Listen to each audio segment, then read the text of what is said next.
Morning, everybody. How you doing? I've already messed up. It's not morning, it's the afternoon. Well, maybe depending on where you are. If you're up early on the East Coast, then perhaps it's not. Let me get rid of the starting soon banner. Why is it always there? It shouldn't be there. How you doing? Welcome back to the Spurs Talk Show.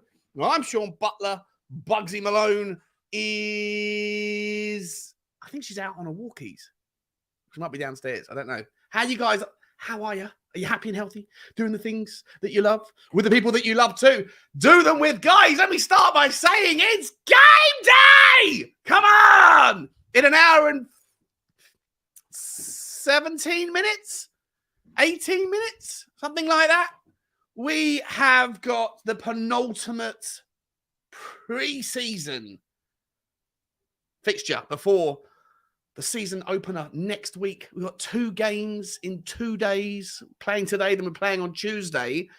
And of course, we all want to know and figure out who's playing, talk about why are they playing, how are they going to play, what are we going to look at. The teams will be out in about 18 minutes. So we'll go through it then. But before then, we can speculate. Let's speculate together. What do we expect if we see Harry Kane in the starting lineup? And what do we expect to happen if he's not? I guess it might depend on what the team looks like.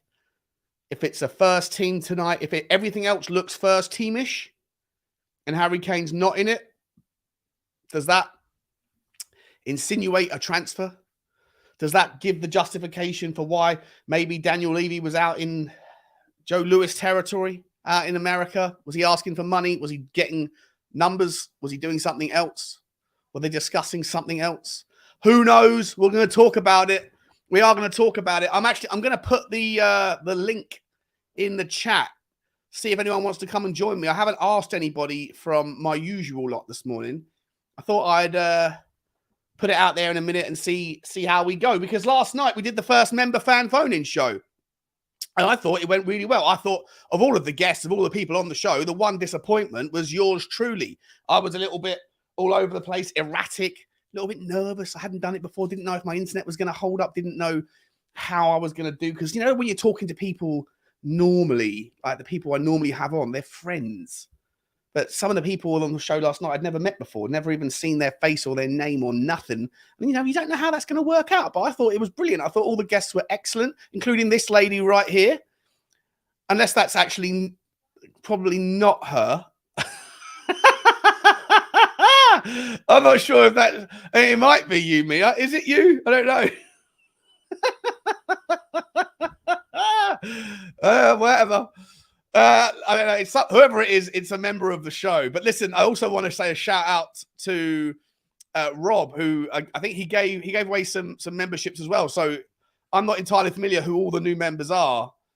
Thank you to Rob for that generosity. So it could be any random person who's just decided to take the face of me. I don't know what to make of it. It is game day though. JP's in the house. Oi, oi. Alex Apostolou is in the house. What's happening, Alex? Good to see you, my man. Hoss Subaru. Hi, guys. What's happening, Hoss? Good to see you, my man. Donovan Osterreicher's in the house. Nice channel name, she says, or he says. Good to see you, Donovan. Samuel Jones is here. Big up, everyone. Excited to see the boys. I'm starting Only Spurs fans. Yeah, I don't think this is me. I think there's someone having a wind-up, but it's funny either way. Big up, Sean. How you doing, mate? Good to see you, mate. I'm good, Ian. Thanks, buddy. Let's see who I haven't said hello to yet. Liston Hines. White, are you? Not sure. Not sure what that means. There you are. Oh, where are you, maybe? I am white. Caucasian, I think. Well, I do get tanned in the summer. So maybe there's a little bit of a European flavour in there. Morning, Frank. How you doing, mate? Good to see you, buddy. I hope you're well. Thanks for coming on last night. You were excellent. Very, very much appreciated. Vazen Schumagum. Good to see you, mate. Hi there, mate. How you well? Good name. I like that. It's a cool name. Is that German? Schunmugum. I'm not sure. The lineup is announced in about 15, 14 minutes, my man. Bush Rangers here. Morning, Sean. You would take who would you take for first goal scorer today? Odds below. 3.75. Is that how does it work with American money? Is that like if you put $1 on, you get $3.75 back? So you're really getting 2.75 to 1, which is about just over 5 to 2, about 13 to 8 or something. No, that's even shorter odds. Sonny, Richie, Solomon, Kulu, Madison, Perisic, Gio.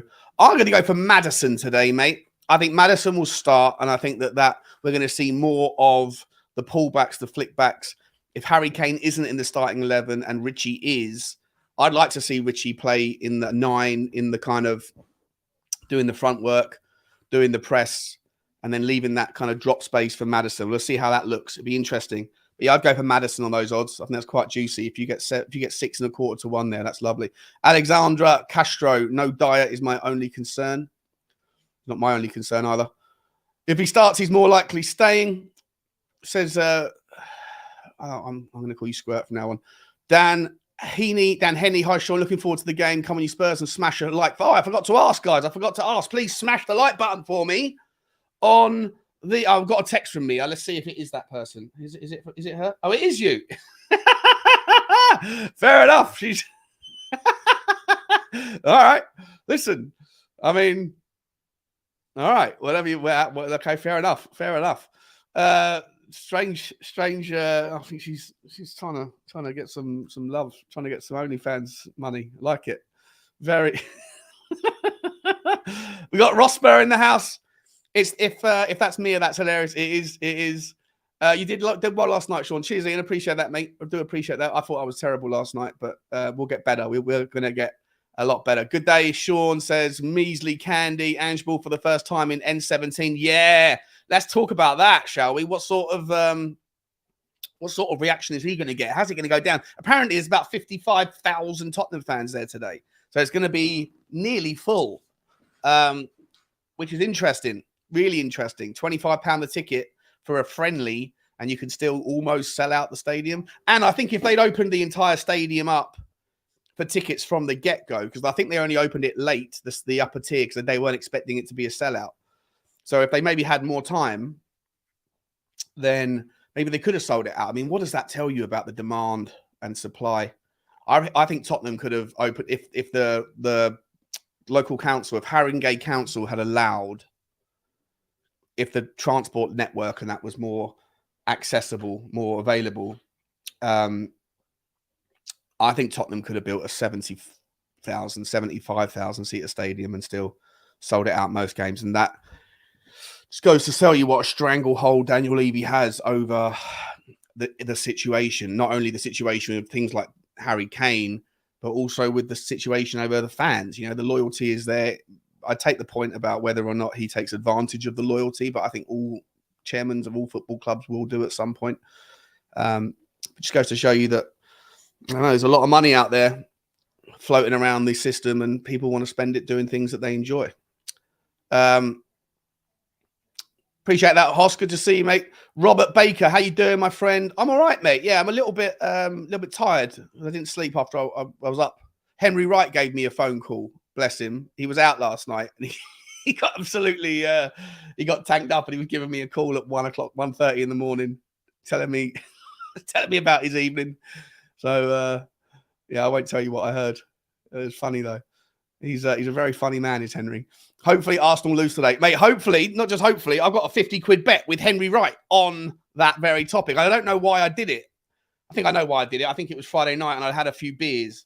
And, yeah, I was being a little bit cocky or whatever. Shall we say cocky? Yeah. And then I found out afterwards that Man City never take the Charity Shield particularly seriously. And, yeah, the Arsenal are probably going to put out their first team squad, and Man City are probably going to just use it as a tinkering session because they haven't had many preseason friendlies. So, don't know. He's one of our own, should be sung, so half of London can hear it today. Yeah. Either way, in any event, he definitely needs a massive send-off. But I'm still in favour of him leaving, to be honest. I know it sounds bonkers, but I just want that money. I want us to move forward. I don't want any more of this will he, won't he. He clearly wants to go. And to me, if you want to go, then go. We got a new member of the show, Tottenham Tea Lady. I've seen your name pop around on, was it Savage Show or was it Henry's or Irish Hotspur? I'm not sure. I've seen you before, but really appreciate the support. Thank you very much. Welcome to the team. I look forward to meeting you on the next phone-in show. Daniel Hooson, morning all. Let's hope it's an encouraging one today. Matters at 7.25, says Alexandra. Yeah, I think so as well, mate. I think that's a good one. Cratch is here. Good to see you, Cratch. You've been a member for a long time, mate, haven't you? You should come on, buddy. I'd like to meet you sometime. And we're going to do these more and more often, I think. Sean, your laugh is contagious and brings you good luck. It doesn't bring me good luck. Absolutely does not bring me good luck. But I do appreciate the fact that you like it. A lot of people absolutely hate it. But you know what? It is what it is. It is what it is. Good evening, Josh. Good morning, Josh. How you doing? Good to see you. I think you've had your braces off, haven't you, mate? You look. I noticed you the other day on, was it Savage Show? I think you've had your braces off. Your teeth are looking spectacular. And congratulations on getting through that tough period. I remember having braces when I was a wee nipper. Raph is saying, morning, Sean. Jesse's saying, big up, Sean. Tottenham, the Tottenham Hotspur lad. The Tottenham Hotspur lad. What can you expect from Spurs next season? My expectations from Spurs next season, Mr. Tottenham, is I want us to finish top half of the table.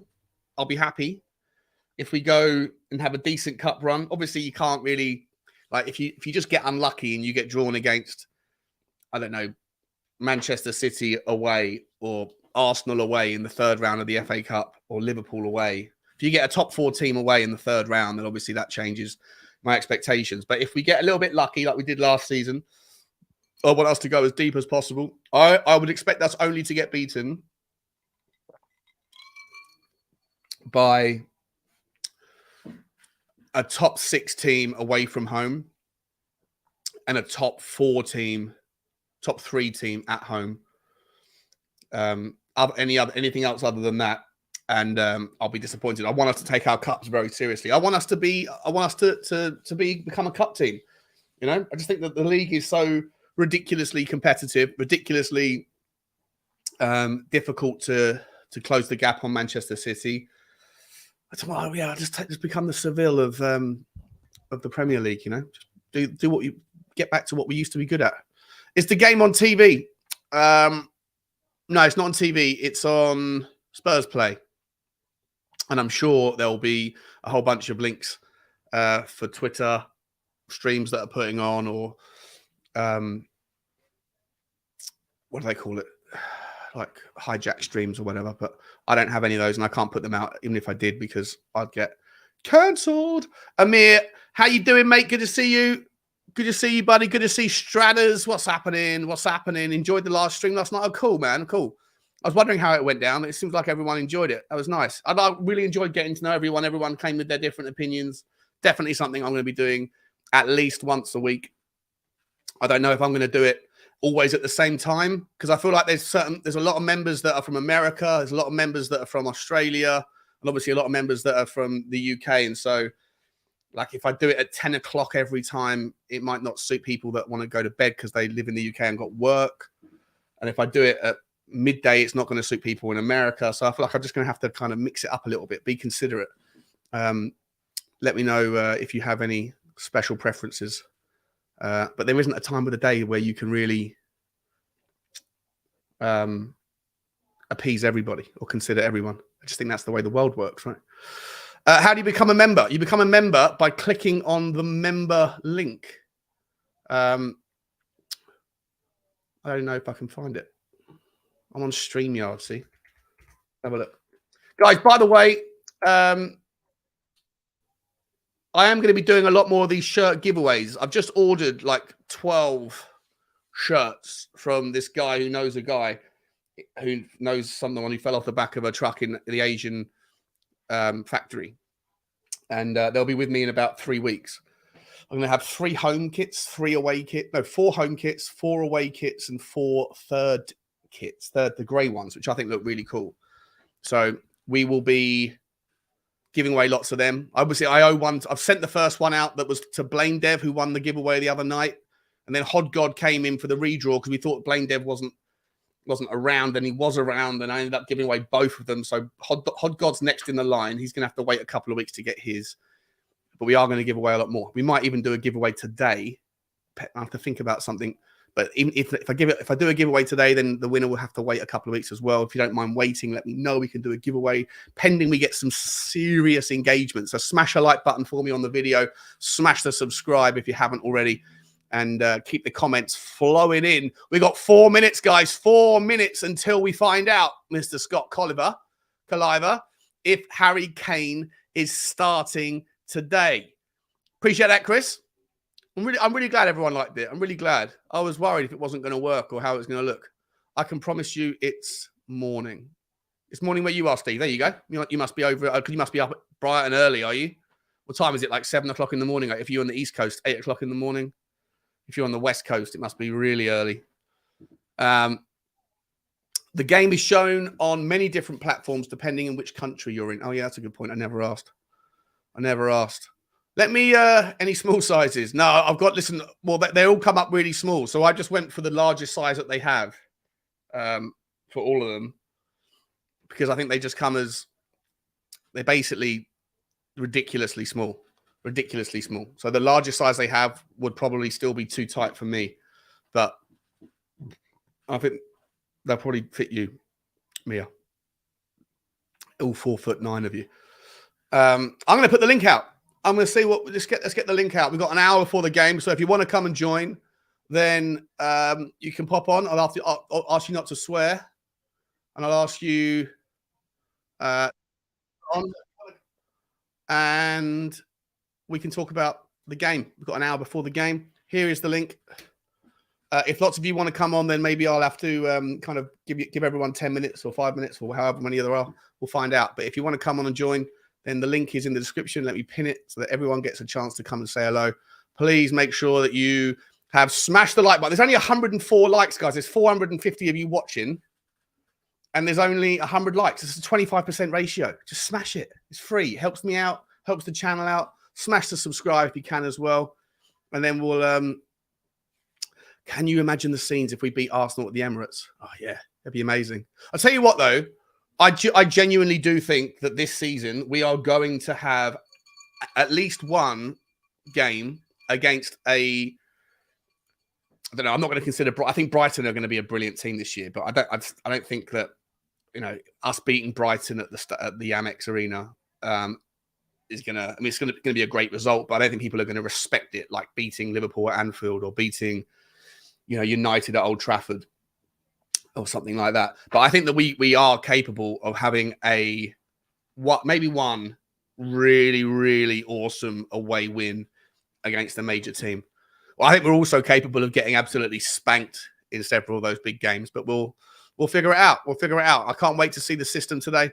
We're going to talk about that. Let me get we got it up. Is it out yet? Is it out? Let's get it. Go.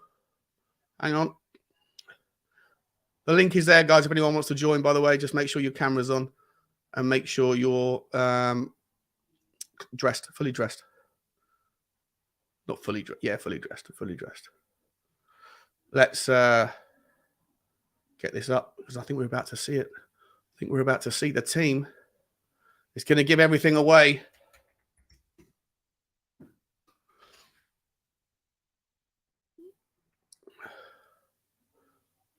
Oh, not yet. They're teasing us with pictures of the stadium. The stadium looks superb, though. The weather looks lovely.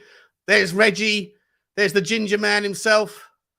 And Romero. There he is, Harry Kane. Best mates with Madders, having a giggle. Bissouma, Sarr, Ben Davies, all the kids, Skippy, Sonny. Don't know who that man next to Sonny is. Porro. Porro was the first through the door. Are we got the team out yet? Come on, guys. Come on.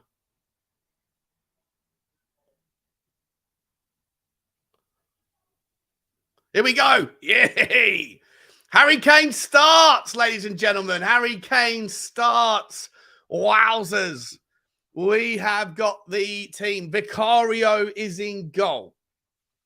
Yee. Emerson Royale. I love game day. Come on. Game day's here, boys and girls. Emerson Royale at right back. Interesting.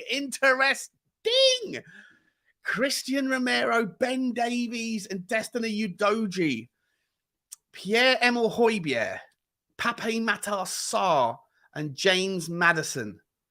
Kulusevski, Kane, and Son.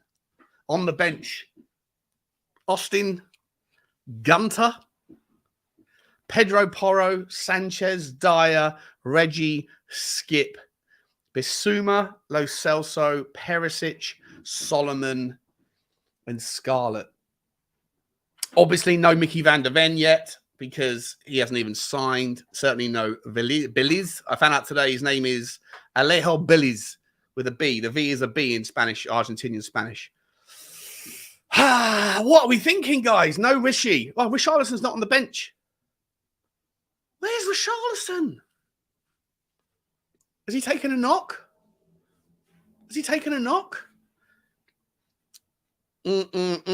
Emerson Royale ahead of Pedro Porro. Guys, how are we interpreting this? Are we thinking this is the first team? Remember, the link is in the description. Anyone, you haven't got to be a member. Anybody who wants to come on and give me your thoughts can come on. So I always feel really insulted when you put the link out there and not a single person wants to come and say hello. I feel like, what am I? Am I dirty or something? Don't know. The ginger man. Yeah, the ginger man. Nothing wrong with being ginger. I love a bit of ginger. My favourite colour. Good morning, Bobby K, Shawnee and everyone in the chat. Good to see you, mate. How do you become a channel member? Oh, you've asked. So someone else asked this a minute ago. Let me get the link. How do I do it? Join. There you go. Yeah, if you look at the join button. If you go to Spurs Talk Show, if you look on the live stream, underneath it should say join. If you're looking from a mobile, I don't know. Can someone else tell? Does someone know how to join from the mobile from an iPhone? I don't know how you do it. Maybe it's in the description. I don't know, to be honest. But you can certainly hit the join button if you're on the desktop. How about that? We'll figure it out. I'll figure it out in a minute. Someone let them know. Surely someone. 24Z. You know how to get around the mobile phone and stuff, don't you, mate? Let's see what everyone's saying here. Kane is staying, confirmed. Says Redemption. That is interesting. Kane is staying. Well, you got to read into that. You have to read into that. Harry Kane in the starting 11.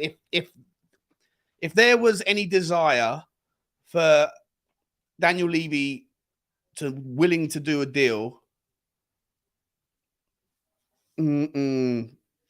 He's either playing under duress, he doesn't want to play, which is stupid. If he's being asked to play or forced to play, I don't know why.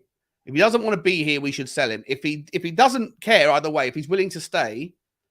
But to me, he's captain as well, by the way. Is it because it's his last game? Is it his last game? Are we going to sing the roof off? Let me know what your thoughts are, guys. Solomon should start, says BM. Yeah, look, that front three to me is the wrong front three. I don't think Kane should be in the team if he's probably out the door or his head isn't in the game. I don't think Sonny fits on the left under this system at the moment, at least what I've seen of him. I'm sure he can adapt, but he needs to adapt quick. Adapt or die, bro. And Decky as well hasn't impressed. Perisic has impressed more than Sonny, and Solomon has impressed more than Kulu. On pre-season form, for me, you give the nods to Perisic on the left and Solomon on the right. But let me know what your thoughts are. I like the back four, says 24Z. Official, here we stay. Yeah, here we don't go. Here we don't go. I like the back four, to be fair, not the midfield. The back four, Royale, Romero, Davies. Yeah, but we know Davies is going to be out. We know it's going to be Van der Ven. I think Royale's better than that role than Porro, but marginally. Only marginally. So we will see what's going on there.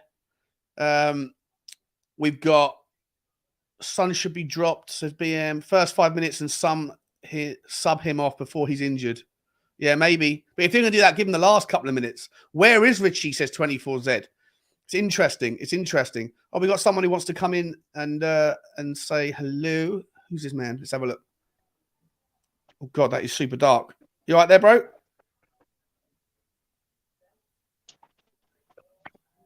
Oh, I don't know what's happened there. Not sure. You there, mate? Okay. If you want to come back on, I don't know. I need your camera on, but also visible. I've seen live streams, YouTubes before, where people come on and then you see all sorts of weird things.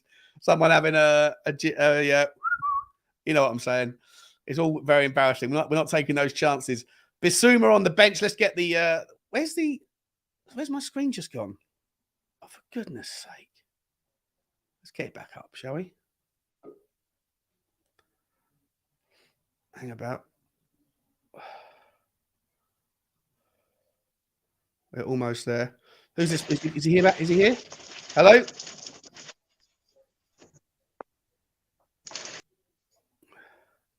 Oh, I don't know what that man's doing. Don't worry, bro. Thanks for trying. We got Vicario. Sorry, what did I get to? Big up, Sean says, Chris Gumba. Yeah, mate. Good to see you, buddy. Good to see you, Chris. No Pidge. Is he injured already? No Tanganga. No Ndombele. Yeah. He split teams as no Bissouma. So is that what we're thinking? Are we thinking? You know what, Flanagan? This is a problem for me. I would want us to give 80 minutes to one team today and then 80 minutes to one team. Like, you still make your changes in the second half, but this kind of 45minutes.com, I think when you've got 2 games in 2 days, you might as well give one set the entire 90 minutes and then let them recover for Barcelona, and then the other set get the Barcelona game. And I don't care which way around you prioritize it. You could prioritize 111 here, or you could still mix and match, but I don't want it to be 45 minutes. And that's silly. I think it's silly. I want to see us go and play, get proper minutes together. Because how can you tell if a team's going to gel in 45 minutes? Sometimes it takes 70 minutes into a game. And if you rip everybody off after half an hour or 40 minutes, doesn't make sense. Mark Nevin is saying Richarlison is going to Bayern for 85 million quid. Well, he shouldn't be playing if that's the case, just in case he gets injured. Imagine he gets injured. Imagine one of the Shakhtar boys absolutely goes through him today. We're going to look at the Shakhtar team in a second. I'll be honest, I don't know anyone on the Shakhtar team, but we will go through it anyway. Richie will play the full second half. He's not on the team, mate. You mean the second game? He can still be on the bench. He must be injured. I wonder how long Kane will play for, says Mia.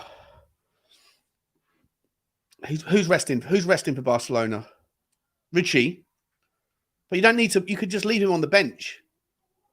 Like, why is Gunter on the bench? Is there a limit to how many bench players you have? I don't think there are in friendlies. 1, 2, 3, 4, 5, 6, 7, 8, 9, 10, 11, 12. No, because I think we had 14 players in, or 15 players or something in the bench against the Sailors. I really hope he's not injured. Let's find out. Can someone keep an eye on Twitter? Let me know. We're on Twitter, aren't we? Let's see what the people on Twitter are saying. Anything in the comment section? Captain Kane. This guy, Spurs Webb, would have loved to have seen Hugo get a couple of minutes at the end just so the fans could show him their appreciation. Yeah. Great team apart from Højbjerg. Should be in Spain by now. Praying Bissouma isn't starting as a precaution. What's this? When did that happen? Do we know when that happened? That was in Singapore, was it? I forgot about that. He did get a knock, didn't he? He did get a knock in that game. Let's go back to full screen so you can see my face. We got a super chat. Who's brought in the super chat? Hollywood Hotspur. What's happening, Hollywood Hotspur? Good to see you, mate. Thank you for the kind donation. Whereabouts is it? Here it is. Really appreciate it. Morning, Sean. Why is Biss on the bench? Would have wanted to see him with Madders and Lo Celso. Yeah. Do you think that Madders and Lo Celso can play together? Is it a little bit too attacking? Is it a little bit not precautionary enough? I would have liked to have seen Sarr, Bissouma, Lo Celso. And I'll be honest, I've been thinking about this. I actually think, I was saying this last night with, I think it was Paul. I was saying, I think that the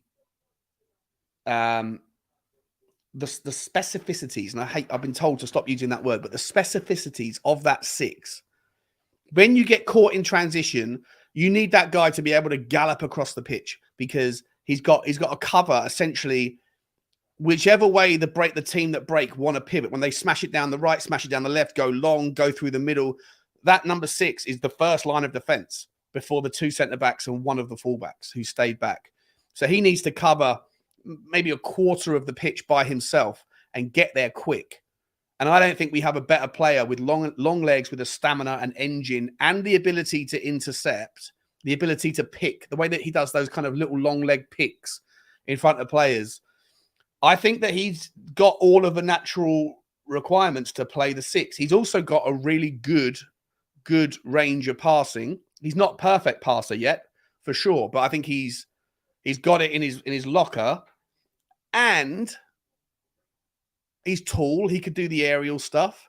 The thing I think he needs to do is to add a little bit of that aggressive bite, that Casemiro edge, that not lunatic, but like controlled chaos. And I think you could have an absolute monster 6 in Sarr, but he's not ready yet. And so I think that what you could do in the meantime is play Bissouma and Sarr almost in a double pivot and let one of them sit and one of them go and the other one sit and the other one go. And I think that you might then have the opportunity to test him out as a 6, give him minutes, but not leave it all on his shoulders and make those mistakes whilst he's learning the game. But I actually think that Sarr could become, I've been thinking about it long and hard, and I think he could become exactly what we need. But for the time being, Bissouma is obviously, I think, the mainstay number 6, Hollywood. But he's on the bench today. Yeah, look, God knows why, mate. I think I hope it's nothing to do with injuries. I'm worried about Richarlison is not on the bench. Thank you for the super chat. We also got a new member of the show, JP. Big up, JP. Thank you very much for your support, my man. Really appreciate it. Not sure if you are a pony or a puppy, but really looking forward to meeting you and appreciate the support. This channel gets demonetized, right? So like live streams there's no benefit apart from me just being able to talk to you guys. And I'll never ask for donations. I'll never ask for memberships or anything. They're just there as an option to show your support for the channel and obviously get access to come on if you want to. Not everyone wants to. Most people probably don't want to come on and get your say, get your thoughts off Tottenham off your chest. But I really do appreciate the support you guys have been showing for the longest time, but especially in the last couple of months. The channel's grown really quickly, and your generosity has been awesome. Derek's in the house. Big up, Derek. Sean, do you still want to see the signing of Edmund Tapsoba? I'd love to see the signing of Edmund Tapsoba. I think he's a brilliant player for the here and now. I think he's my favorite. He was my favorite choice for the role of the left-sided centre-back. He can also play on the right, give Romero some competition because Romero hasn't got any. And look, if Mickey van der Ven is at 50 million euros and you're probably going to imagine Edmund Tapsoba's at 60, 70, I think the only way you get him done is if you sell Harry Kane. What I would say, though, is that if you do sign, I was making this point last night, if you do sign Edmund Tapsoba and you sign Mickey van der Ven and you've got Romero and they're all 24, 23, how many opportunities is Ash Phillips going to get? How many opportunities is Dorrington going to get? You know, we've got this wonderful, like, broad sweeping statement that this generational talent coming through, under 17s, under 18 champions, you know, signing Ashley Phillips, monsters waiting to happen. All these great things are happening. Oh, we got someone in the background. But yeah, to me, it's a little bit of a concern if you go out. Not a concern, just it's a block, isn't it? Hi, Donovan. How you doing, mate? Good to see you. Good. You're right, Sean. Yeah, good, mate. Good. Like your hat. You're joining the flat cap army? Yeah, I picked it up. Their store. It's not bad, isn't it? No, very nice, mate. Very nice. What time is it where you are? Man, I'm shattered, bro. I just got off night shift, so it's like 5:15 in the morning. You're West Coast, are you? Yeah, and then BC there. Wow. Nice, man. What do you do for a living? That you're night shift? University, but I just picked up a seasonal job, kind of at a factory, just kind of hanging out. So. Okay, very cool, man. Well, let me ask you. Thanks for coming on. What's your thoughts on the? Let me get the team up so you can reel it off. Here we go. Go for it. Are you happy with the squad? Are you thinking Harry Kane is out of here or staying? Yeah, like a majority of the Spurs fans, I guess I thought leading up to this, like playing it cool, like if he leaves, he leaves. If he stays, he stays. But then when I saw him in that lineup, I found myself cheering. I was pretty stoked that I saw him in the lineup. So Oh, I mean, really? it's good. Yeah, I'm glad he's staying, to be honest. Like you said, you have to read into it, right? Bayern's not going to let him, their star asset, play 2 games before the league starts in the Bundesliga. So I think it's a Yeah. lot. Yeah. I think you're right. Not only can you read into it, but I feel like, oh wait, I can hear an echo. Is there have you got two sets of speakers playing at the same time? I feel like I can hear an echo or something. But what was I going to say to you?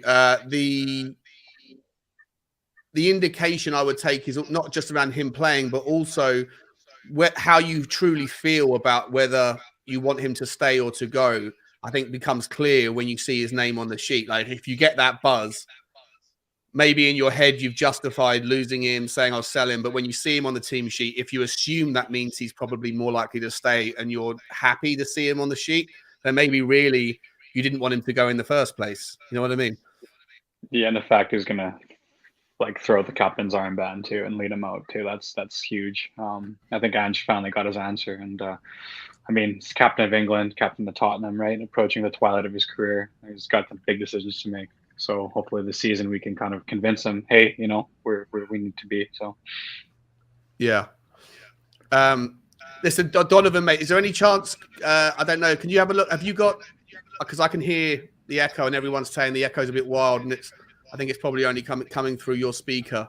Is there any chance you can see if you've got 2 audio, like outs going at the same time? yeah, here, let me check here 1 sec. Whilst you're doing that, Frankie, how you doing, mate? Welcome back to the show. Hey, Sean, how you doing? I had fun last night.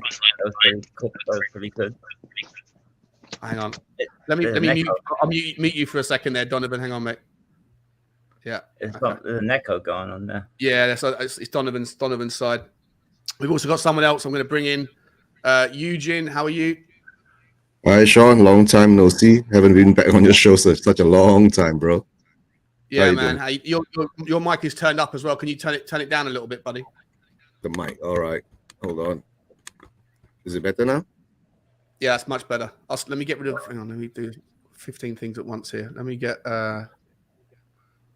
first of all get rid of the overlay. Let's get bigger picture. Let me just quickly start back again with Donovan. Are you good, mate? Can you hear me now? Yeah, is that echo? Is that good? Yeah, I think that's good. Let me know in the comments if you can still hear it or if it's unbearable. I think that's a lot better than it was a second ago. So before we come to Frank and Eugene, YouTube amateurs. That's all right, mate. It happens all the time. Let me stay with you for a second, Donovan. So you think that you think that Harry Kane is more likely to stay on the basis that he's in there? You're generally happy about that. Are you happy with the rest of the team? Do you think that that's the first team barring injuries, or is it a mixture because we got Barcelona in 48 hours? Yeah, I mean, I think Richie's going to start against Barcelona. It's great to see we got some balance on that back line now because, I mean, with full flank fullbacks, it's nice to have inverted, but the reality is that Porro can't defend. He's about 8 weeks away from actually getting into that established team where he can, you know, be where he needs to be. So I like having that balance of, you know, having that rock solid Emerson, and then you can have that flying Doge flying up that wing. Because let's be real here, Ben Davies is amazing. He's a good, solid unit, but he can't do anything going forward. And you have to have one or the other, either Davies, Porro, or Emerson, Udogie. So we're going to see what Udogie can do today, I guess. I think this is our first test. You know, I mean, West Ham, I don't know, it was West Ham's B team. They didn't look like they were at the races at all. West Ham have got a whole bunch of issues. Like, I think they're distracted trying to spend that Declan Rice money. They can't spend that Declan Rice money. It's bad. It's weird. And then against the Singapore Plumbers, we haven't, you know, there's nothing you can learn from that game. So, Frank, I'll come to you, mate.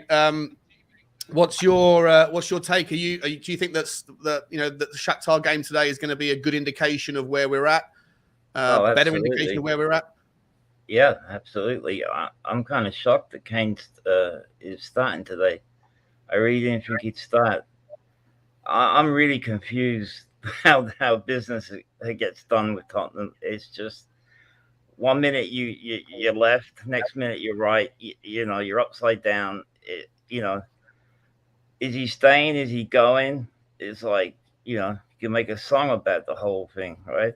Yeah. It's just, I look, if he gets injured, that's if he's just staying to play till January or something like that, and he gets an injury and we don't get nothing for him, that'd be a crime.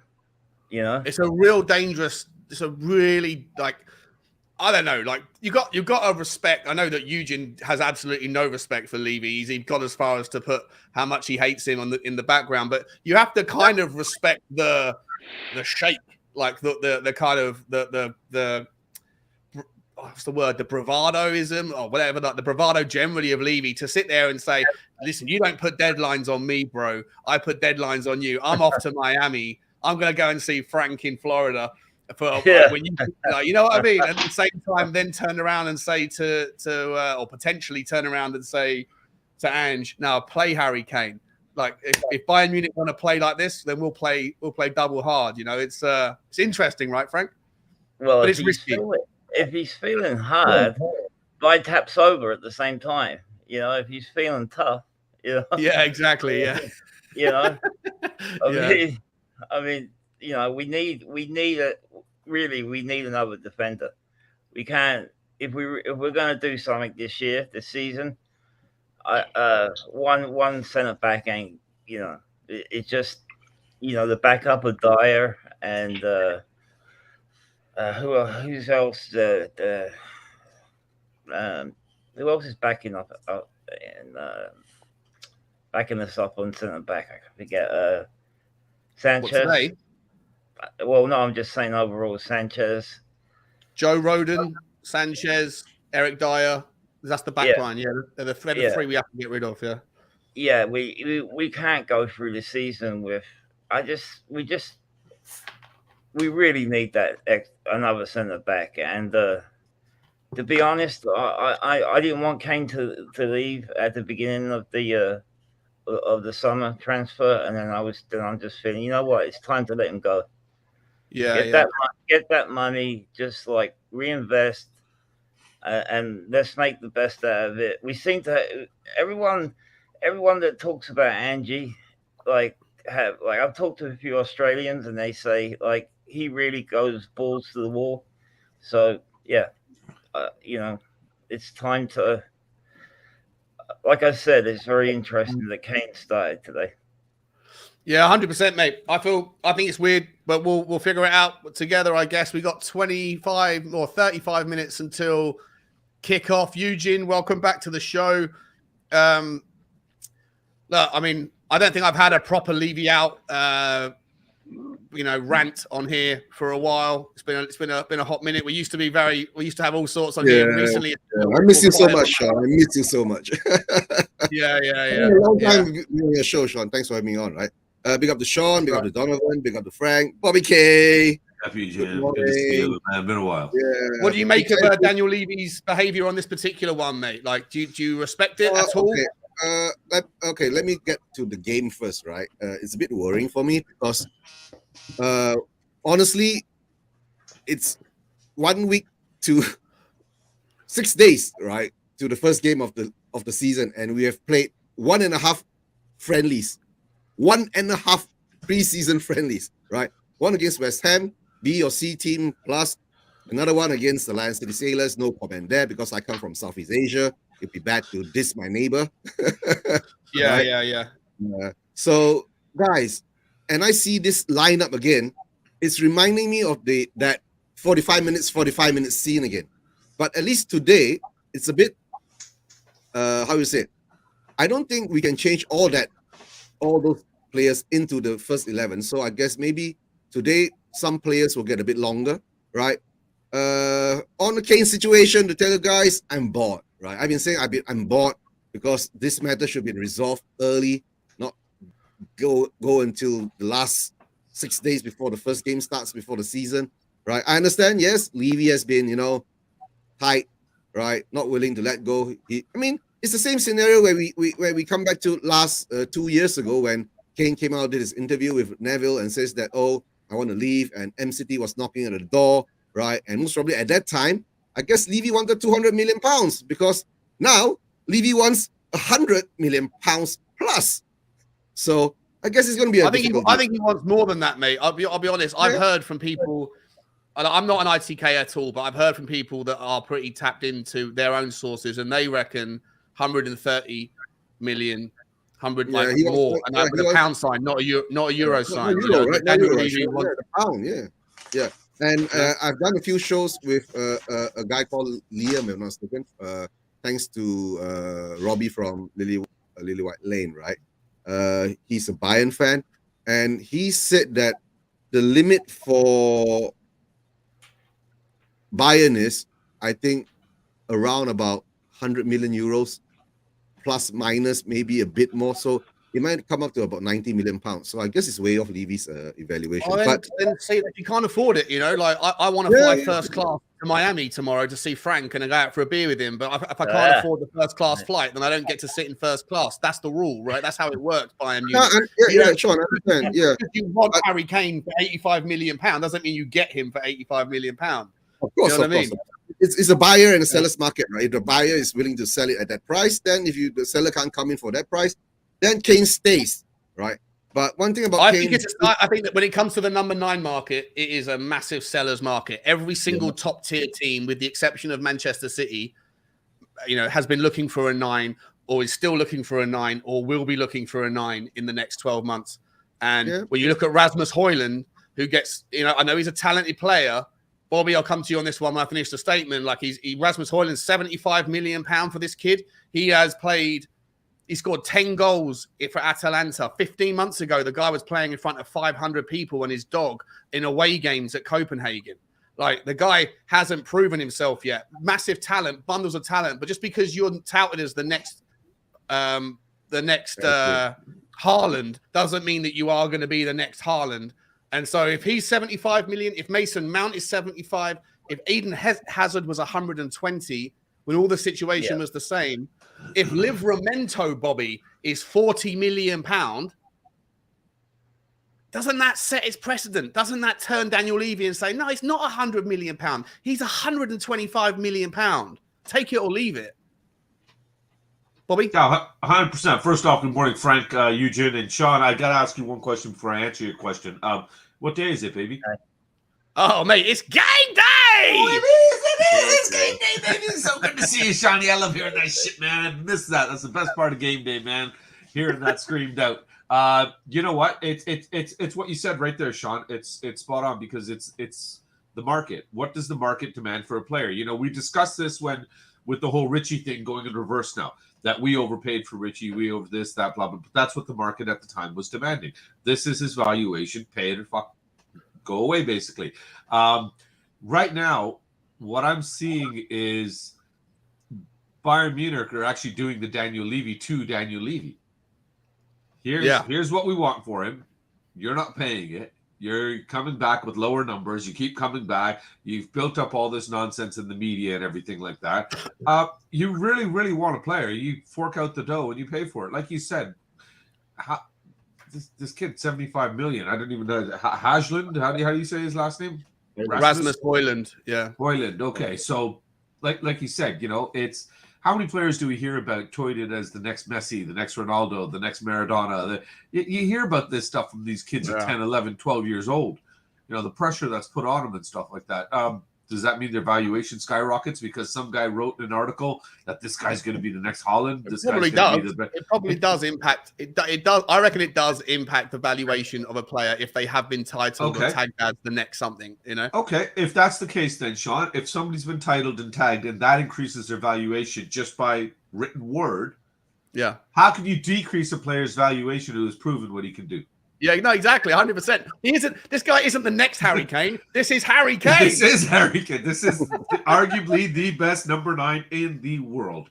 Yeah, you know, yes, he's 30 years old. Yes, maybe his head's been turned a little bit.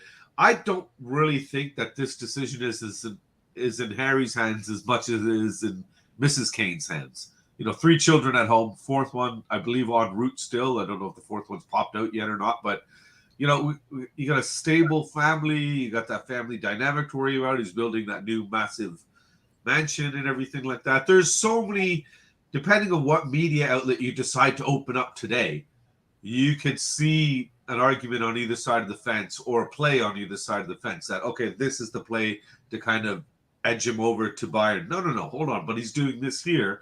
This is the play that keeps him here. Now, the fact that he's starting today, and not only starting, but he's putting on the captain's armband, it makes you wonder, is this us basically telling Bayern that, look, you're not only is he our star player, he's our captain. So we're not going to let him go. You can try your bullying tactics all you want. You can have your media outlets build the story up as much as they want and push the agenda out there as far as you want. Try to unsettle him. Try to unsettle his family. Try to unsettle the English press, and try to take advantage of it in your favor. But it hasn't worked out that way.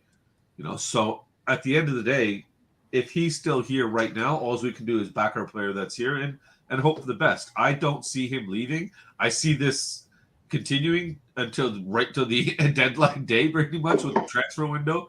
And until that window is completely shut down, we're going to hear this Harry Kane rumor, regardless of what ultimatums are given by Bayern Munich or not. But I don't see him going anywhere, and I think he's going to be staying.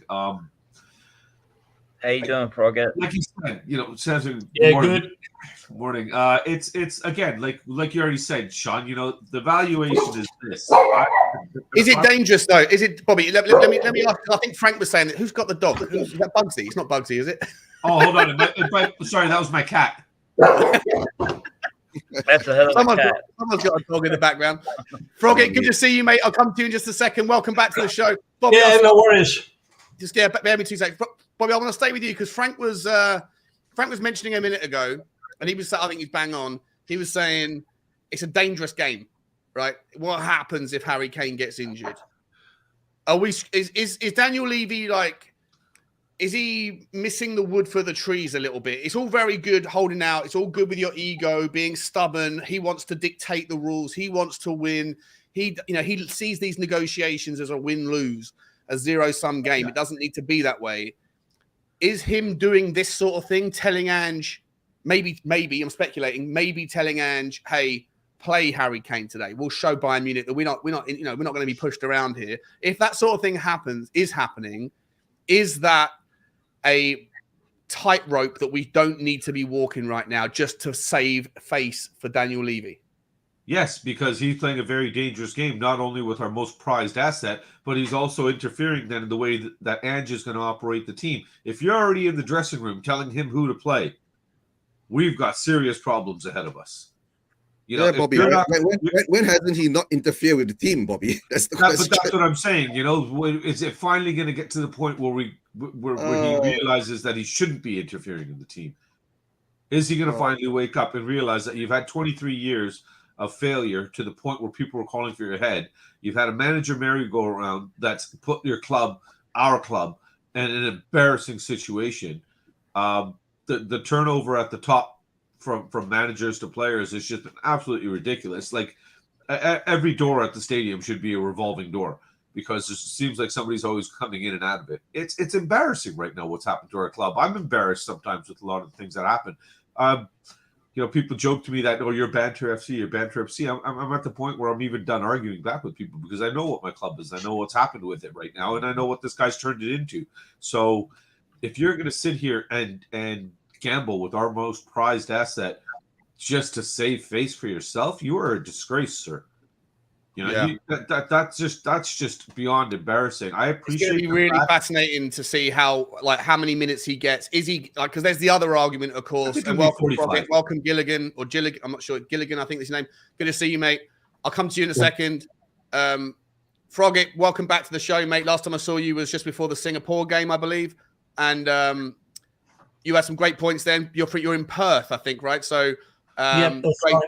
Must be late for you, I guess, 10, 11 o'clock at night. Let me ask you, Frogget, is it all about Harry Kane today? Is there a reason that maybe we just need to give him 20 minutes to let him say goodbye to the team? Let the fans sing his name one last time? Or do you think that this is a sign that he's staying at Tottenham?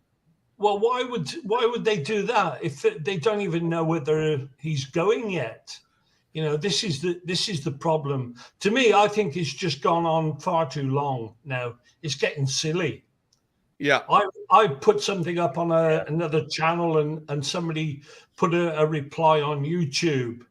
I said that if they let it go and come January, Kane is still there, then he can sign a pre-contract with whoever he wants, even if it is another Premier League club, which will grate on Levy anyway, because he said he didn't want that, but he won't be able to stop it come January. And I think it's going to come back and bite him on the bum, sort of thing. Yeah. So, this is the very problem. interesting. It's like I don't know what to make of it. I find it. Just bear with me 1 second there, Frogget. I'll come back to you for another question. We got a new member of the channel, guys. Welcome. Really appreciate this membership support. Last few days been absolutely bonkers. From people donating memberships to people just joining off their own back. Blackazini. Love the name. Love the icon as well. Is that like an AI driven? Very cool, mate. Thank you for your support. Really appreciate it. Looking forward to meeting you on the next member phone-in show. Let's keep it going. Frogget, I'll stay with you. Then we're going to come across and meet Gilligan. What do you want to see from the game today? Oh, hang on a second. Sorry, Eugene. Yeah, I can't hear you, mate. You've gone on. Your mic's turned off, but he's going. No, I got to make a move, Sean. Thanks for having me on. Congratulations on the success of your channel, right? Thank you, mate. It's been a good road, right? I'll catch you, awesome. right? And see you soon, buddy. Bye, take care, right? Bye-bye. Good to see you, Eugene. All the best, buddy. Have a good day, man. With you, Bobby. Maybe on these days we have to do a show. Since I'm on my sabbatical now, right? Let me know. Yeah, I've got the next week off, buddy. So by all means, shoot me a message or sort something out. I'd love to get on, man. Get over to Spurs to Asian TV, guys, and support Eugene's great channel. Thanks, mate. Appreciate you. Bye-bye. See you soon. See ya. So what I want to see, I want to see them. You know, if the team that he puts out, I'd like to see them play, you know, the majority of the game just to see where they are, because being as is only they've only played 1.5, you know, games. I mean, they need to find out. Also, another thing, Sean, this Gunter in one of the substitutes, is that Chris Gunter? Hang on a second. I'm not sure of his first name. He's a youth team player. He is Luca Gunter. He's the goalkeeper. He's the child. He's the 16-year-old goalkeeper. Yeah, he won the 17s, and he's the captain of the under 17s and the under 18s. So yeah, we're apparently very highly rated goalkeeper. Yeah, not very tall though. I think from what I remember, I think he's pretty small. So don't know how good he's going to be at that next level, but we shall see. Yeah, true. But yeah, with the game tonight, I just want to see how they came out against West Ham, you know, and just did the main attacking. But it's the defense that they have to sort out before the season starts. So, you know. Yeah. Look, to me, it's an interesting one. I think that we picked the wrong. I don't know if this is the starting 11. Look, as it currently stands, obviously with the difference of Ben Davies for Mickey van der Ven, but I'm happy to see Emerson Royale in and Porro out, but I'm not. I want to see a different front line. I'm going to stick with it. I don't know if Sonny's going to fit this system in that role. Gilligan, I'd like to bring you in, mate. Welcome, buddy. How you doing? Welcome to the channel. Afternoon. Good. Yourselves? Yeah, good, mate. Good. Whereabouts are you from in the world? Essex. So pretty local. Yeah, very nice, mate. Very nice. What's your thoughts? So we'll start with the team. I'll get you Harry Kane situation in a minute. But apart from excluding Harry Kane, are you happy with the shape? Are you Pierre Højbjerg? Is he just there because what's going on with him? Is he not moving away this summer? Yeah, I think it'd have been nice for him to have dropped out. Obviously, we're not sure what's happening with Basuma. I think everyone would have preferred him to have started. Davies at the back, solid, but not obviously what we want going forward. So someone else in place would have been great. Yeah. And as far as the back line, Pedro Porro, is he someone that do you fancy him as a player? I love the guy as a player. I love him as a professional as well. I love his hunger and his his prison guard mentality, but I don't know where he fits into this squad. What's your thoughts on it? I think that's the problem. We all know he was built for or brought for a different system, different manager. I like the player. I do think if a big offer come in for him, is that something we would have considered? When you think realistically he's not going to be able to play as a defender, would we need him to be playing as a part of the front three? I'm not sure if a good offer come in, would we potentially have looked at it? Yeah, okay. Yeah, just quickly, let me press pause for a second. Hang on a second, Frank. We got my boys from Never a Foul. I love these guys. Get over to Never a Foul, by the way. They've sent their team over here. What's happening, Never a Foul fam? Hope everyone is happy and cracking. We are talking about the Tottenham not Spartak Moscow, Shakhtar Donetsk, the game that starts in 15 minutes. Big up to everyone who's come over and said hello. Smash the subscribe if you're interested in Tottenham chat and also financial football stuff, all that stuff as well. Frank, what are your thoughts, mate? Pedro Porro, is he the guy? Do you fancy him for Tottenham in this system, this setup? I think he's more of a winger. I don't trust him back there as a right back at the moment. I think he's part of the Conte backwash. Like when we got him, he was under Conte, and he's a wing back, but I don't trust him like in games where we I think there's Angie's going to have some problems with deciding where is he going to go. He's got wing backs like Regalon and Reggie and Poro, two backs that are kind of like wing backs. We're playing a back four. It's going to be I think we're going to be playing Davis. Do you think in the left? Today, well, Ben Davies is playing next to Romero. At least in the first half. More like the season, and like today is a friendly, and we're all interested to see how it goes because it's a good test. But I'm thinking more. To be honest, mate, in the season, I think Ben Davies has got a bit of utility about him. I think that's the only rationale why you keep him. He can play left-sided centre back at an absolute push.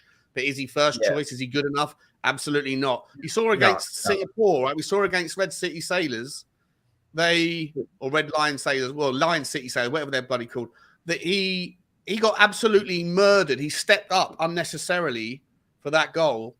He stepped up. His timing was all over the place. The ball gets spread to Udoji. Udoji steps off. Udoji gets murdered by, a teacher, a part-timer in Singapore. The ball comes in and Porro messes up as well. Those are the three players that worry me defensively a little bit. Udoji, I think, is going to be a good player. I think Udoji going forward looks excellent. But look, I think with the incoming Mickey van der Ven can play left back and or left-sided centre back. But I still think we need another one. I don't think Sanchez, Dyer, or Davies are good enough at the centre back, left-sided centre back spot.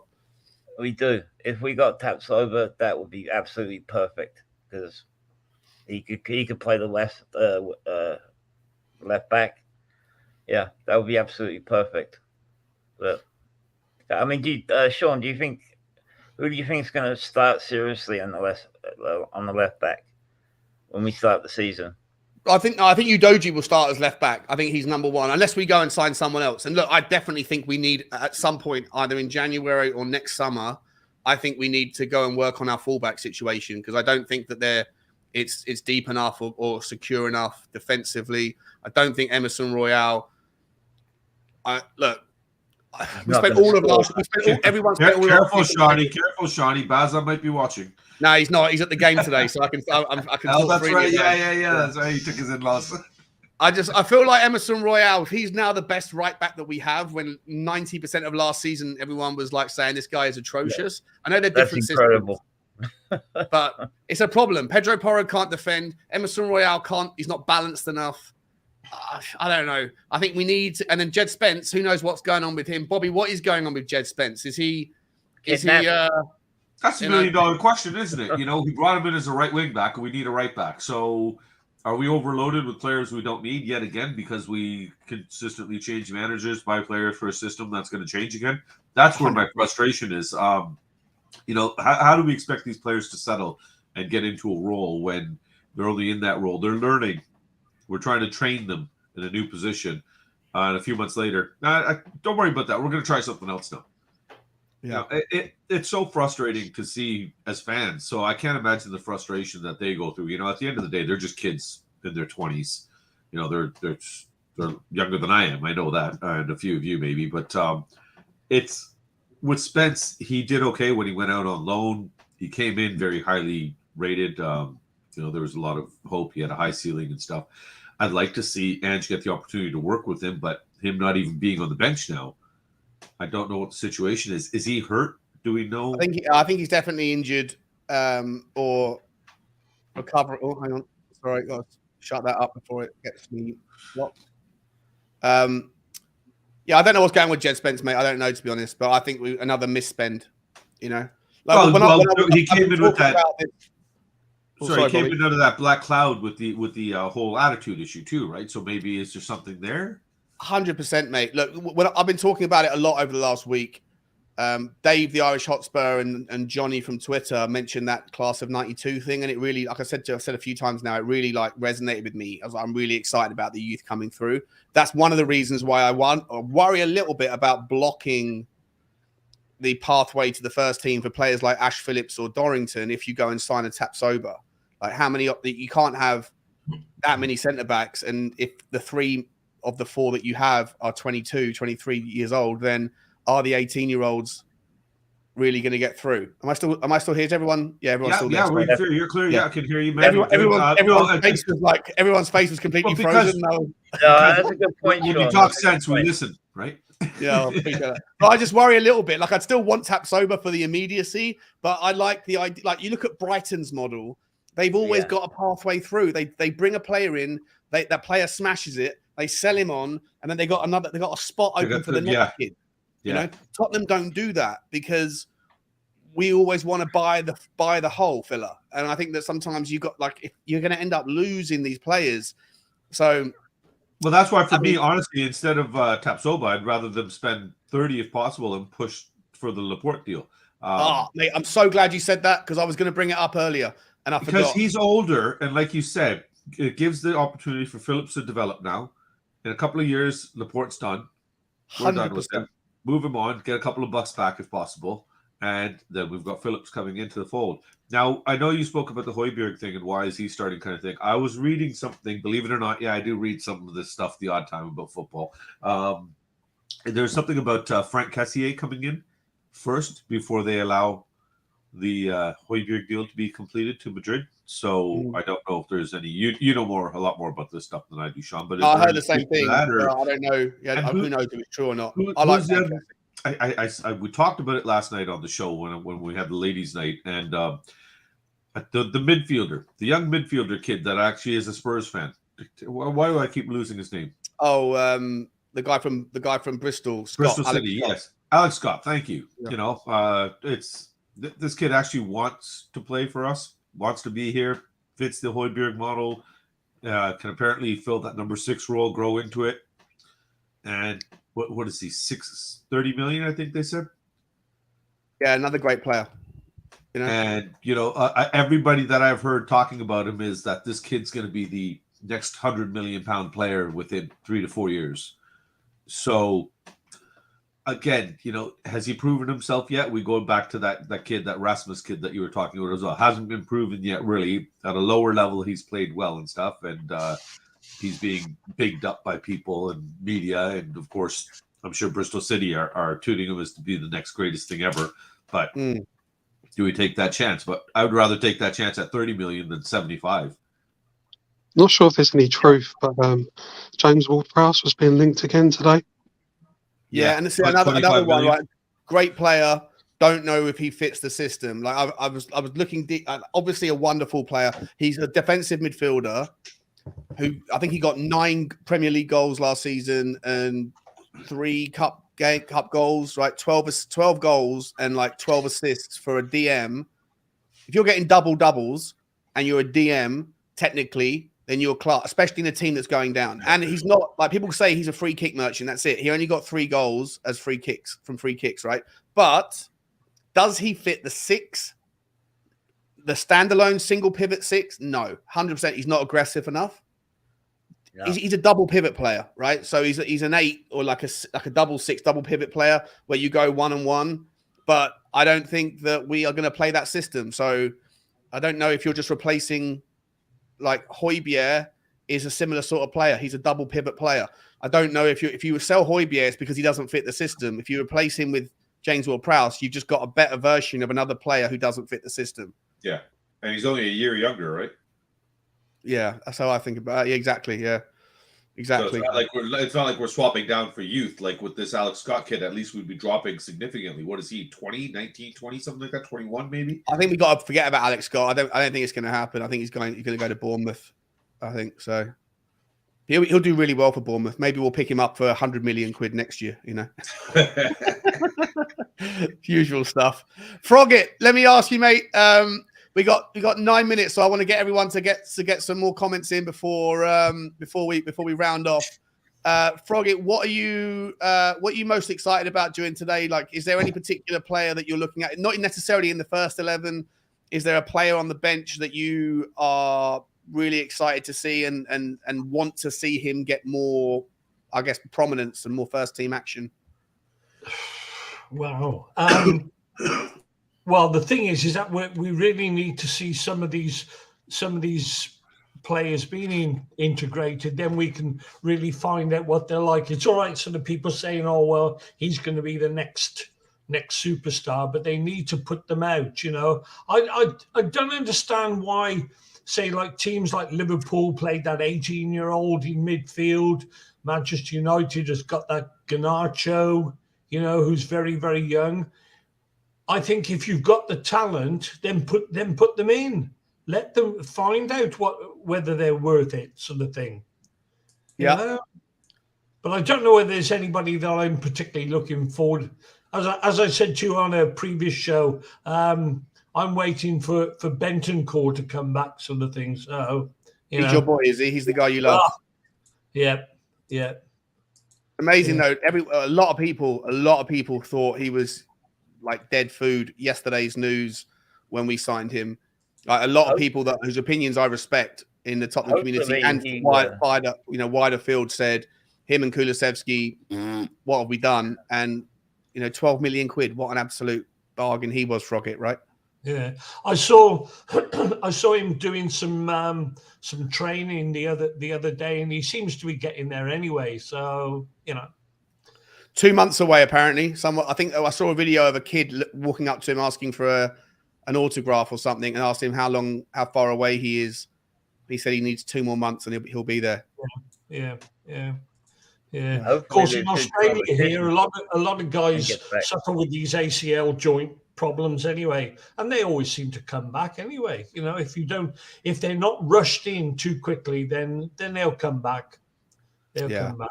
Well, initially he was diagnosed to be out till November, was it not? So if he's coming back in 2 months, then he's had a schedule, which is good. Yeah. Well, let's hope so. But you just never know. Like I say, I know Froggit's saying AFL players. I know that's a massively recurring injury in AFL. It's a big one in rugby as well. I dislocated my knees when I was 14 and 17 playing rugby. I knew you were going to bring that up, Sean. I knew you were going to bring that up. I've always bring it up. I'm the guy who repeats his stories. I know. You're never quite the same. You played rugby? I was a good rugby player, man. I got so much resentment in my mind because I felt like I could have had a career at one point. Looking back now, I realized that you wouldn't be here with us now. Come on. No, because I was never really good enough. But at the time, I thought I was good enough, and then I felt like it was stolen from me. But in reality, I was never good enough. So what position did you play, Sean? What's that, mate? What position flanker. Did you play? Flanker. I was inside flanker. Oh yeah, I played second row. Yeah, nice, mate. Yeah, good, great game. Absolutely love it.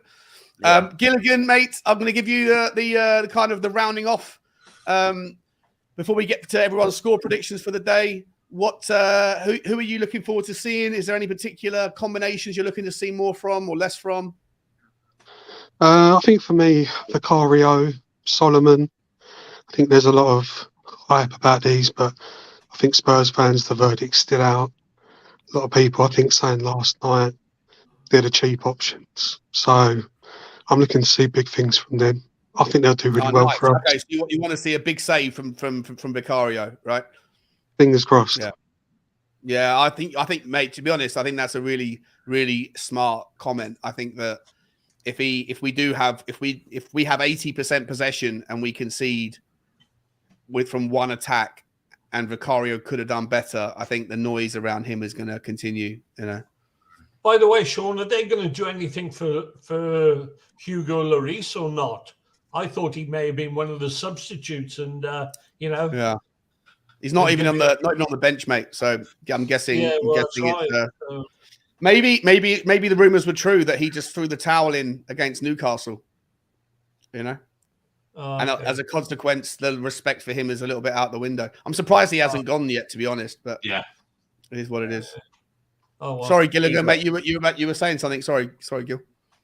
Yeah, just so I think a few people last night were saying that if Raya is still available, would we go and make that deal happen? I just think we've kind of followed this new model. We've identified a great young keeper. He's played a game and a half. You've got to give the guy a chance. Not even a game and a half. A game.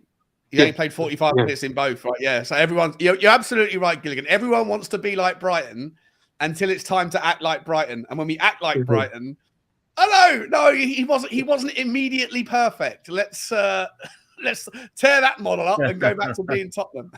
Right. And the expensive Man United option dropped one from the halfway line. So, they'll have their moments. Yeah, I'm 100%, mate, 100%. Yeah, they've all had their moments. All right, listen, guys, we got to start. The game starts in a couple of minutes, so I'm going to say thank you very much to all of you. I'm going to give you a quick last. If you've got a channel, plug it, and if you don't, just give me your scoreline. Frank, I'll start with you. What's your scoreline, my man? 4-1. 4-1. All right, buddy. Appreciate you for coming on, Frank. Looking forward to seeing you again on more and more on the member phone shows. Yeah. Bobby K.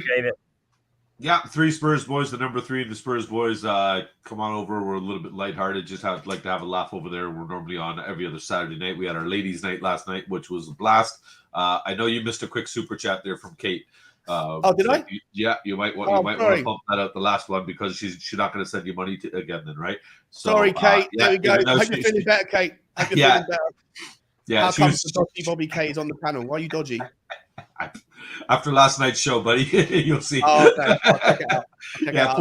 Poor girl's half dying in bed, and she still came on the stream. So God bless her. Kate, hope you're feeling better. And Mia, I don't know if you've seen what Mia's changed her name to, but yeah, we had quite the laugh. But I'm looking forward to this one. I know this is the team that we. How did we do against them last time? We lost to them. Yeah. And 100%. The first game was a draw. I think we drew the last one. Draw and a loss, right? Yeah. So I'm not going to write them off. I think it'll be a tight game. I know they've lost their Guardiola was their center back at the time, right? Yep. So that's a big piece of the puzzle that's gone. So it might be a little bit easier for us to get inside. But I'll go 3-1. 3-1, mate. Go over the 3 Spurs boys. Appreciate you coming on. Frogget, what's your prediction, buddy? I was going to say 3-1 as well. 3-1. Nice one, mate. Nice one. Yeah. And Gilligan, lastly for you.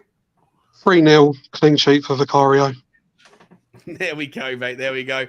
Guys, I want to say thank you to all of you, man. You've been absolutely wonderful guests. Thank you so much. I'll let you all leave, and we're going to go straight in right now to the game. But, guys, check it out on Spurs Play. Frank, Bobby, Frogget, Gilligan, thank you, guys. I really appreciate you all. Good to see you, Sean. You have a great day, buddy. See you next time. Cheers, Sean. Take it easy, mate. All right, that's it, guys. I've got to get this score counter done. I've got to get everything up and running. Let me don't go anywhere. We're about to kick off. I think. Are we about to kick off? We haven't kicked off yet, have we? Go live. What are we up to? No, the players are the lineup is. All the teams are saying hello to each other. It looks like a full stadium almost.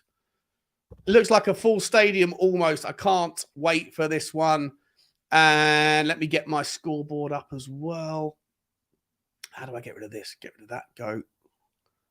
And share the screen. Let's go. Share the screen. Share the screen. Where are you? Where are you? Here we go.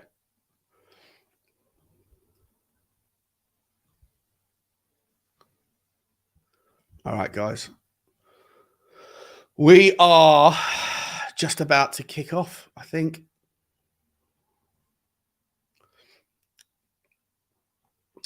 Piatov is in goal for Shakhtar. God, I'm going to struggle with some of these names. Goloshievsky is the right back. Kozik, Matvienko, and Topolov are the make up the back four. Bondarenko, Krishkiv, Zubkov, Skiev. I don't know. That's it. Harry Kane is out though. The noise is there, guys. We're about to get going.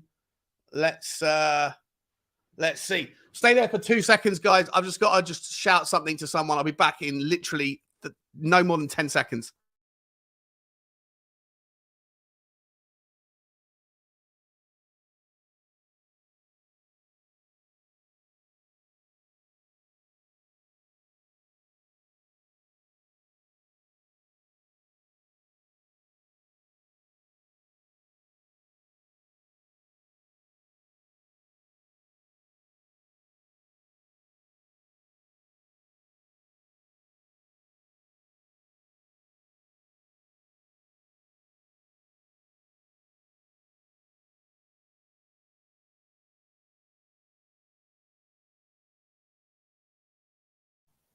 Sorry about that, ladies and gentlemen. I am back.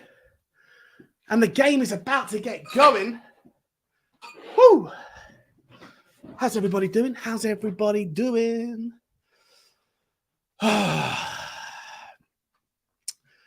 Anyone got a stream? It seems like He's Goal and Total Sport Tech are just showing United. Drew Zilla's in the house. What's happening, Drew? I'm exhausted. Let's get the likes up for Sean's Ukrainian presumption. I gave it a best shot I could. Thank you for the super chat, Just a Girl, Kate. Hope you're feeling better. Oh, God. Yeah, listen, big up to everyone that came on. Gilligan, I think he only got about 3 things to say, or the chance to say 3 things. Each one of them was incredibly insightful. I actually agree with everything he said. I agree with everything everyone said, to be honest. Bobby K made some good insights. Frankie always does. So does Bobby, and so does Froggett as well. And the people that were on earlier, I think Donovan was on. I think he dropped off. Look at the crowd. I'll see if I can put on. I'm going to turn the noise on just a little bit. Let me know, guys, if you can hear any audio coming from the TV. Then let me know, because I'll get in trouble. But we are about to kick off, guys. Penultimate game. Oh, we're gone. We're off. We're off. I mean, I've got to start this. Go. There we go. Let me know if you can hear. Actually, I need to change that. Can you guys hear anything? The atmosphere is mad for a friendly. I need to get this up a little bit. How do I edit this? Edit 37. And we are going. All right, there you go, guys. If you want to sync up with me, we're on 41 seconds, 44, 45. Looking forward to this. Sonny gets pushed out into touch on the halfway line. His Destiny Udoji. You are my destiny. You are my one Udoji. You bring that joy to me. Oh, Destiny Udoji. There you go, guys. How many other people are going to be playing and singing songs on their watch-alongs today? Not many. I'm going to get the guitar out if we do well. 600 people watching. Really appreciate you stopping by and sharing the afternoon with me. I'm excited to share it with you. Let's get myself a little bit of lemonade into the glass. And maybe at halftime, they're going to add a little bit of something else. After the show, we are going to... I'm going to open up the thing again. Open up the chat again to get everyone's opinions. What I'd love to do, I'm thinking about doing it. I don't know if I should do it today. I'm not prepared, really. Do I want to go into, like, fan... Do I want to do, like, one-on-one and get your fan takes? You know, like, there's other channels that do fan cams or whatever. I'm not sure if I'm... how good I am at doing those things, those interviews, but we're going to try. Oh, here we go. Here's Harry Kane. Chance for Harry Kane. Oh, it's a shot. It's a chance. Oh, he's been knocked over by Emerson Royale. Harry Kane. What a save by the goalkeeper, who looks about 72 years old. Piatov. He's grey-haired and he's going bald at the top. He looks like he's about 70. James Maddison connects really well with Harry Kane, though. That was absolutely... that's what you want to see if Harry Kane is staying. Here comes the corner kick. Corner kick comes into a decent area. Ben Davies underneath it. Shot from distance. Oh, a shot from distance. Who was that by? Was that Destiny? No, it's Pape Sarr.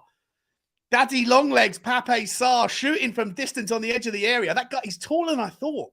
Pape Sarr is 6'3". Look at the press. Oh, the press is superb. The press is sensational, ladies and gentlemen. This is what you love to see. This is what you absolutely love to see. Smoky settings saying my voice is beautiful. Well, something about me has to be, and it's certainly not my face. Certainly not my body. I'll give you that. And my voice isn't very good either, but it's all in the heart, mate. The heart and the soul. Here comes Shakhtar breaking out of defense. Oh, it's nice. It's a nice move. He's moved forward. Who is that guy? Shakhtar on the breakthrough. It's not offside. Chance for Vicario. Saves. He spills it and he gets it. It was offside anyway, but he makes the save. It was offside, but he did spill the save almost back into the feet of the Shakhtar player. I'm not sure if that's a confidence-inducing save or a confidence-ripping, snitching, snatching save. I don't know. If you're going to spill, though, I mean, it was a good save, good shot, good block. But he parried it right back into the to the feet of the player who shot it. And then he managed to scramble. Sarr shot, says Stinging Nettle. You're getting spanked, son. Oh, I think you're getting spanked, son, this afternoon, Jack Napier.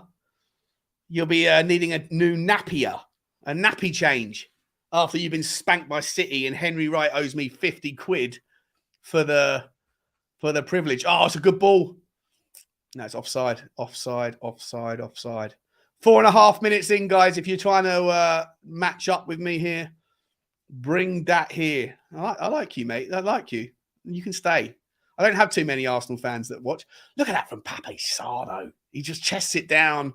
No, he didn't. He hits it on the volley. I thought he chested it. He just smashes it on the volley. I love the confidence of Pape Matar Sarr. Here we go. The press is on. This time, Shakhtar work it round. They put it outside to their left back. The left back who marauded forward a little while ago. Here's the left winger. I'm not going to try and say their names because I don't know who. You know what? I probably should get their names up. Hang on a minute. Let me see if I can get their names up. For the purposes of trying to be a good commentator, let's get the lineups. All right. I'm probably going to get some of these very wrong, but we are. It was Topolov. Topolov he's a good player, that Topolov. I like him. It looks like he's can maraud forward. Here's Matvienko. Here's back to the 75-year-old goalkeeper. Piatov looks long out towards Bondarenko. Tackled well by Destiny Udogie. That's what you want to see, Destiny. That's what you want to see, and Destiny Udogie. What else is going on? Who else we got? The man can sing, says Daniel Hewson. I can't, mate. I can't. But it doesn't mean I'm not going to. What else we got going on? Spurs fans. Why am I listening? Every time I look for a comment, I pick it up because I think you've got quite a standoutish name, Jack Napier. It sounds like a name that you would have like a kind of a book, like a Jack Reacher. Jack's a powerful name. I do like the name Jack. To be fair to you, Mr. Napier. I'm a fan of the name Jack. It's a strong, solid Christian name. Let's get forward with his Destiny Udogie playing 1-2. That Højbjerg plays it out to Christian Romero. Christian Romero looks back towards Benjamin Davies. Davies looks inside. Here's Højbjerg again. Højbjerg inside the centre circle. Shakhtar are doing a little bit of pressing, but only up to the halfway line. They press when they get to the halfway line, then they lay off. Oh, it's nice football. Here's James Maddison. Spreads the ball lovely with a nice little turn. Looks outside to Sonny. Sonny on the left. Pulls it inside. It's Harry Kane. One last time, Harry Kane. Oh, no. It's just a great bit of football. Piatov gets down well. Surprised he doesn't need a Zimmer frame to get back up. That man looks old. Someone do me a favor. And tell me how old that man is, because he looks like he's 55-year-old accountant. Oh, who is Jack Knapp? Oh, is it already a name? Is it? Oh, okay. I gotcha. Oh, there you go. I thought it was just a real name of someone, but I can understand why the Joker would be called Jack Napier. Jack is a good name, strong name. If I wasn't called Sean, I wish I was called Jack. I don't know if that's reasonable or not. You know what? I'm expediting the timeline for a vodka because it is Sunday and it is Tottenham time. Sue me. Don't sue me, but don't judge me either. I hope you guys are all... Piatov is 39. Oh, he is old. Okay, so it wasn't just the fact that he looks old. He actually is very old. Wow. Okay. Udoji playing well, says Stick. Oh, that's a... Jesus Christ, I overpoured that one. I got to be on the Sava show at 8 o'clock tonight. I have already pre-warned him. I said, mate, it's Sunday. It's my fun day. I'm going to have a drink early for the football, because then I've got the other football I've got to watch, which is the Community Shield. So he's like, you are going to be on the show, aren't you? You are going to be on the show. I was like, yeah, I'll be on the show, but I might be a little bit, like we were on Friday night on Henry's. All of us were having a drink. Here's Destiny Udoji. Look at him getting forward, doing the 1-2 with Sonny. You love to see it. He finds the way to get the ball into the box. It falls to Kozik. Tottenham can recover it. This is the press we love to see. This is the press. Here's James Maddison again. James Maddison looks, he's doing some twists and turns. He finds Emerson Royale. Emerson Royale looks out to the right-hand side to Decky. Decky doing his usual, cuts in on the left and then crosses with his left into nowhere. Disappointing. Oh, I love this. Oh, come on, ref. That's not a free kick, mate. That is not a free kick. Decky gives away a free kick against Matt Bienko. Matt Bienko, yeah. I think that's how you say his name. I don't think that's a free kick. I wasn't impressed with Decky cutting back in, doing his usual cross into no man's land. Look at Ange Postecoglou with his port little belly. He's just like me. He's just like me. Just like Range as well. Nick Range Postecoglou, who does actually look quite a lot like him. But it's a good start. 620 of you watching. I love that. Cool of you. Very cool of you to spend the afternoon with me. Guys, smash the like, smash the subscribe. Participate in the conversation. Look at Dave Eastcott. He's freaking buzzing. He's buzzing for life under Ange. Oh, it's a long ball over the top. This is what we've got to be worried about. Here is Sikan. Sikan, the winger. He's one-on-one. One-on-one against Romero. What a challenge! What a challenge. Strong in the challenge, not rash. He did slide in. Didn't necessarily need to. What did Paolo Maldini say? If you're sliding in as a defender, you are already making a mistake. He did slide in on the edge of the area. If he did time it wrong, we could have given away a pen. That's just something we have to talk about with Romero.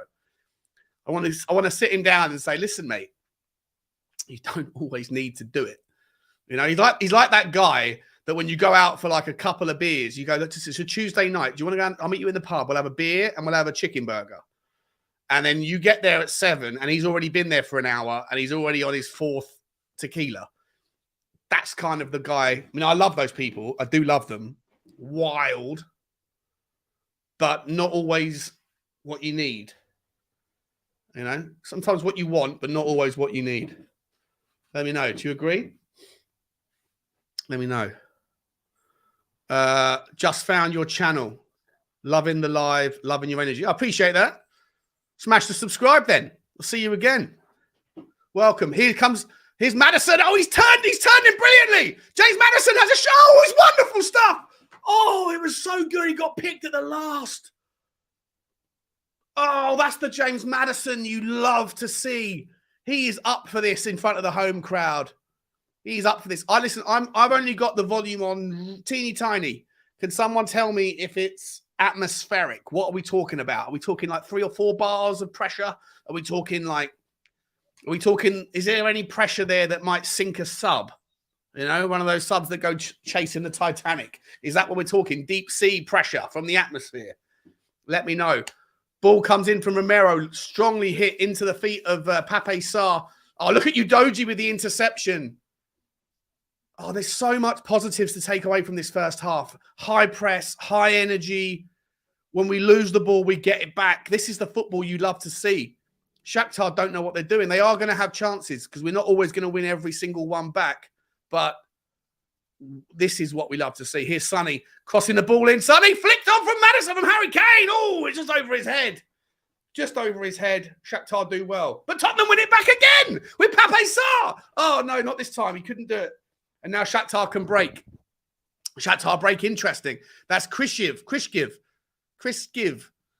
Now towards Goshievlili. Looks back towards the goalkeeper. Pyatov. And Tottenham Hotspur win a corner kick. Do they? No, they don't. The goalkeeper says, no, it didn't go out. I thought it did. And here comes Bodorenko. Bodorenko looks outside to Zubkov. Zubkov looks for a long ball into Kelsey. Oh, well tracked by Ben Davies. Or is that Romero? It's the shade. The sun is... The stadium's causing a massive shadow over the pitch. Oh, well done, Decky. Getting back, doing the Lord's work. And then putting a run on, and no one's looking up. No one's looking up because Anne just said you do not clear the ball like that. You don't do it that way. You play the ball out from the back. But sometimes there's an opportunity on, and that's what Decky was trying to achieve there. Gary Bex is saying, what's going on with the ref? He's being very charitable. I think it's a friendly, isn't it? Let's let the game go. Let the game go. Here comes Sonny on the left, marshalled by Goshkevili. Looks inside to Ben Davies. Ben Davies on the halfway line. Looks across to Romero. Puts a wonderful ball into the feet of Sarr. Sarr's first touch is a little bit off. And Tottenham can't break too easily. Here comes, who's that? Nasrina. No, that was Bondarenko, sorry. That's Nasrina. Now Matvienko. Matvienko into the feet of Nasrana. Oh, it's a chance. Oh, what are you doing? Oh, Vicario, you came out. You came out and then you backed off. But you managed to get it. Sikan had all the chance in the world there. A lovely ball from Matvienko down into the channel over the top of Emerson Royale. Vicario moves out to go and intercept it, but then stops and then ends up sliding in and blocking it. But again, confidence from Vicario. I'm not going to go there. I'm not going to say it's confident-inducing because it isn't. It really isn't. Something's happened on the pitch. Something's happened on the pitch. All the Shakhtar players are running away. Oh, Pyatov. Oh, that's why. He's a goalkeeper. Okay. He's coming off already. He's been given a blue and yellow card. Oh, it's his final appearance. Okay, I didn't realise this guy. When I was calling him old, I thought it was a joke, but he actually is old. It's his retirement. It's almost like his testimonial at Tottenham. All the Shakhtar players have gone over, given him a tunnel. That's nice. Club legend for Shakhtar. There you go. That shows you my knowledge of Shakhtar Donetsk. I didn't know him. I thought I was having a giggle saying this guy looks like he's 70, but he actually he actually is. Oh, well, there you go. Big up, Pyatov. Very cool for him. Why aren't we doing that for Hugo Lloris? Are we doing it for Hugo Lloris? No, we're not. We can't be doing it for Hugo. He's not even on the bench. Drink a shot every time we have a shot. Mate, my liver's not. I've got non-alcoholic fatty liver. So I shouldn't even be drinking anyway. I gave up drinking for 3 months with my health issues, and my liver started to return to normal. And I've only just started to introduce it back in a little bit because life is really dull. But I don't know, man. You're tempting me to drink a shot every time we have a shot. Yeah. What are you thinking? What are you thinking? No, I'm not that guy. I don't want to be the Christian Romero of the drinking community, the Tottenham community. Still 605 people in here, guys. What's cracking? Love it. Albert Burt saying, what's up? How are we playing? Look, I think we're playing pretty well. I'm really liking the press. Some of the final decisions not been great. I think Maddison has been extraordinarily interesting to watch. What is going on there with Ben Davies? Oh, what are you doing, bro? Corner kick. Decky tries to shoulder barge the guy. He's injured himself. He's winded himself. Referee's not given anything. He's not given anything.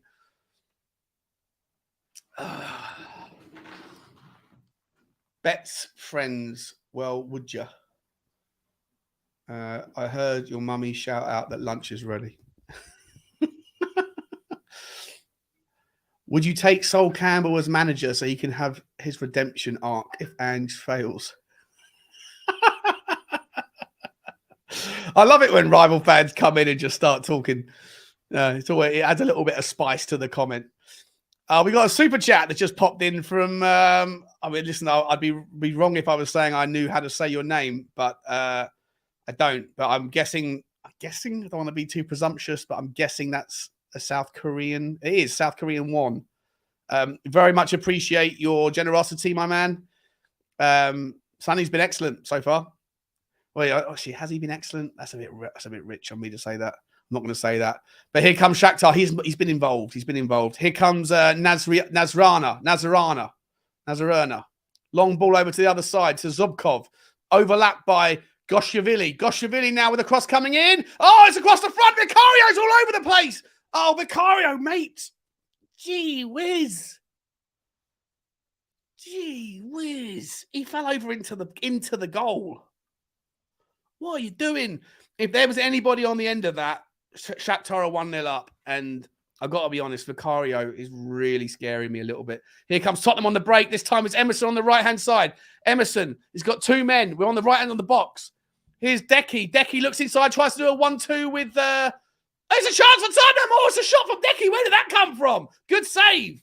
Good save from the new goalkeeper. I'm not sure who is the new goalkeeper. The new goalkeeper is...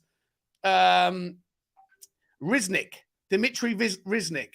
I think he must be like their proper main goalkeeper. Oh, Robert Hardy saying Vicario's a big concern. He does not inspire any confidence. He doesn't inspire any. He looks like he's reckless or like nervous. The ball's been kicked out into touch. Someone's injured. Who is that? Romero's injured. Oh no. Oh no. He's kicked the ball out. Oh, no.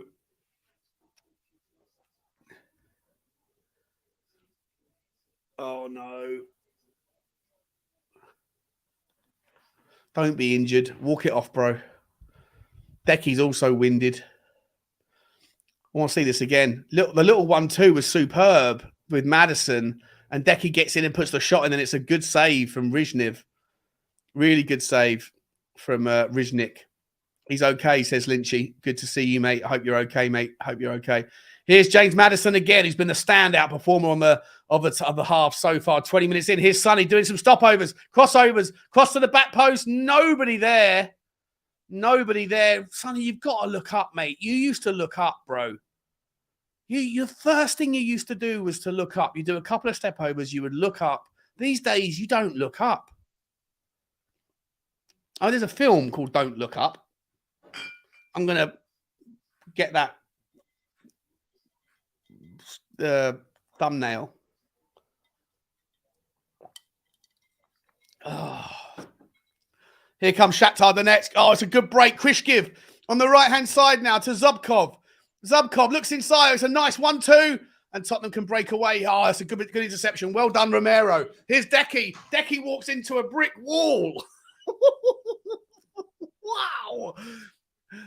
I wouldn't want to be on the receiving end of Decky running into me, but that guy, Topolov, he almost toppled over. Gee whiz. Gee whiz. Here's Matvienko. Looks long again. I like that kid's ability to kick the ball into the channels. Oh, what a lovely ball that is from Romero. Here's Decky. Decky looks left towards Sonny. Oh, it's just too long. Sonny's timing's wrong, but that's not on Sonny. That is on Decky. Decky's been engaged though. You've got to applaud Decky.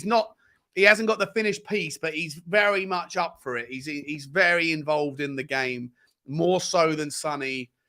Most of our game is going down that right-hand side. He's linking up well with Maddison. Maddison's been sensational, by the way. Looking forward to seeing what Lo Celso does in the second half. But there's still I wouldn't say issues. There are consequences to playing this style of football that we are just going to have to get on board with. And that is that when we lose the ball, unless you win it back immediately, the ball is going to be broken on. Here's Sonny, 1-2 to Harry Kane. Chance for Emerson. He's put it across the bar. It's like Emerson. Who is that? Destiny Udogie. Oh, it was beautiful football. Harry Kane could have had a shot himself. If he just pulled it to his right, he had an open goal. Instead, he looks to feed in Udogie. I think it's Udogie. The Spurs play is really dark. The screen is really dark, so can barely see. Like it should be. I don't know if anyone else is watching on Spurs play. Let me know if you're seeing the same thing. But to me, the screen is super dark. Can barely make out the numbers or the players. This time, Udogie is. Oh no, who was that? That was Sarr that is felled by Krishkiv. Look at that from Sonny. The football is just absolutely spectacular. And Destiny Udogie runs it down into the channel and just puts it across the box. That was world-class football there.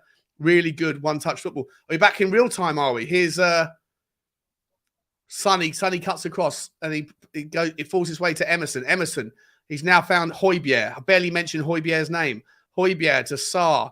Højbjerg back out to Decky. Højbjerg playing that 6 well, but he's almost gone a little bit under the radar. I don't know if I've missed some of his action or he just hasn't been involved, but he's been a little bit anonymous to me. A little bit anonymous. Udogie season B. 100%. 100%. Here we go. What we had? 24 minutes and 28 seconds. The first half of the first half is over, ladies and gentlemen. It's still 0-0. Tottenham, I don't know. We haven't really had too many gilt-edged chances. A couple of decent shots. Sonny looks inside to Maddison. He's all over the air. Maddison has been wonderful. He's been wonderful. He's on the left. He's on the right. He's linking up with Sonny. He's linking up with Decky. If James Maddison can stay fit, and he's kind of playing a little bit differently. Like this time, versus the Sailors, he was hanging back on the area, like not being involved as much in the build-up, but being on the end of it. Today, he's moving. He's drifting. He's drifting like a piece of wood lost at sea, but that piece of wood's got a bit of a radar on it and knows where it wants to go. Destiny Udogie does really well. It's actually a good save. I didn't realize that. It actually hits the foot of Riznik and pops back across. I thought he was just playing it across the box, but actually he was going for the goal and it's hit the knee or the foot of the goalkeeper, Riznik. And that's why it's come back across. Interesting football. I would have thought Harry Kane would have taken that on himself, but he decided not to. Sensational stuff either way. Sensational stuff either way. Here is Nazarinya. Nazarinya looks inside towards Matt Vinienko with another long ball. Long. This time it's intercepted, is it? Oh, no! Destiny Udogie gets it wrong, but he manages to recover. Oh, Destiny tried to intercept that and got the timing slightly wrong. And had Goshkavili been a little bit quicker, he could have maybe stepped back, taken it, and then we would have been in all sorts of trouble. Here is Destiny Udogie again, looking inside. He's moved into the center circle. Don't you just love the fluid rigidity? Don't you just love the rigid fluidity? What is your favorite way of saying this? Is it fluid rigidity or is it rigid fluidity? What a pointless poll. What's the pointless poll? Where's the poll? Have I missed the poll? I don't know what's going on. More likes for Super Sean, guys. Yeah, more likes for Super Sean, or even Stable Sean, or even Sober Sean, because that name won't be around for too much longer with this bad boy in my hand. And I'm excited to spend the afternoon with you guys. Here's Sonny on the left-hand side. Acres of space. He puts a ball in. This time it's a good one. Oh, a diving save. Diving save from the goalkeeper, Riznik. Here's Pape Sarr with a shot. Oh, Pape Sarr. What a save. What a shot, though. Riznik does really well. He dives out to punch like a Superman clearance on Sonny's cross. Udoji gets the ball on the rebound. He puts it outside to Maddison, who flicks it into Sarr, who finds himself crowded out. One touch, it flicks up. I got to watch this again. Oh, sorry, it was Højbjerg. Højbjerg puts it into Sarr. Sarr takes one touch. It seems to pop up, and he wraps his left foot around it, and it's a wonderful save that keeps it out, and Tottenham have got a corner kick. Oh, I love Pape Sarr. We've got a worldie. Pape Star, we're going to call him. Pape Matar Star. Another corner kick. No, the goalkeeper gives it away. It's a goal kick. It's a goal kick. Daddy Sarr, according to me, 24Z. Daddy Sarr. I think I've got to love it. I'm not sloshy yet, Drew. I've just literally poured my first one that you can see. There's the bottle. It's only just been cracked. So I'm absolutely fine right now. But we'll check in and see how the bottle's doing a little bit later on. Look at us again. Oh, what's going on, referee? What is going on with Spurs play, by the way? The screen resolution it's like I'm watching, I don't know. I can't see. When you go into the shade, when the ball is in the stadium shade, you can't see anything. You can't see the Shakhtar players. You can barely see the Tottenham shirts. It's mad. Let me know if you are. We've only just begun to leave white lights and promises. 100%, mate. Daddy Star, Pape Matar Star, 24Z. Yaya Star, exactly, mate. Yaya Star. We are 55 quid for that quality. I know it's not like, I think it's HD. It's just, I can't see a quarter of the pitch. Like where the ball is right now, I cannot see anything. I don't know if it's my screen settings or if it's Spurs play, but it is dark, but not as dark as yours. Okay, mate. Maybe it's something wrong with my settings then. I can barely see the ball when it goes into the stadium shadow. Here's James Maddison. Oh, look at that from Madders. He's got the confidence to whip in a ball as though he's attacking, but he's doing it down the deep end. Sonny, oh, what a lovely ball that was. That must have been from Højbjerg. Absolutely sensational. Here comes Sonny, crosses in. It's Sonny from old. It's a terrible last touch. Sonny! Oh, come on, bro. I miss you. I miss your stardom. Why can't you find it? What has happened to Sonny? He doesn't work on this system, or he's not working as his usual self. I gotta be honest, guys. Like, I can't be the only person that's concerned about Sonny. I can't be. I know you get criticized by people for saying that he's not the best thing since sliced bread, but I love him and I hold him to a high standard because I know he's capable. He's the most capable of all the players. He's got more talent in his foot and his feet than I'd say anybody on that pitch. But he's losing it. Or something's up with him. Come on, Sonny, mate. I'm not trying to put you off Spurs play. Apparently, mate. Apparently, Mike. It's not Spurs play. It's me. But I can just about make out Shakhtar players when the ball goes into the area where the stadium shadows on the pitch. It's fine now, where we are now, it's fine. But basically can't see diddly squat. Like right now, the ball's in the stadium shadow. I can just make out Tottenham players. Shakhtar go invisible. Crazy. Here's Christian Romero, who seems to have shaken off that knock. Looks inside to Maddison, who finds Sonny. Back to Maddison. Here's James Maddison again, who's been the most involved. First half an hour, opening half an hour. Love to see it. A lot of Ukrainians at the game today. A lot of Ukrainians, they put the divide. It's interesting. They have actually separated out the fans with the. I wouldn't have thought there'd be too many crowd problems. I don't think there's a historical rivalry between London Ukrainians or Ukrainians generally. There's a lot. It's actually quite a big section of the. Oh no, it's not that big. But yeah, here we go. Here's Højbjerg. Højbjerg looks left towards. It's a terrible pass from Højbjerg. Absolutely awful. Unnecessarily complicated. Didn't need to be that way, Pierre. Didn't need to be that way, bro. What are you doing? Here's Ben Davies. Looks to Højbjerg again. Højbjerg this time threads the ball nicely. Nicely done. Here's Sonny. Looks forward towards Maddison. He's all over the place. You can't track this guy. He's un-GPSable. He is un-GPSable. He's all over the place. I absolutely love it. I'm going to be talking about this Maddison first half for the whole week because it's really excited me. Because I tell you what, until today, I've been slightly impressed by Maddison, but I've been more impressed by Lo Celso. Let's see how Lo Celso does in the second half if we get to see it. What are your thoughts, guys? What are your thoughts? Oh, they were given free tickets, were they, Evan? Okay, mate. I think that's the fourth time today, Evan, that you have educated me in the comment section. I appreciate it, my man. I do appreciate you, and I appreciate it. It's not you, it's me. Yeah, exactly. Exactly. Here we go. Here's Decky. What can you, Dex? You do the same old thing? Yeah, same old thing. Does it every time. Tap, tap, tap on the outside of the left foot. Then a larger tap, and then cut it in with your inside of your foot. It's so predictable. Oh, here's Harry Kane.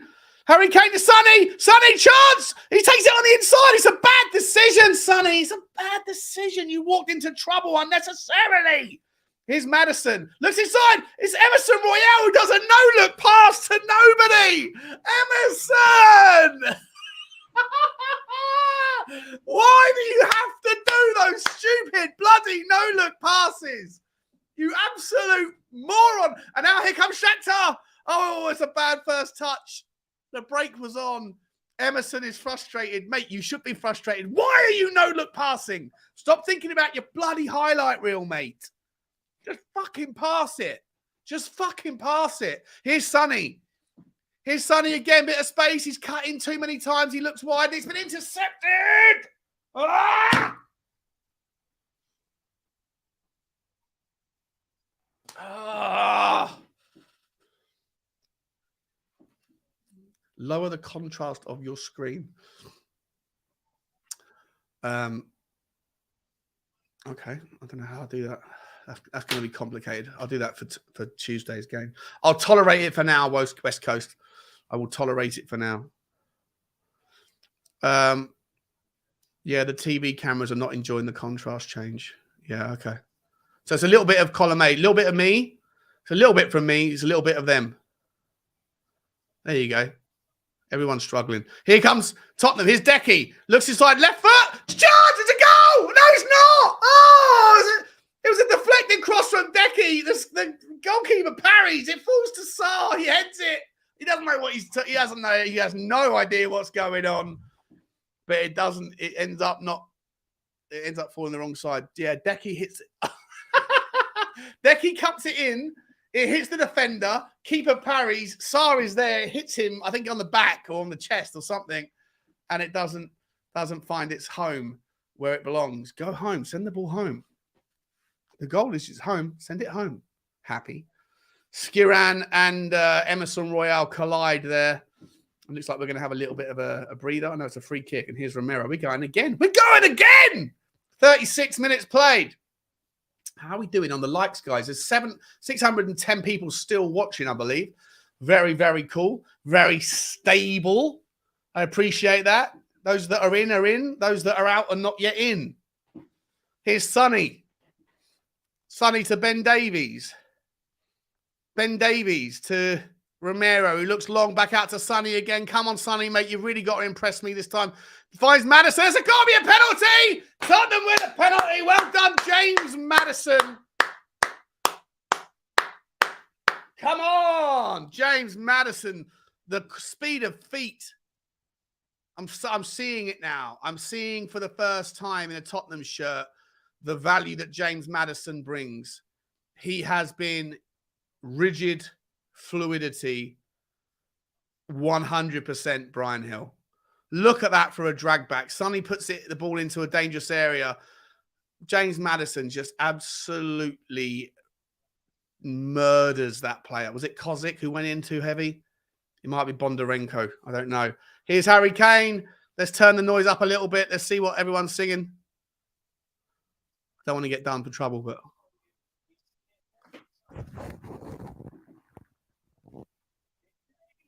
Harry Kane scores. He's happy. We don't know. We don't know if that's his last ever goal for Tottenham. Can you guys let me know if you are watching it? Because I can't turn this up, otherwise I'll get completely I'll get copywritten. But can you let me know if you're watching it on Spurs Play? Turn up your volume. How much has there been a lot of love for Harry Kane? Has there been? He's one of our own, chants going around.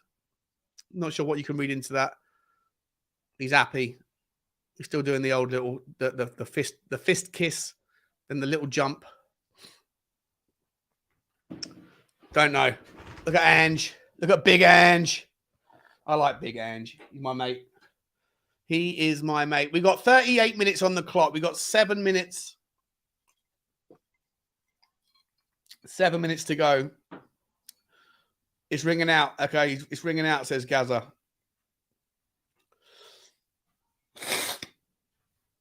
There's no chance for him. Oh, a chance again. Could have got two. Could have got a hat trick. If he took the first chance, imagine Harry Kane gets a hat trick and then turns around and gives everyone a goodbye wave. Do you think we're going to see a wave? I don't know. Let me know, guys. I want one word: stay or leave. At the moment, where are your, not what you want to happen, what do you think is going to happen? To put stay or leave, or S or L for Harry Kane.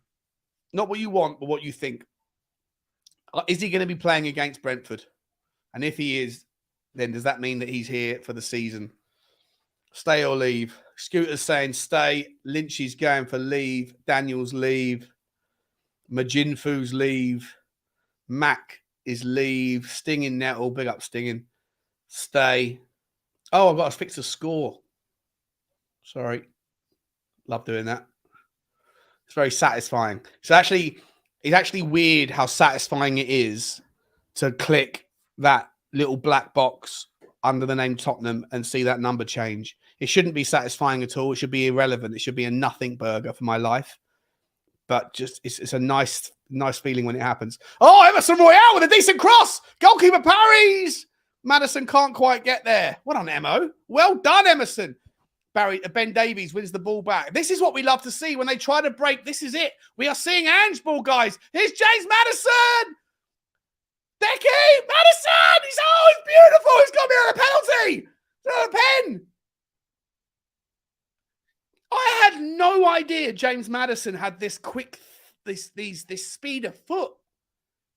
I know he's a great technical player.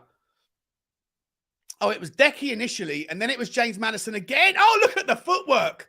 That footwork from James Maddison was as quick, if not quicker, than Lucas Moura for the second goal in Ajax when we got back into the game. Or was it the first goal? Just after half-time. I think it was the first goal. When he does that, when it hits Llorente, the goalkeeper parries it, and then he gets it out of the goalkeeper's feet and puts it round. James Maddison has got seriously quick feet. And I didn't realize they were that quick. What we're doing with the stay leaves, we've got leave from Mac, leave.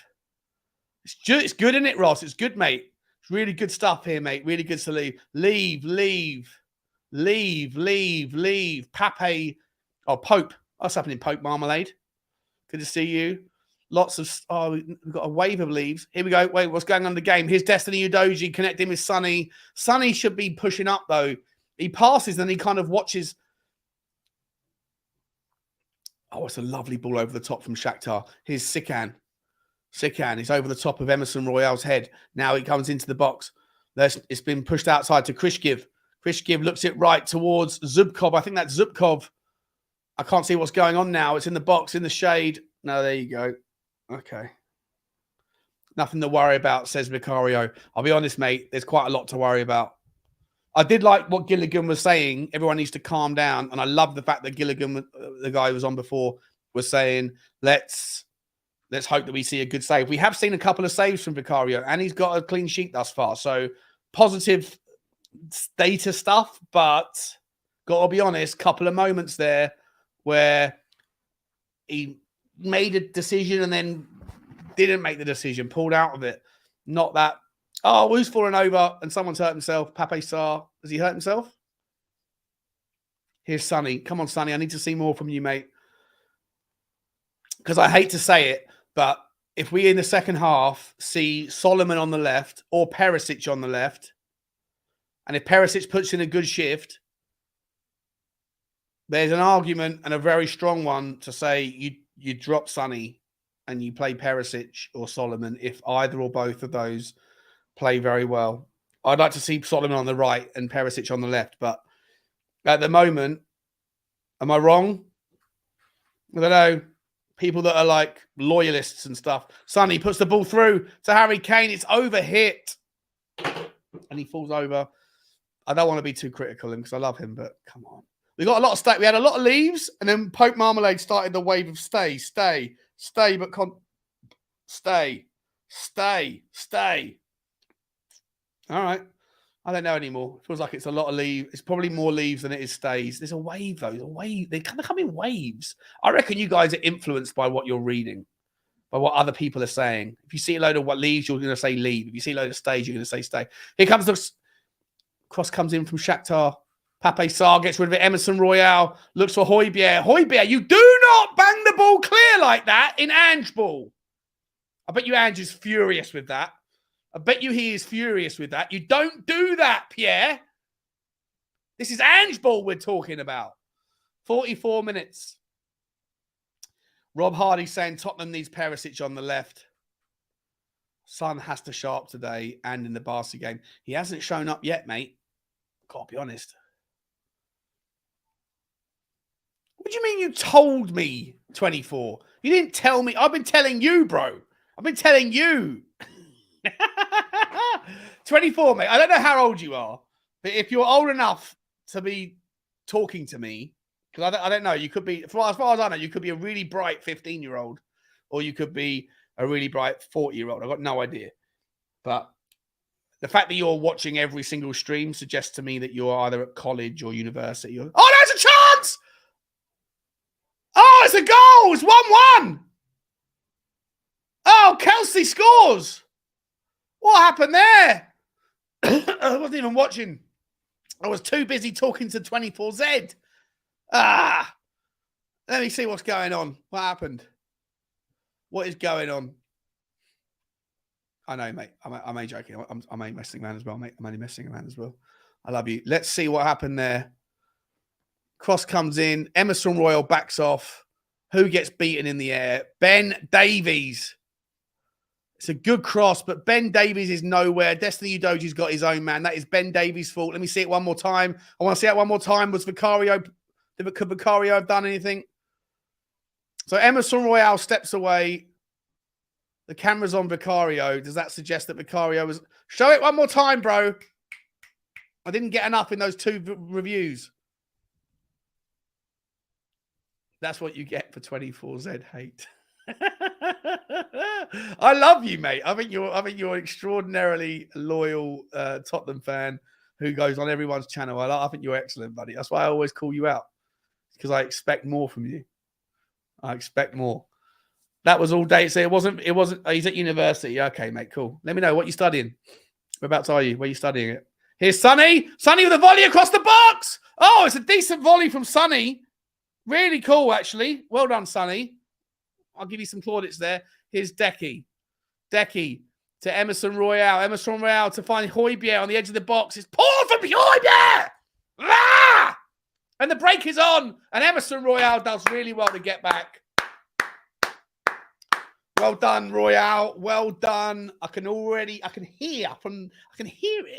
can hear Barry in the stadium about 60 miles away going, yes, Emerson. What a tap. He's done really well. Should be a free kick to Tottenham, that. Referee's giving it the other way, weirdly. I don't know where we were at. Yeah, did anyone see? I didn't see what was Vicario responsible at all. Could Vicario have done better? Because Spurs play only decided to give me 2 replays. And one of them, I was busy having banter with one of the crowd one of the guys from the channel. So a little bit selfish, Spurs play. A little bit selfish, if I'm honest. Very selfish. This is what happens when you play Ange ball, though. They're coming down the right-hand side. That stadium shadow is getting bigger, not smaller. Look at... Oh, Maddison always... Oh, no! You're in it! Well done, Ben Davies, this time, bro. Sonny finds Maddison. Maddison puts it into space. Can Decky get there? You haven't got the hammies for it. Oh, the goalkeeper clears it into Decky's face. That would have been one of the weirdest goals ever scored. But the Shakhtar defenders get back. The Shakhtar defenders get back. Oh, dear. It hits in Decky's back. Hits Decky's back. Hits Decky's back. That's got to be it for half-time. That is it for half-time. Guys, don't go anywhere. I'm just busting for a wee. Let me to stay around. I don't want to lose you, but, you know, nature calls. So I'll be right back.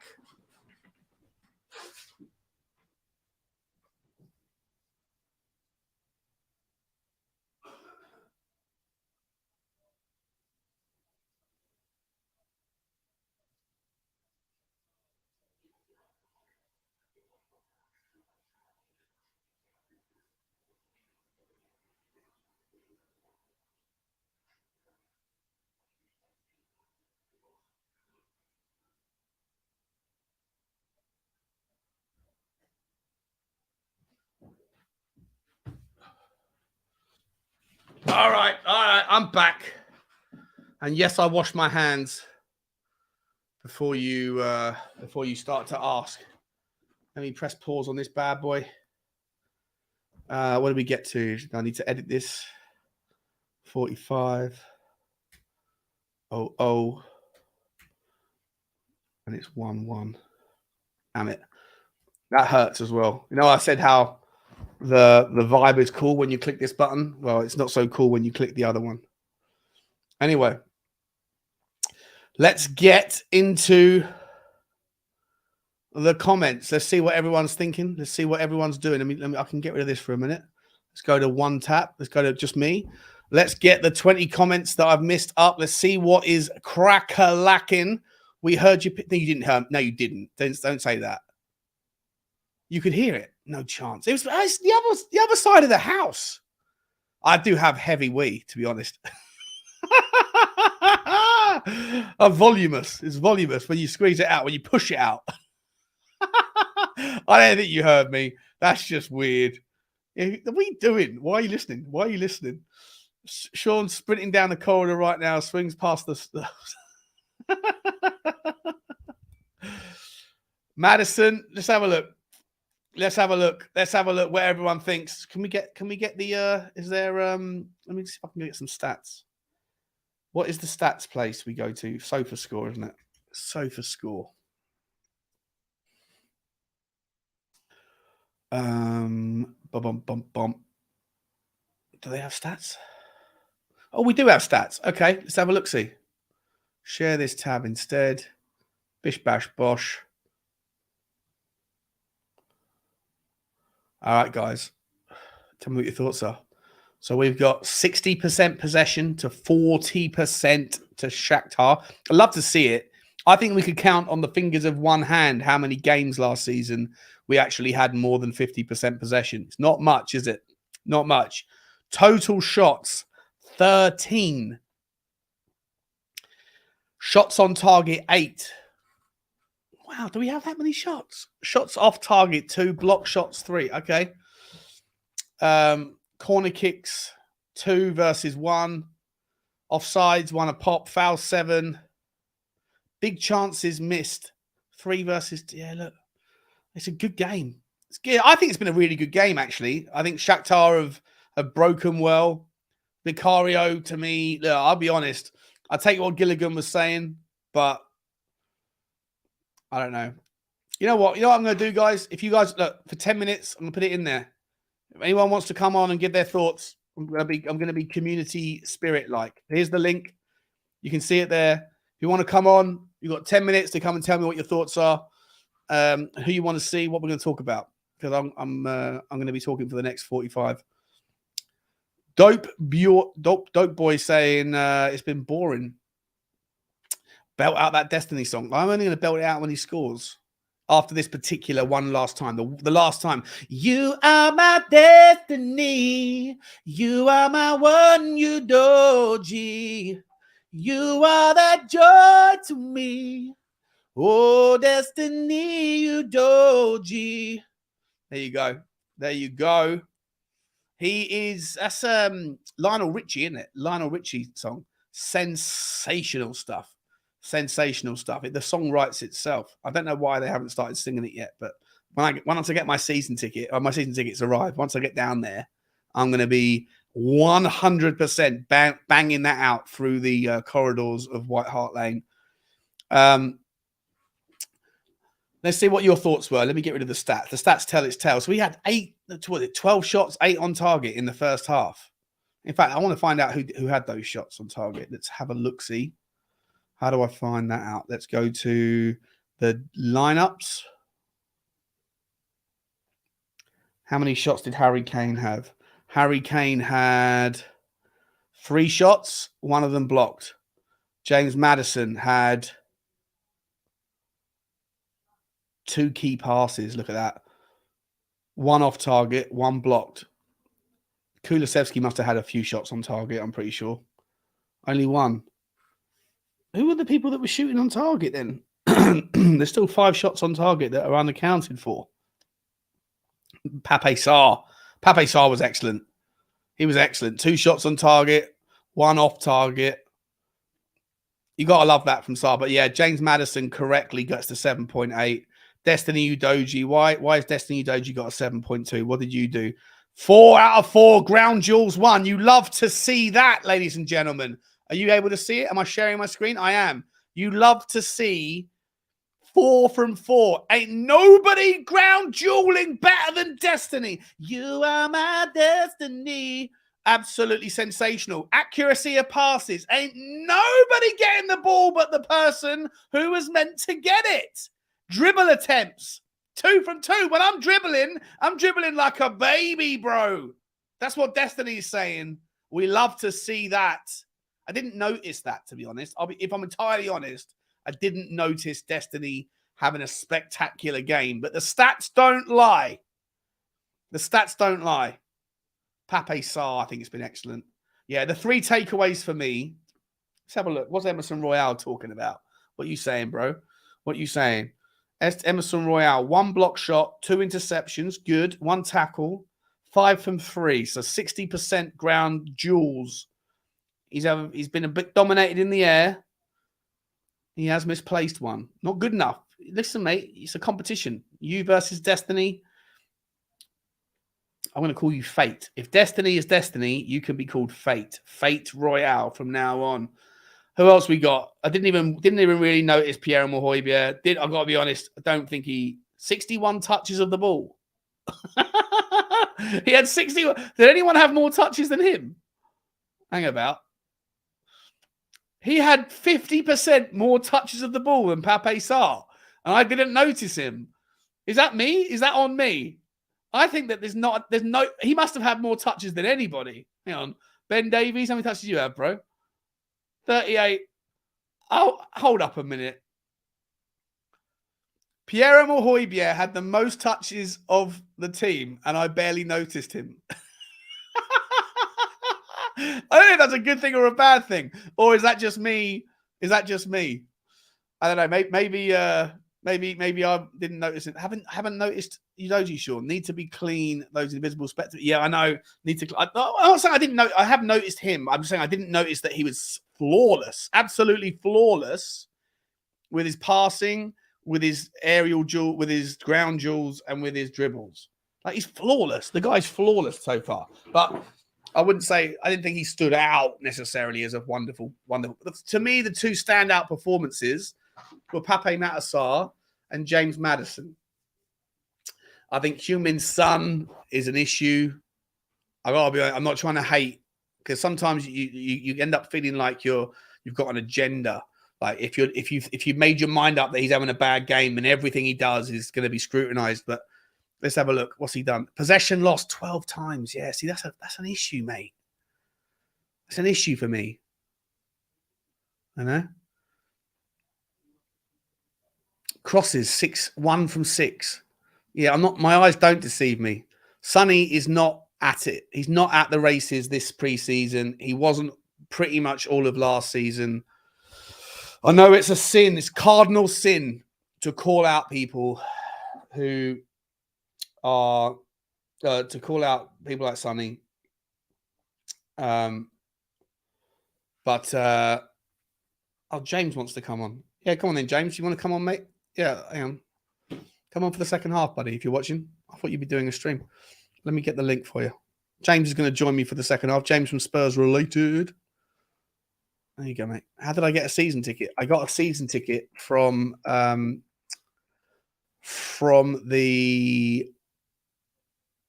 I got invited. I got offered. I got offered a chance to like go into the thing because I was just me. There was loads of tickets. I got a ticket in the South Stand. I could have had a better ticket. I could have got one like row 25 in the South Stand, but for some reason the Spurs website, not only is Spurs play piss poor, but the Spurs website is piss poor. For a multi-billion-pound organization, got to be honest, someone who works in marketing, your website is pretty important, and I don't think they take it. They haven't got it on fleek or whatever the kids are saying. They don't have it on fleek at all. Anyway, what are your thoughts, guys? Let me get rid of this shit. Let me get back to just me for the time being. Still 600 people in the house, guys. Smash the like button for the channel. Smash the subscribe. Smash it. Let's see what we're doing. Son is a headless chicken, says Mud. Mud. You're in the mud, FC. Weren't you the geezer who was calling me out for what happened with what's his name, Alex, the other day? Alex accused me of bullying him. You know, that sort of terminology can get a channel cancelled when I didn't bully. Ridiculous. Such a ridiculous word to use to describe that engagement. Did you learn on fleek from watching The Apprentice? I don't know where I learned on fleek. I've heard it somewhere. It's like those phrases off the chain. Something is so good, it's off the chain. What does that mean? I don't know, but I've heard it somewhere. Calling Sonny and Kulu an embarrassment is who called him an embarrassment? I didn't call him an embarrassment. Oh, Tottenham did. I don't think Kulu's been that bad, actually. I think he offers something that we don't have. I think he offers brute strength. I think he's got an absolute body clock on him, and I think he engages. I think he's very predictable. I think he does the same thing when he's got the ball in front of him and a player in front of him. He like bounces on his right foot and touches the ball 3 times with his left foot on the outside, like on his pinky toe. And then he always knocks it to his left and then crosses it in with the inside of the same foot. I think it's incredibly predictable. And I think that needs to change. I think if you're a good player, if you want to be a good player, then you need to be less predictable and work on that sort of side of the game. Do I think he's a 20 million pound player? Yeah, I do think he's a 20 million pound player, but you know, is he a 40 million pound player or something? Absolutely nowhere near. Nowhere. He needs to get better. He needs to be, he can't just rely on one trick ponyisms and then also just lean and use his body. But I do think that having someone in that role who is strong, ridiculously strong, and has that, like, there's no one else in our squad that has that. When you've got the options, and this is the thing. I remember watching Ange Postecoglou's interviews from when he was at Brisbane Roar, and he was accused of being a one-track pony manager. And he said, no, just because I put the same formation out doesn't mean I'm a one-track pony. When you have different playing personnel, different characteristics, you can mix and match. And you can end up with an entirely different looking squad, a different looking team, even though they're playing the same general style. Having a guy on the right who can dribble versus someone who can be, strength, like a strong player, those things, if you have those options all across the pitch, then you can end up with very different looking teams that all play the same system. And I think that was really pertinent. And I think that Decky does offer something different. Am I a little bit frustrated with him? For sure. For sure I am. Tell you one thing I'm not frustrated with is you lot. You lot are smashing the like for me, I believe. Let me know what we on. How we doing? 479 likes. Guys, if we can get to 1,000 likes, 1,000, and I know it's a hard push because there's only 578 in here, but I'm guessing that some of you are going to go, other people are going to join. If we get to 1,000 likes, I'm going to give away, I'll make it 800. How about that? Because I've got to put that, because I'm going to be going for a while. So I'm doing the second half, and then I'm going to open up the comment section and let everyone come on and have their points. If we can get to 800 likes, I will give away another shirt and maybe the away kit. How about that? Maybe the away kit. What I'll probably do is I'll put the giveaway tag in now so you guys can all participate. And then we can make that decision together. Let's have a look. What are we up to? How we doing? Hang on. Sorry to be boring for a second. I've just got to quickly look. Oh, we're at 13.6. Oh, we got a load of subscribers today already. All right. I'm happy to get, as long as you guys are happy to wait a couple of weeks for the shirt, because I've got to wait for them to be delivered. I've got, like I say, I've ordered 12. I've ordered 12, and then they're men's shirts, probably men's large. Then we can do that. What's my take on the first half, Lenny? I think the first half was a good game of football, mate. If I'm honest, I think it was a good game of football. I think Tottenham smashed it. I think Maddison was superb. I think the team generally are gelling. They're learning the system. The only time I've seen something happen in that entire first half that I know would have really pissed Ange off was when Højbjerg smashed the ball, cleared it long.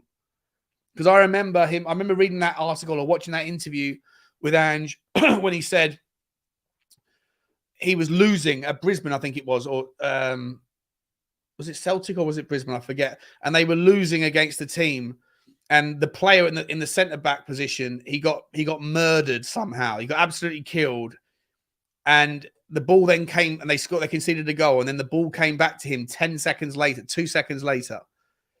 And he could have cleared it. He could have cleared it and just smashed it, but he didn't. Instead, he passed it to the right back and it was intercepted and they went and conceded another goal.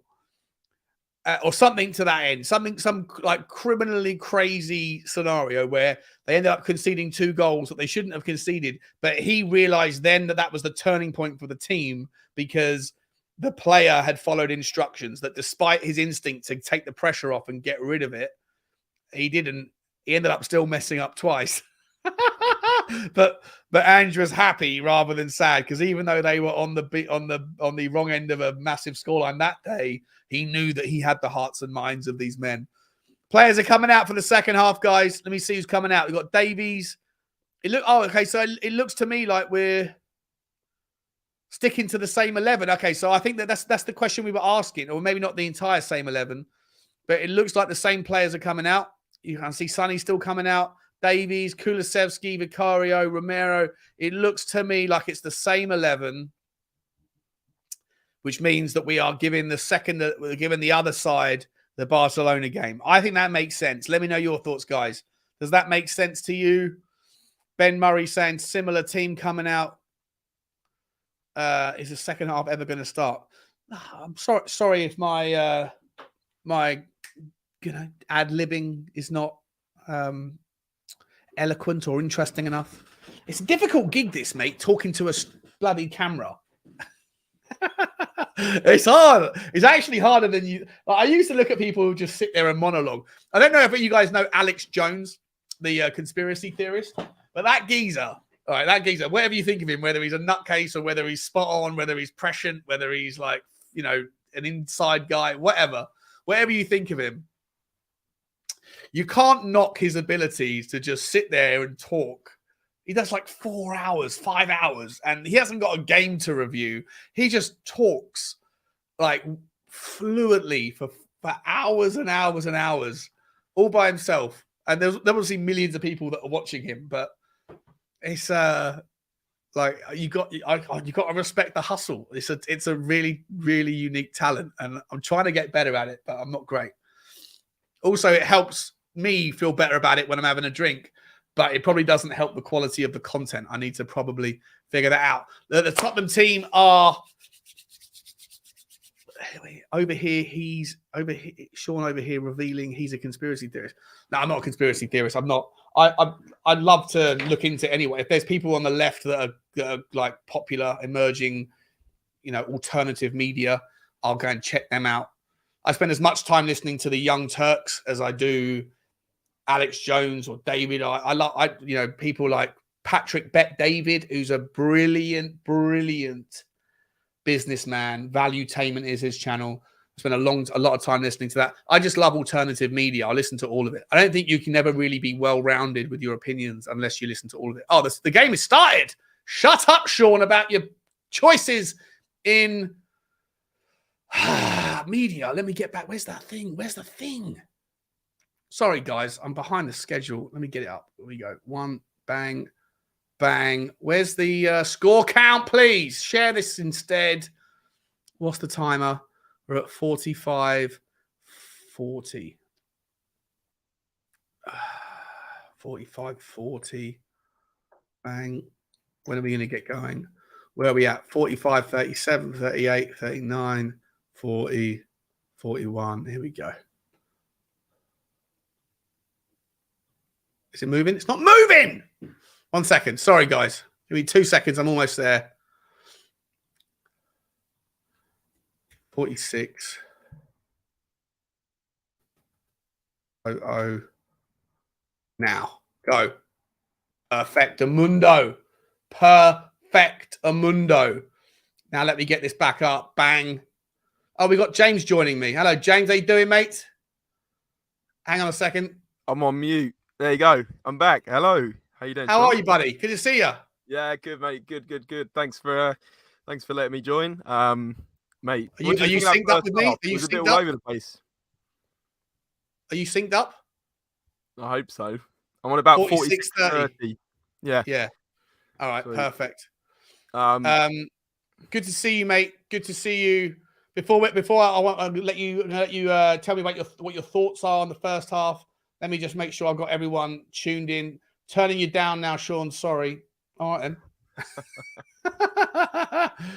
Listen, this guy, Derek, he has I respect him. He's got absolutely no problems telling me exactly how he feels. He sent me a long message last night telling me exactly what's wrong with my stream. I appreciate it. I did actually ask for feedback, and he was like, all right, I'm going to give you some feedback. You, Sean, need to do this and this and this. And I was like, all right, that's absolutely reasonable. Appreciate you telling me. I asked for it. So, you know. Constructive criticism, Sean. That's what you need. 100% you do. 100%. And he likes to tell me when he's turning me off. So he's had enough of Sean Butler for the afternoon. And that is okay too. Let me just ask everybody, please smash the like button for me. Smash the subscribe if you haven't already. And also get yourself over to James. If you can put your Spurs related link in the private chat, and I'll be able to pump it out for everybody. Make sure that they get over there and help you out. Get All right, subscribes going. Thanks. I will do. But just quickly, the first half, I just thought, wow, some amazing football, fast-paced, interchanging, amazing press. The only thing I'm very concerned about, and instead of like putting these goggles on and pretending Ange Ball's incredible, is we're at the end of the day, we're 1-1 against Shakhtar Donetsk. It's a friendly, and I understand that, but we can't be doing this, dominate the ball, dominate possession, and then go in drawing or losing at the break. It seems crazy, but it's early days. I'm not going to start panicking yet, but that would be my overall. John Sonny! Oh, no, I hear you, mate. I hear you. I definitely hear you, buddy. Yeah, look, yeah. I mean, I think we've had dominating performances in all of our games, but you know, I think against Brentford. By the way, mate, your camera's really struggling and your microphone's very crackly. Is your internet okay today? Let me do a quick test. I might have to go and put an Ethernet in.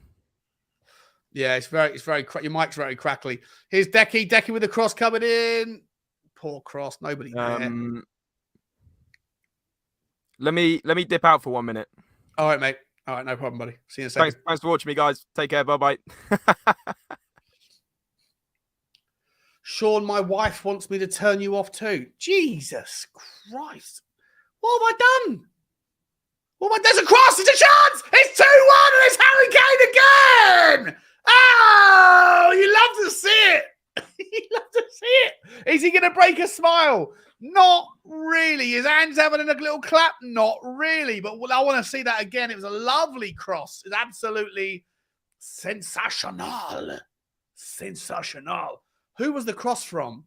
I feel like it was from Udogie. Was that a Udogie? Was that a Udogie cross? Or was that a Maddison cross? Who was doing that? Was it James Maddison? Oh, it was James Maddison. Absolutely spectacular. And if it hadn't have been Harry Kane at the end of it, Pape Sarr was there as well. We were all over that. Like hot chips to a tramp. Like beans on toast or like a cheap soup. We were all over it. Either way, James Maddison and Harry Kane could just be the new Sutton and Shearer. But is Harry Kane going to stay? Is Harry Kane going to stay? Is Madders waiting for that number 10 shirt? Oh, he hasn't been given his number yet, has he? He hasn't been given his number yet. Yeah, it's interesting. It's interesting. Why is that not? Let's go back to that way. Here we go. Bit of me, bit of the score. Let's turn the score up, guys. We've got to turn the score up. Ready? Oh, it's so satisfying. So satisfying. You love it. You absolutely love it. Absolutely wonderful stuff.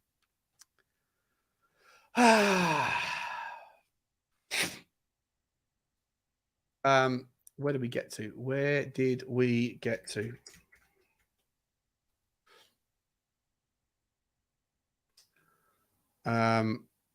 Offside was that?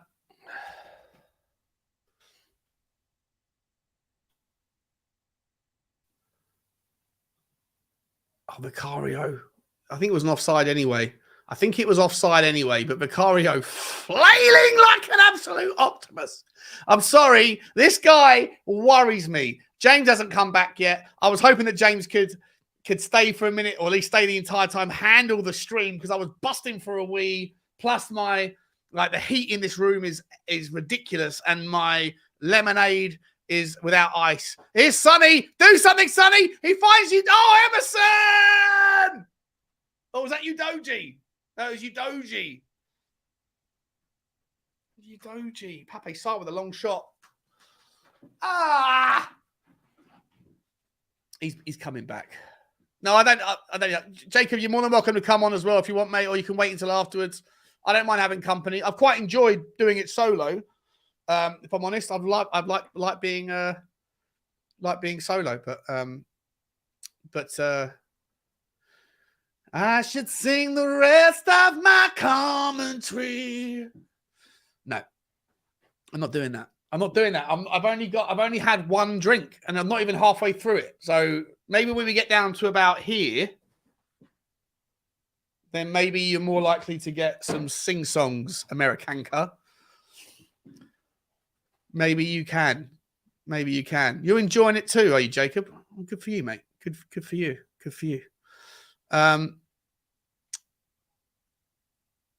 Let me see what's going on. Someone's injured. He needs more heat to settle our mate Vicario. I want him. I don't know, Lenny. Let me know, mate. Like, is he just waiting for one world-class save to calm himself down, or have we got an erratic goalkeeper? I just worry if this guy is just erratic. You know, an emotional Italian. They exist. Italians are known for being a little bit, you know. Oh, we had this conversation before about the American. When I lived in America, you go out with a Latino girl and she'll give you the best time of your life, but you'll wake up in the morning with a pair of scissors wrapped around your manhood because she had a dream that you cheated on her. There's an emotional volatility to certain people from certain parts of the world, and Italians are a little bit volatile. Like, I love them, and this is not a broad sweeping statement because not all of them are, but some would say, same with Greeks and Cypriots, there is like something about the sun. If you live in an area of the world where the sun bakes down on your head all day long, then, you know, there's a little bit of that emotional kind of volatility, and that's going through his head. Maybe Vicario's just an erratic guy. He'll have moments of absolute brilliance, and he'll have moments of, questionable decision making. We'll call it. New member of the channel. Before we get to that, here's James Madison's Decky into the feet of Harry Kane. There's a hat-trick for Harry Kane. Oh, we said it. We said it was going to happen. Oh, one last hat-trick, Harry. One last hat-trick, Harry. 54 minutes. Wowzers. Wowzers. A hat-trick for Harry Kane. What does that tell you? We can't lose this man, can we? We can't. We can certainly not lose this man either. He's back. You can go for your piss now. Go on. Go for your wee. Go. I'll go in a minute. I don't want. This is a terrible. That's that what we want to do. That's a little bit better. I want less of the clock, more of the James. Before I go, Tommy Howard. Sorry. Massive shout out to you. Thank you for the new member. The members are just flying in. I love you guys. You're supporting the channel in the lieu of the fact that we can't make any money from YouTube. You guys are stepping up and joining the channel, showing a little bit of appreciation. I really appreciate it, Tommy. I can't wait to meet you on a stream. Goodbye hat trick for Harry Kane, James. What a goal. Oh, man.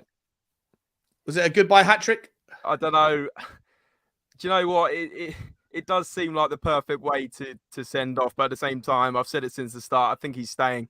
I still think he's staying. Even at this point, I still cannot see Harry Kane in a Bayern Munich shirt. I just can't, Sean. Why would he do it? What's he got to achieve there? He's going to win the Bundesliga. They win every year. It's just like, surely he's been advised better than that. Surely. Yeah. I mean, I don't know if he's been advised. Who's advising him? You know, like my brother, right? My brother's a really, really, really successful oil trader. Okay, right. I won't mention the company he works for, but he's like the head of an entire region, and he was having a bit of like an issue with some politics, and he phoned me up and asked for advice, and I gave him my version of advice, and he listened to it, and then he went, Sean, I'm not being funny, mate. That is the stupidest advice I've ever heard in my entire life. And I was like, oh, okay. And it's probably because I was half a bottle of vodka deep or whatever. But like, I don't think just because you have a brother that you should necessarily listen to them.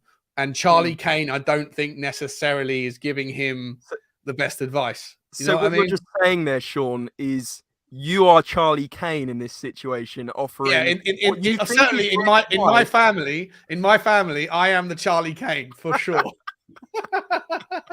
Yeah, a dislikable guy. The one thing I will say is that I don't live off my brother at all, right? So like, I'm not.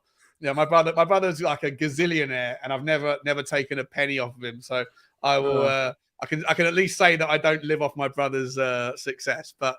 Certainly, when it comes to advice, don't listen to your brother just because he's your brother. That's my advice. Yeah, fair enough. Just to quickly check, is my mic all good now? It should be good. It's not really any better. I mean, let me know, guys. Now, I can hear what you're saying, but let me know in the comments. I mean, can you take a 70%, James, because he's jumping around? Or would you? Is it annoying? I'm only caring about the quality of the content, but for me, James is always, even at 60%. James is still worth having on the show. Let me know.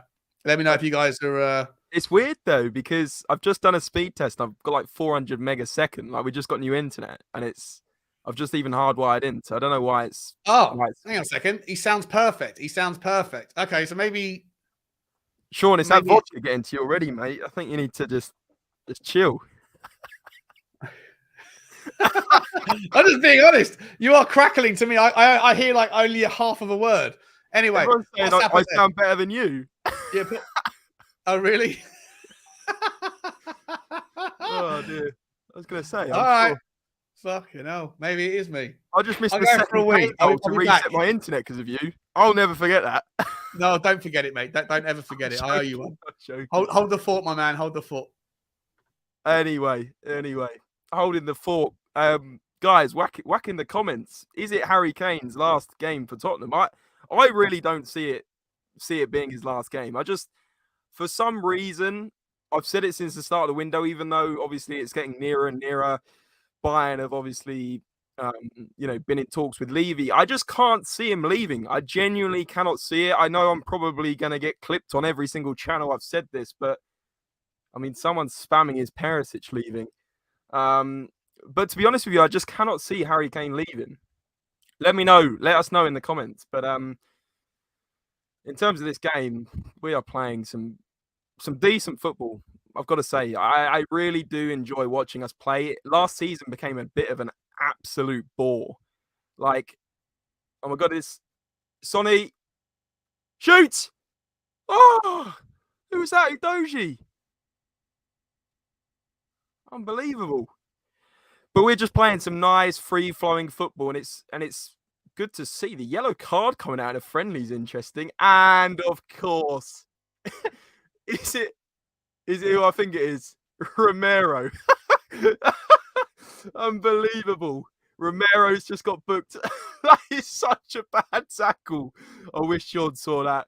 How is he getting a yellow card in a friendly? I mean, that is unbelievable.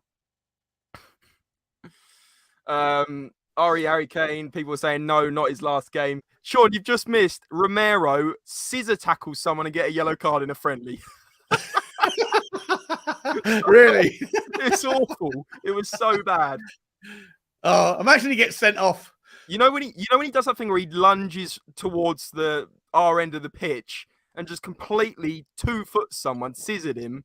It's an awful challenge. And he's got a yellow. Is he the reason? If you had a more stable, non-lunatic-esque right-sided centre back, would you be less demanding of a third quality centre back? Is it because it's him that's part of the two good centre backs that we have that you need to have a third? Not the complete reason. I see that thinking, but at the same time, in any team, I think you need two of every position in depth. I think I remember coming to your stream when we discussed this, Sean. Like you need every single position someone that's going to be able to come in and do a job. And at the end of the day, Romero's probably going to get himself injured, keep doing stuff like this anyway. So there's a reason on its own. And the fact that we don't have any backup really with any class other than obviously Van de Ven coming in, you got Romero, and then you look around, you like Eric Dyer, Tanganga, Rodon, Sanchez, who's going to be going. We definitely need a third. I think we do as well, mate. And Ash Phillips ain't ready, and neither is Dorrington. I was asking the chat while you were gone, what do people think? Like, I just genuinely can't see Harry Kane going. I know I'm going to get clipped if I'm wrong, but I just can't see it. Sonny chance! Oh, Harry Kane with the fourth! Unbelievable. Not quite. This guy doesn't want to leave. He wants to score 14. I'm about 10 seconds behind by the looks of things. Oh, are you? Yeah. What's your clock saying? 62:15? 61:25. Oh, and now it's. Oh, you're a minute behind. You're a minute behind us. It's all right. You get a double reaction. Here comes Shakhtar Zubkov. Oh no, Zubkov's off the pitch now. I'm not even going to try and pretend like I know the second string 11 for Shakhtar. So I'm just going to continue with the same names. Here's whoever replaced Kozik. Oh, actually, no, I'm going to get them all up. Oh, this is a pain in the arse. I thought you said it was a goal. It's not a goal. No, it wasn't a goal. No. Nearly a goal. Nearly a goal. Any substitutions for Tottenham yet? No, nothing at all. No. Nobody at all. Destiny Udoji getting muscled out of it, but muscles his way back in like an absolute beast. 24Z loves that one because you can't hear a bad word. He can't hear a bad word about Destiny Udoji. He is your destiny. God. Sean, that flick was unbelievable from Kane, by the way. Did you see what he actually did? Yeah. Yeah, mate. The guy doesn't want to leave, mate. You ain't doing flicks like that if you're off to Bayern Munich in 12 hours, mate. No. He's staying at Tottenham, isn't he? Or is that what we're taking away? Is that where we're going to hang our hat? He's staying? Is he 100% staying, James? He's staying with chest. But sure, I wonder if you saw this on Twitter the other night. It cracked me up, and I'm sure it cracked you up. I was just thinking of your like Spurs walks with the dog, with Bugsy, and someone had put.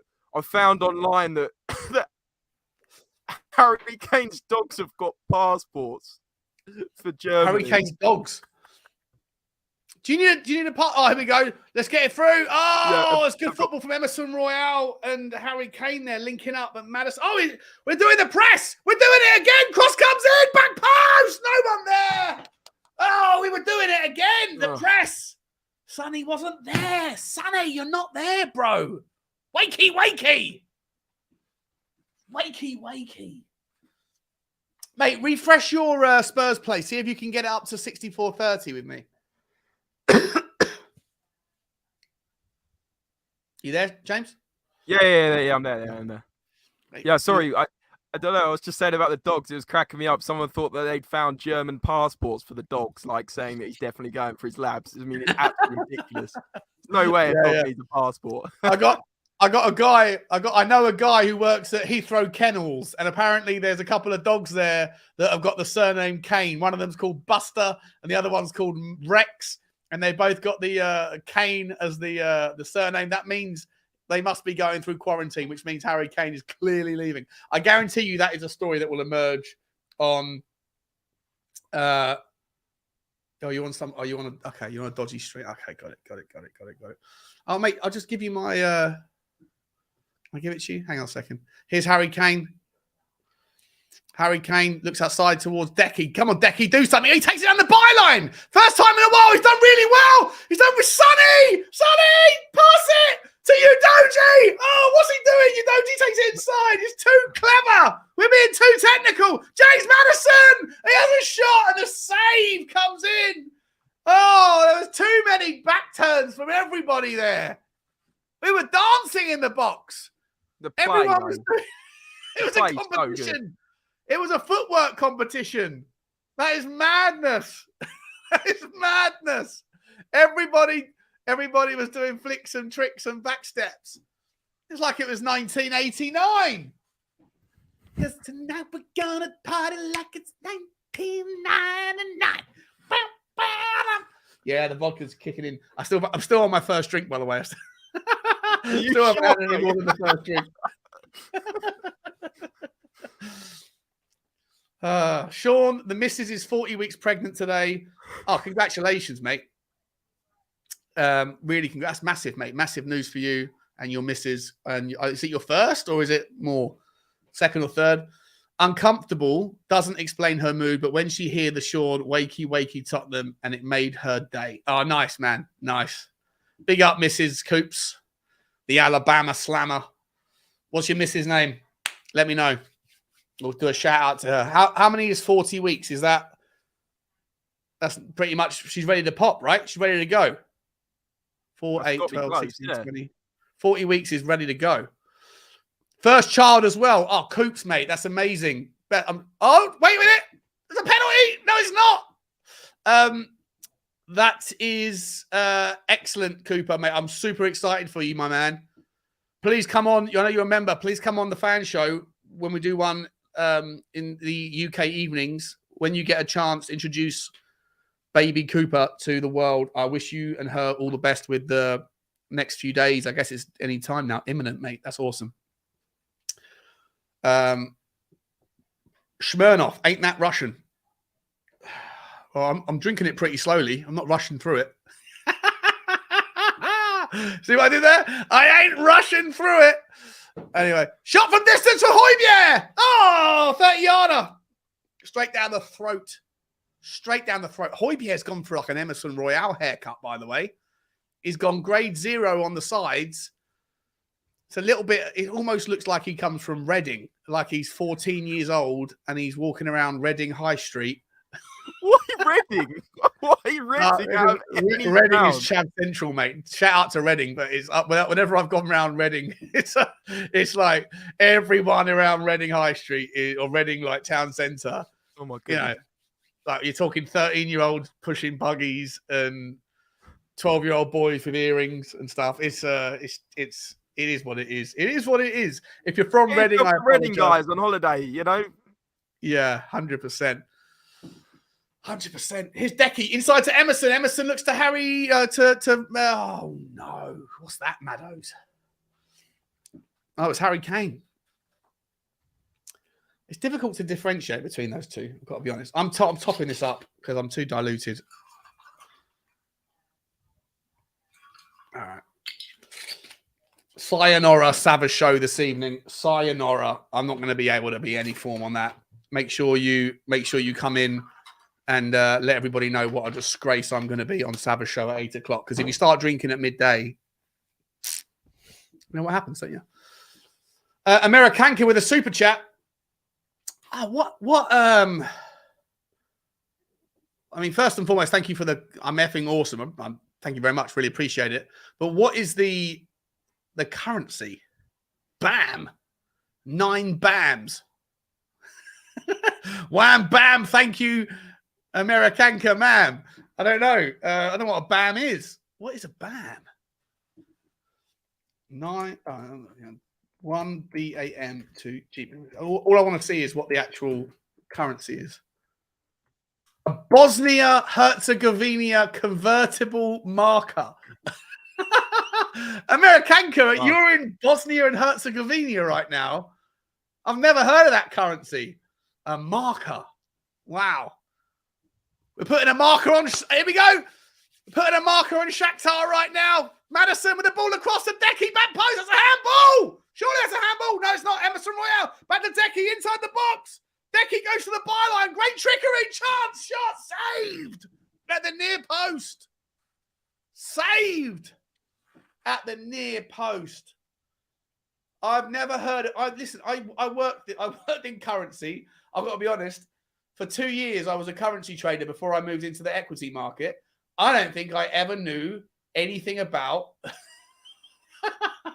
the Bosnian Herzegovinian currency. Never heard of it, but I really appreciate it, Americanka. Thank you very much. Thank you very much for your generosity. Really appreciate it. Bosnian, the Spurs Digest knows. Spurs Digest is all about it. Well, I appreciate it. Everyone, Stinging Nettle knows as well. Rufus is a Reading boy. Yeah, but you left Reading, Rufus. You left Reading for that very reason. Let's be honest, my man. You went over to... Don't you live in Germany now? I'm pretty sure you live in Germany, you know? James, are you still there, mate? You're frozen and silent. James, are you still here? I'm there, mate. The laptop's having a mare. You see, I knew it wasn't just me. I knew it wasn't just me. The laptop knew. Here's Decky. Decky cuts inside. He's got 5 men around him. He manages to squeeze it out to Emerson Royale. Emerson, he's gone. He's gone for the moment. He's going to come back. Let's find out. Until then, let me get back to this one. Face back in the stream. Tottenham Hotspur, 72 minutes played. And we are... I know you... Listen, sorry, Rufus. No disrespect. No disrespect to Reading. I'm sure Reading's a lovely place. A lot of military boys there as well, aren't there? A lot of trouble. Whenever I went there when I was 18, I used to get beaten up. Emerson Royale into Decky's feet across the box. His Højbjerg looking like the Reading boy that he is. Out to Sonny. Sonny with a cross coming in. It goes nowhere. Sonny, look up. Look up, bro. Look up. Is my internet's drinking Smirnoff? Is my internet struggling? I thought my internet was fine. Wait a minute, we got someone from the stadium in the house. How are you getting service? I can't get any reception and I live in the sticks and you're at the stadium and you can get reception. Madison almost tripped over there. Madison's looking at he's the first time he's taken a corner at the stadium. That slopey backdrop, that slopiness of the raised stadium floor, he doesn't like it. He just realised, hang about, I can't put my foot more than one step behind because he goes down a foot. I still think to this day that Tottenham are missing a trick. Just go and get a layer of additional AstroTurf and build it around the corner flags so that you can at least let the people that are taking corners have some stability, some ground equity. You know what I'm saying? You know what I'm saying. I did think James's internet was crap. I was right. You guys were saying his audio was fine. Here's Harry Kane. Harry Kane this time. No, he's got nothing legs. He's a little bit tired. He must be. He scored a hat-trick. Are we seeing substitutions, guys? 75 minutes. 75 minutes.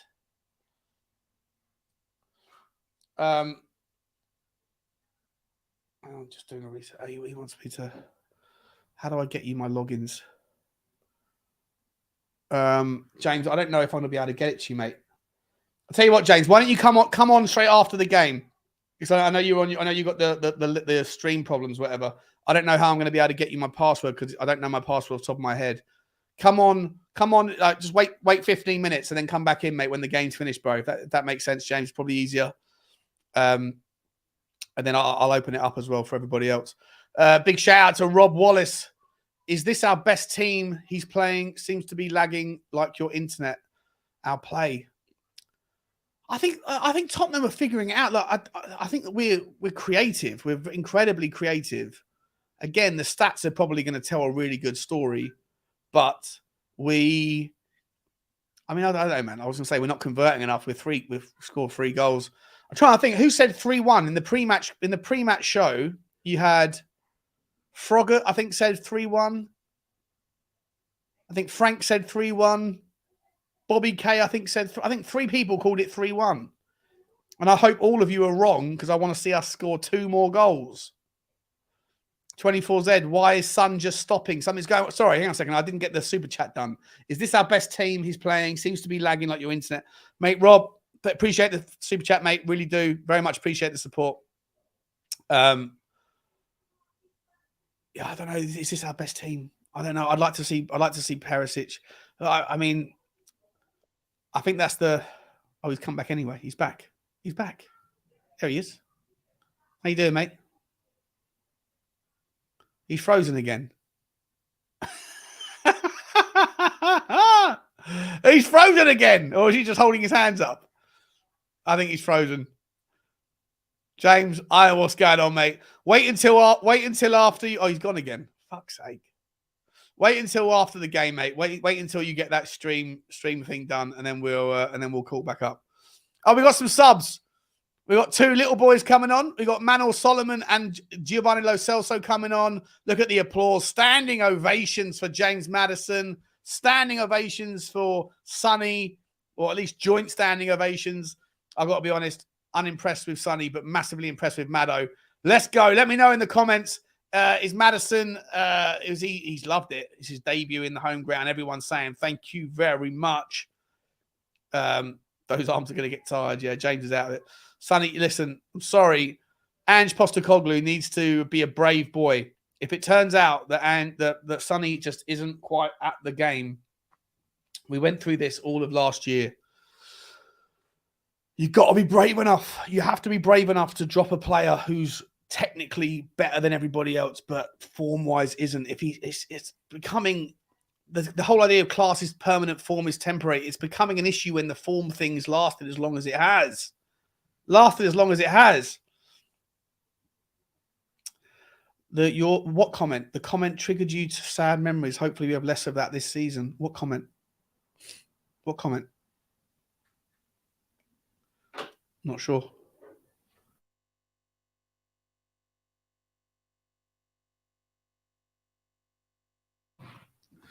Chance for Shakhtar! It's a goal! Not a goal, but Vicario, you've got to communicate, my man. I don't know about this guy. I just don't know. It's a lovely ball through. Emerson Royale, the only centre-back there. Where were the other centre-backs? We are going to get torn apart at times defensively. We are going to get torn apart. It is what it is. We need to make sure that our conversion of our chances is far higher. I'm not sure what the stats say right now. In fact, let me see if I can see it. And before I do that, here's Lo Celso. Lo Celso to Emerson. Can Lo Celso have some interesting minutes? Lo Celso does a 1-2 with a Shakhtar player. Look at that weighted pass. Oh, it's out to Destiny. Solomon! Oh, it's a chance. It's 4. Oh, it's Harry Kane again. Wowzers.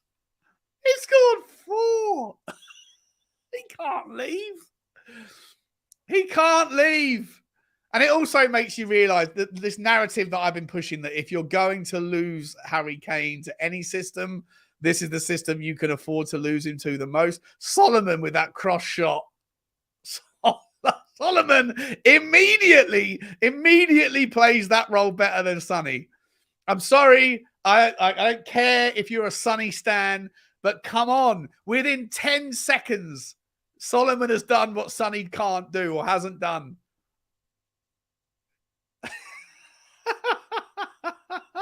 You've got to play Solomon ahead of Son. You've got to do it. He knows the right. He gets it. We've got a player in Solomon, and maybe this idea, like I was saying, this idea if you're going to lose Kane to any system, Harry Kane's off. Oh, how's he saying goodbye? He's not walking off. He's running off. Let me turn that up for a second.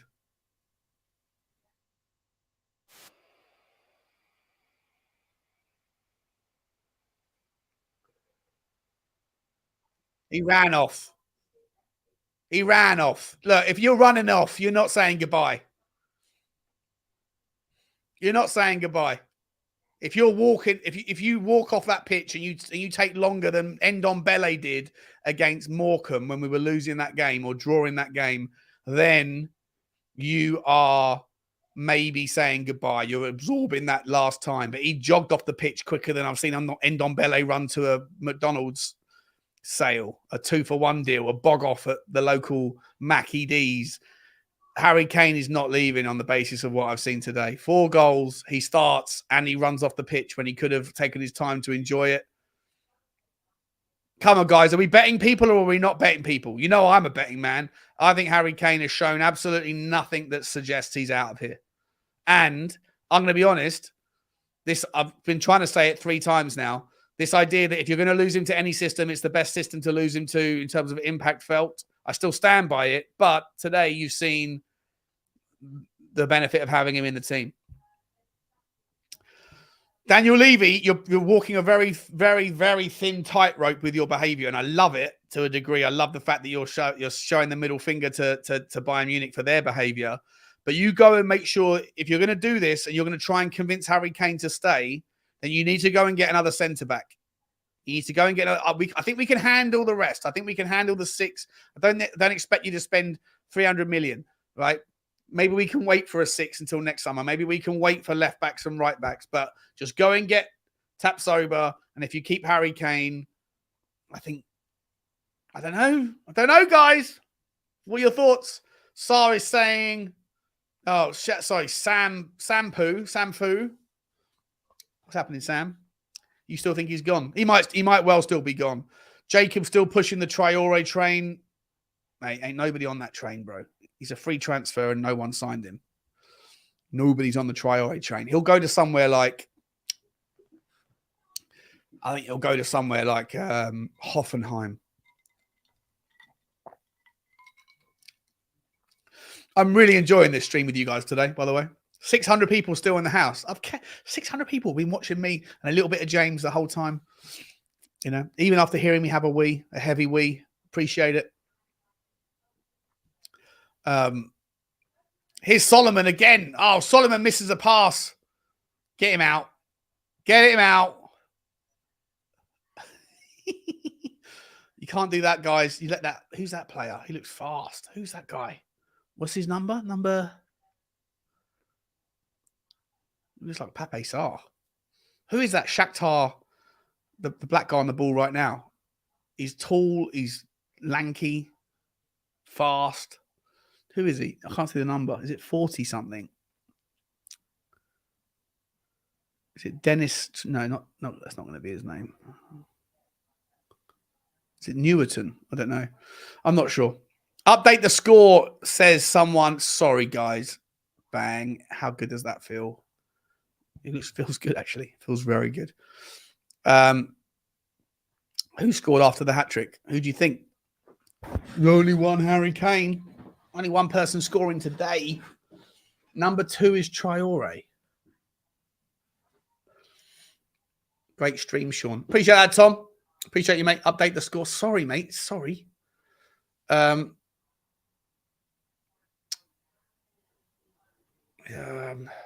got a super chat. We got a super chat. Who we got a super chat from? We got a super chat from Roy Viken. Roy Viken. How you doing, Roy? Sean, that's so good to hear you comment the Spurs again.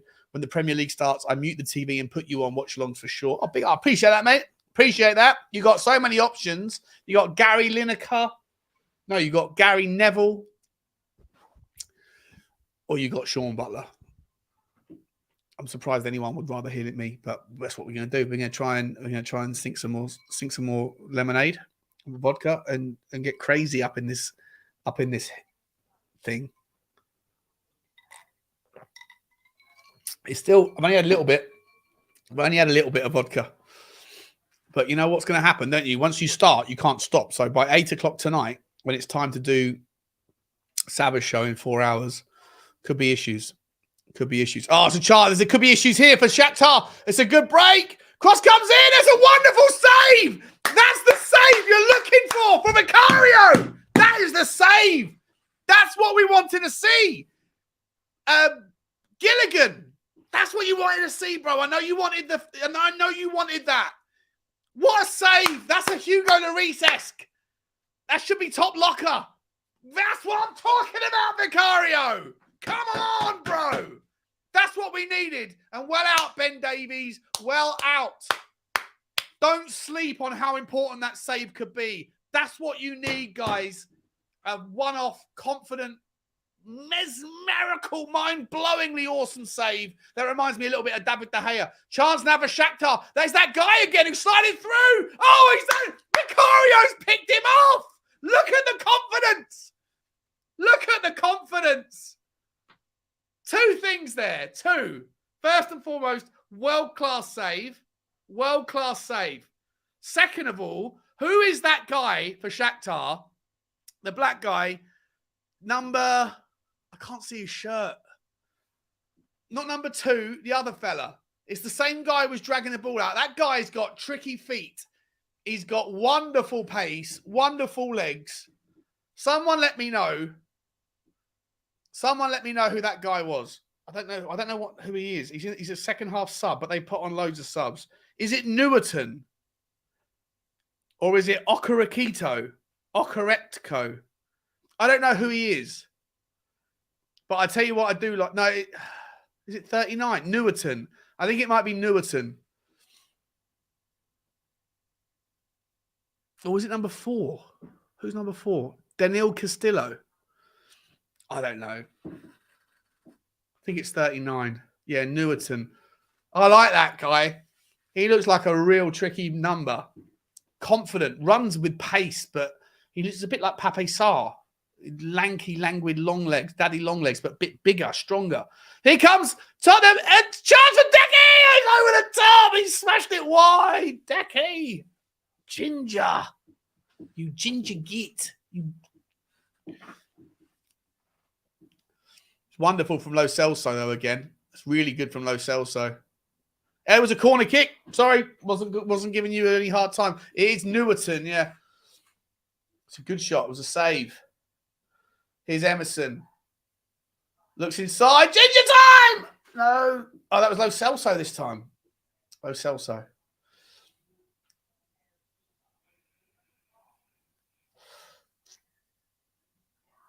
Daniel Castillo. Yeah, it's not Daniel Castillo. It's the other fella. Newerton. Oh, well done, Ollie Skip. Well done, Ollie Skip. Back to the point. Sorry, back to the point. I forgot. I got distracted. with with the stuff where it was going with the looking for who that guy is who plays for Shakhtar. Come on, Destiny. Destiny looks forward, plays a tricky one. It falls to the feet of who's that? Is that Ollie Skip? What? Ollie Skip playing in the 8 just is weird to me. It's just weird. Sarr has been awesome, 100%. Please don't stop the passion in the Cal. Not that you would. In the Cal. What's the Cal? I'm not sure what the Cal is. But I won't stop the passion. Ollie Skip playing in the 8 in the advanced 8 is just such a weird position for me. Is it Lo Celso or Lo Celso? I don't know. I call him Lo Celso, but I don't know. I was calling Valiz until today. I found out he's Valiz. He's Decky again, corner kick to Tottenham. Here, let me finally say what I was going to say. That is the most important 2-minute spell for Vicario this summer. He puts in a world-class left foot offhand save that should have been in the top locker. And then 10 seconds later, that guy, Newerton, breaks through, pops it through to the other fella, and he picks the ball off his feet. That is it's meaningful. It's meaningful. And we love to see it. Well done, Vicario. That sort of thing is what you need in front of the home crowd on your home debut. Get that kind of juice flowing. Get the buzz. I hope the crowd gave him a big round of applause because that sort of stuff is impressive. Oh, look at this 1-2 touch football from Decky. Oh, it's sensational. Decky! Decky! Oh, a good save! Good save! That keeper's been good, you know. That keeper has made about 15 saves. Is it the same keeper? I think it is the same keeper. What was his name? What was his name again? I can't remember his name. Riznik, wasn't it? Riznik, that's it. Riznik. He's telling me again. You're telling me again, 24Z. We're doing it again. 3 minutes of injury time, 2.5 minutes left. Aymeric Laporte wants London for a change of scenery. This is the point that Bobby Kay was making, and I loved what he was saying. Do you go for a Laporte, cheaper option than Tap Sober, can offer the leadership, can do the job, good gig, but then in a couple of years' time, you've got a little bit of wiggle room where you can say, thank you, Aymeric, next, and then you've got Ash Phillips waiting in the wings. If you buy 23-year-olds and then you're also spending money on 18-year-olds, at what point do you give the 18-year-olds the chance? Blockages to the first team. Oh, look at that from Lo Celso. Oh, it's sensational. He puts it out to the right-hand side. Here's Decky. Decky doing his usual thing. He looks like he flicks it in again to... who is that? Dane Scarlett. Didn't even know Dane Scarlett came on. When did that happen? When did Dane Scarlett come on the pitch? Was I having a wee at the time? Unbelievable. Here he is again. Chance for Decky. I don't know how to measure Decky's performance. I feel like he's been involved all day, but he's been good, but he's been like. The conversions are not there. The conversions aren't there. Kinel, Sean, you're spirit blind. Hey, I've had one drink. One drink. This is my second drink. It's actually it's the same drink that's just been topped up. Not even in the slightest bit drunk. Just a little bit.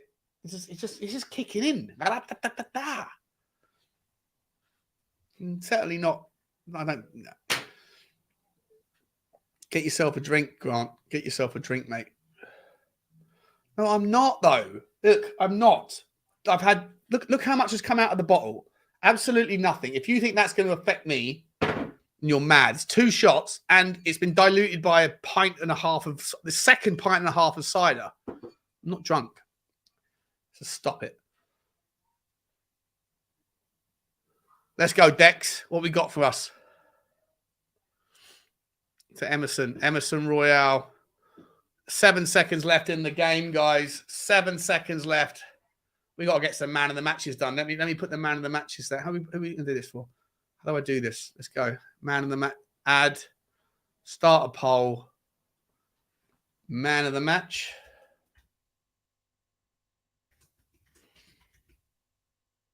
One last chance. Thanks, Scarlett. Oh, look at that for a finish. Hang on a minute. Hang on a minute. He's grown again, by the way. He's at least at 6 foot now. Looks like a man. He looks like a man. That's a wonderful finish. Let's watch that again. I'll get back to the man of the match thing. Touch, turn. Oh, hang on a second, guys. Hang on a second. Who needs Harry Kane? We've got Scarlett in the tack. Singing, we got Scarlett in attack. Singing, we got Scarlett. We got Scarlett. We got Scarlett in attack. Singing, who needs Harry Kane? Not me.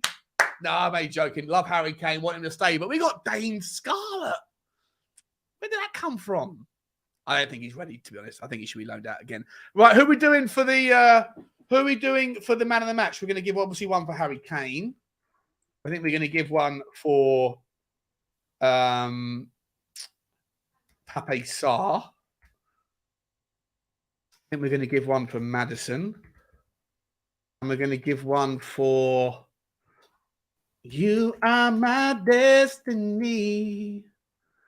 You are my one, you doji. There you go, guys. Let me know. We won the game 5-1. Let me update that scoreboard before I turn it off. 5-1.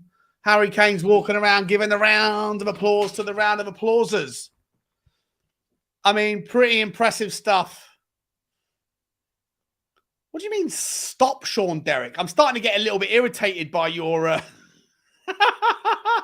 I'm playing the game. I'm letting people have their space, mate. Let them have their word.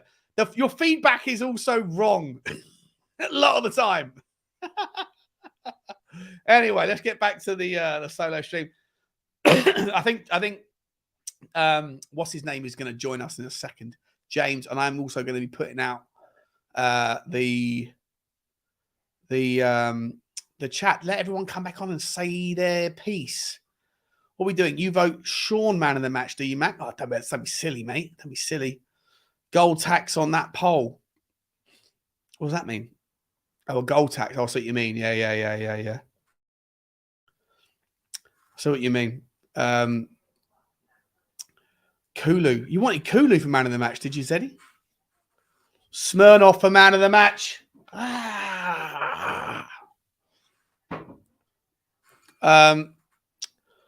Got a super chat from Rue Spur. Brilliant stream, mate. Best watch long I've ever seen. Would love to see a little lick on the guitar later. I mean, do you know what? I haven't played that. I think the guitar that's where is it? The one that's there is the only one I've played in a lot. The other two are kind of they're probably so out of tune, and my tuner will be downstairs. I haven't played the guitar for a while, but I will play. I'm going to start making some songs up. I feel like part of my content, my next generation of content, is to start making some songs about players and things, or the football, Angeball, whatever. And I think you might, like, for example, you might end up seeing me do a short on you, like playing Destiny by Lionel Richie, because it's pretty catchy song. So that might happen, but you won't be seeing it today. But mate, I really appreciate the super chat, my man. Really appreciate the super chat, the generosity, and the donation. I'm going to call that generation from now on. That's why it rolls off the tongue a little bit nicer. Let me get some of you guys in the house. If you want to come on,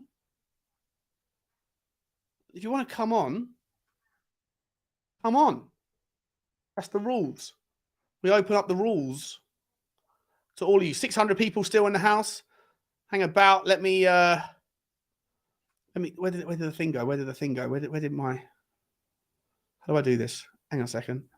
Bang, bang. You can join the show. Let me get it done. Pin message.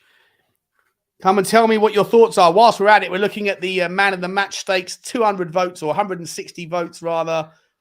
Only 4% gave it to Destiny Udoji, which is like 3 people. Harry Kane gets 58% of the vote. Does it change your thoughts? Is Harry Kane irreplaceable? Can he play the 9 system? It was never an issue that he couldn't play the 9 system. It was more about the value of having him, a player like him, being asked to play the 9 system. No, I still don't know. But listen, when you score 3 goals, you score a hat trick.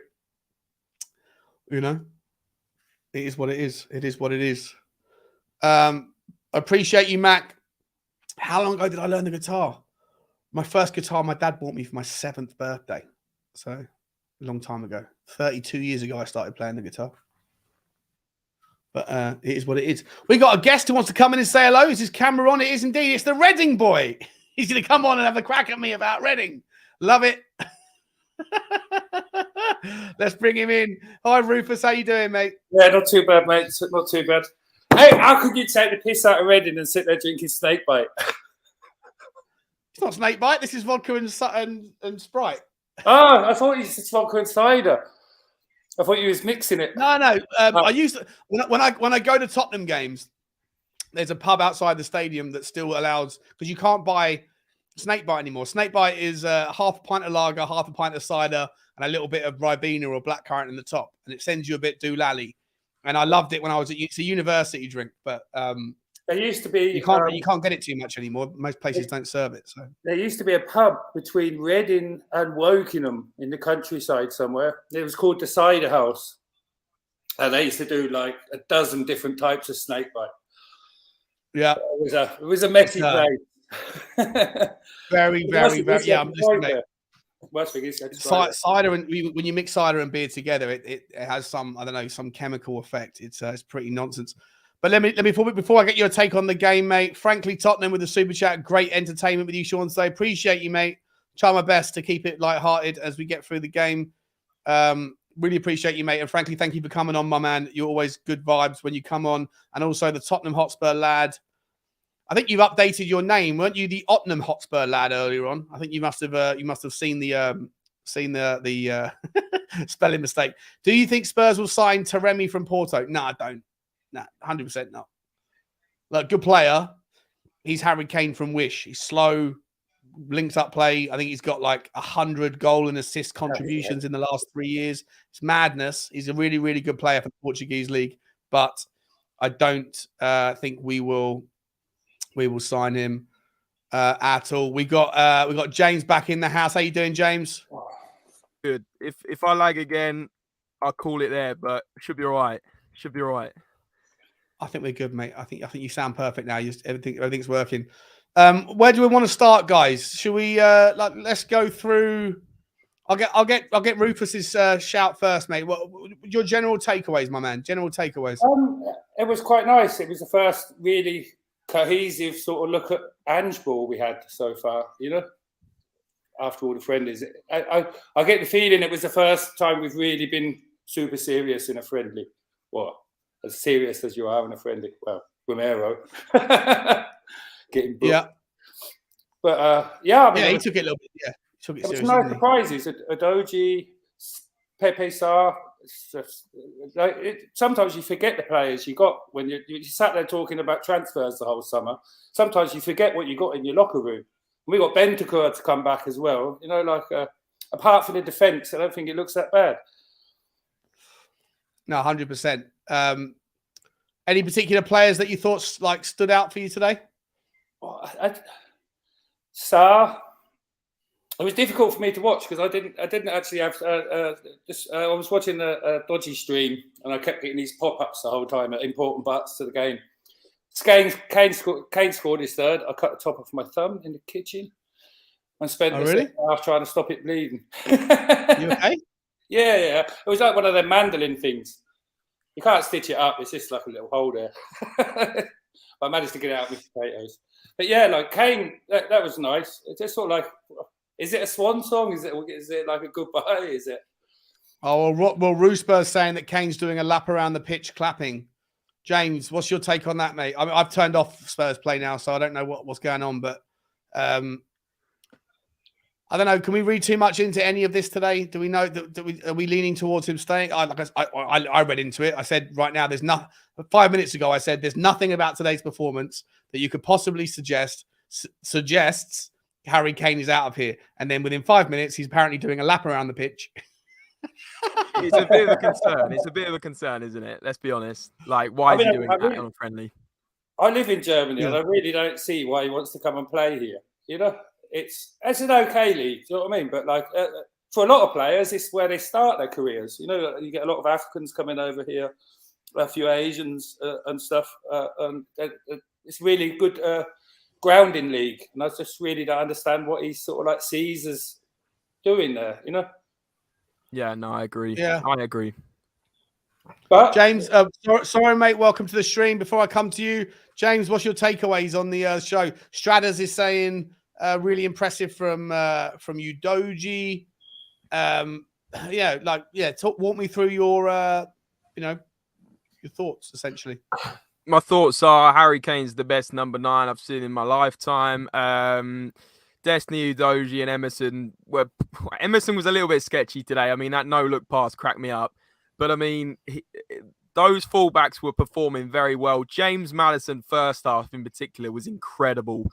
I mean, the way he was keeping the ball, the quick pace, dribbling, causing absolute havoc for that defense, winning the penalty.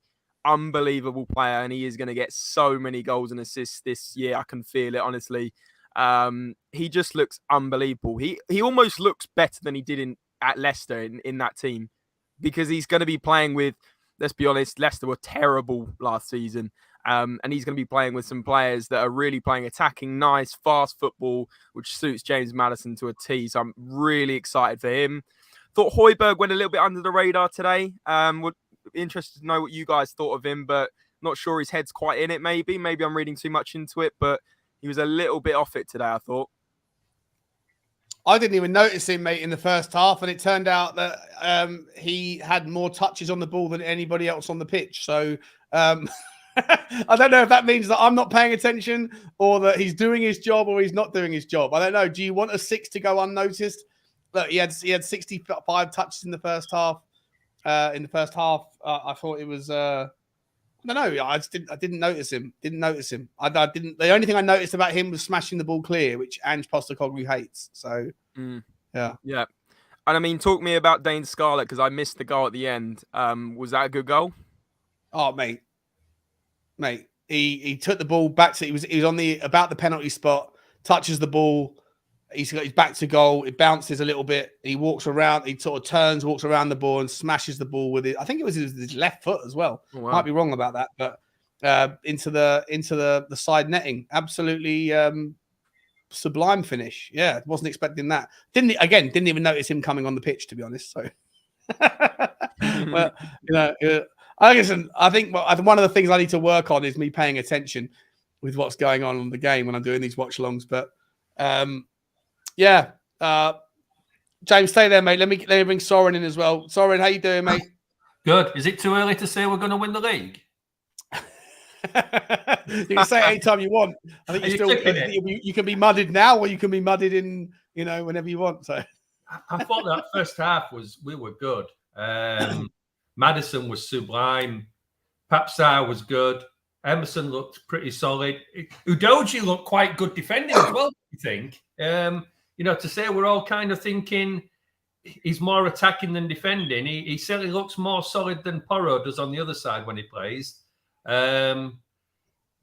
Goalie, I think he's still, hopefully that sort of 2 minutes you were talking about, that might save him a little bit. But yeah, I thought we looked quite good. I thought we pressed real well. I thought we moved the ball well. I don't think there was a lot that we could really whinge about, other than, like you say, a couple of little flappy bits from Vicario. But I was quite buzzing watching that in the first half. I mean, the second half we looked a bit more leggy. I thought we sort of slowed down a little bit. We didn't seem to be quite as ruthless, but a lot of good points in that first half. Maddison was rocking. He was buzzing. He's unreal. I mean, like I think you commented in the first half, Sean. You've not really seen him like that, but you know, there not was with the some real- footwork. I've always known he's a fantastic player, but I've never seen him. That footwork was obscene. Yeah, that little sort of two-touch in the box when he nearly got through. You know, I mean, you kind of look at that and you do hope Kane looks at that and think, do you know what? I could have a real damn good season this year if I stay. I think he's going to stay, but we'll see. I think that's sort of something my mind might be changing a little bit. Sorry, Rufus, go on, mate. I think that's something we've missed. You know, like players that are willing to sort of like take the ball on and take defenders on in the box. You know, it's definitely last season that's something we missed. So yeah, it was nice to see that from Maddison. And cheeky feet, you know, getting right in the box in people's faces. Because last year I felt we were always trying to find the perfect shot, the perfect space, and then time runs out. It was nice to see a bit of urgency about a few players in the first half. And a desire, you know, like to get in somebody's face, take the ball on and get in there. I mean, I think last year, what you could sort of bring out from last year is when we did go 1 or 2 down and we started to play, we looked good. Whereas these matches, we're actually coming out and looking, you know, we're not waiting to go 1 or 2 down, which you kind of wonder why the team couldn't do that last year. You know, why were we so poor until we went 1 or 2 down? You know, that just shows you it had to be tactics rather than the players. 100%, mate. 1,000,000%. I'm sorry. Like, there's certain channels. Listen, I'm not someone who talks about other channels, and I don't even talk about other Spurs fans' opinions, right? Because I don't think it matters.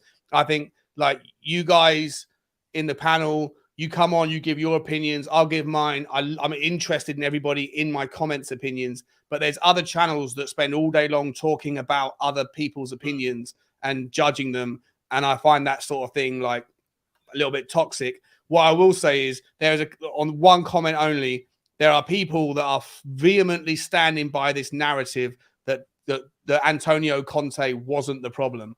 And to me, I think that is the most ridiculous argument I've ever heard when you see the difference in what is capable from the team. I know we're only in pre-season, and I know we're going to get smashed occasionally here and there, and we're going to smash people occasionally here and there, but that team last year was capable of so much more than Antonio Conte allowed. Sorry, Rufus, go on, mate. Look, I had this. I was starting on this last season. I was talking to me and my son Jacob watching games together. I was like, why is the tactic from us to sit back in every game for the first half? The first few, I just thought, yes, maybe it's the team, you know. But as the season wore on, it just became blatantly obvious the tactic was tire the other team out by just letting them run around for the first half. But with that terrible defence we had, we were just going behind it the whole time. And you're chasing the game. When you're chasing the game, it's always hard, isn't it? 100%. Danny, welcome to the show. Before I go any further, guys, there's 560 people in here. It's really cool. Just so you know, I have got the F8, the Community Shield on. So whilst we're talking about Tottenham, this is sort of also a watch along. More importantly, because I got a 50 quid bet riding on City. Henry Wright was audacious enough to sit there and say, I got a £10 bet City win. He's like, all right then. I went, all right then, smart ass. You're that confident? 20 quid. And he went, yeah, go on then. And I was like, this guy's a little bit too cocky about Arsenal. I don't like it. 50 quid, Henry. How about that? 50 quid says City beat Arsenal. And he went, yeah, go on then. And I'm like, why? Why is he so confident? It's only after the fact I then go and find out that Man City haven't really won that many Community Shields. They haven't really played that many games in pre-season. And they usually go and like lose the Community Shield and then go and focus on everything else. So we're going to find out. We're 16 minutes into the Arsenal City game. So if you are watching that on the background, continue to watch here. We'll talk about that. Well, if you guys are watching it as well, get it up. It's on ITV. But we'll watch that. Before we get any further, 1 second. Smash the like, guys. 550 people here. I think there's been like 10,000 views of this stream so far. I'm looking at it. But we're only on 562 likes. So I feel like we can do better. I feel like we can get to 600. Oh, look, I'm looking at Arteta. He's already angry. He's already doing his stuff. I hate Mikel Arteta. I hate you. You absolutely little shit. If he was at school, he's the sort of guy that if I was at school with him, I'd have just gone like, you are so grimy. You're such a grimy little git. Anyway, smash the subscribe, smash the like. Welcome, Danny, to the channel. How you doing, Danny? Yeah, good. It was an enjoyable game. How are you guys doing? All right, mate. I'm all right. Good, mate. What's your thoughts? Who was your takeaways? I mean, I think it was a game of two halves in a sense where I think we played so much better in the second half. Kulu was a lot more like the old Kulu in the second half. I really enjoyed his performance. It was like watching him when he first joined, and that was nice to see. It's promising.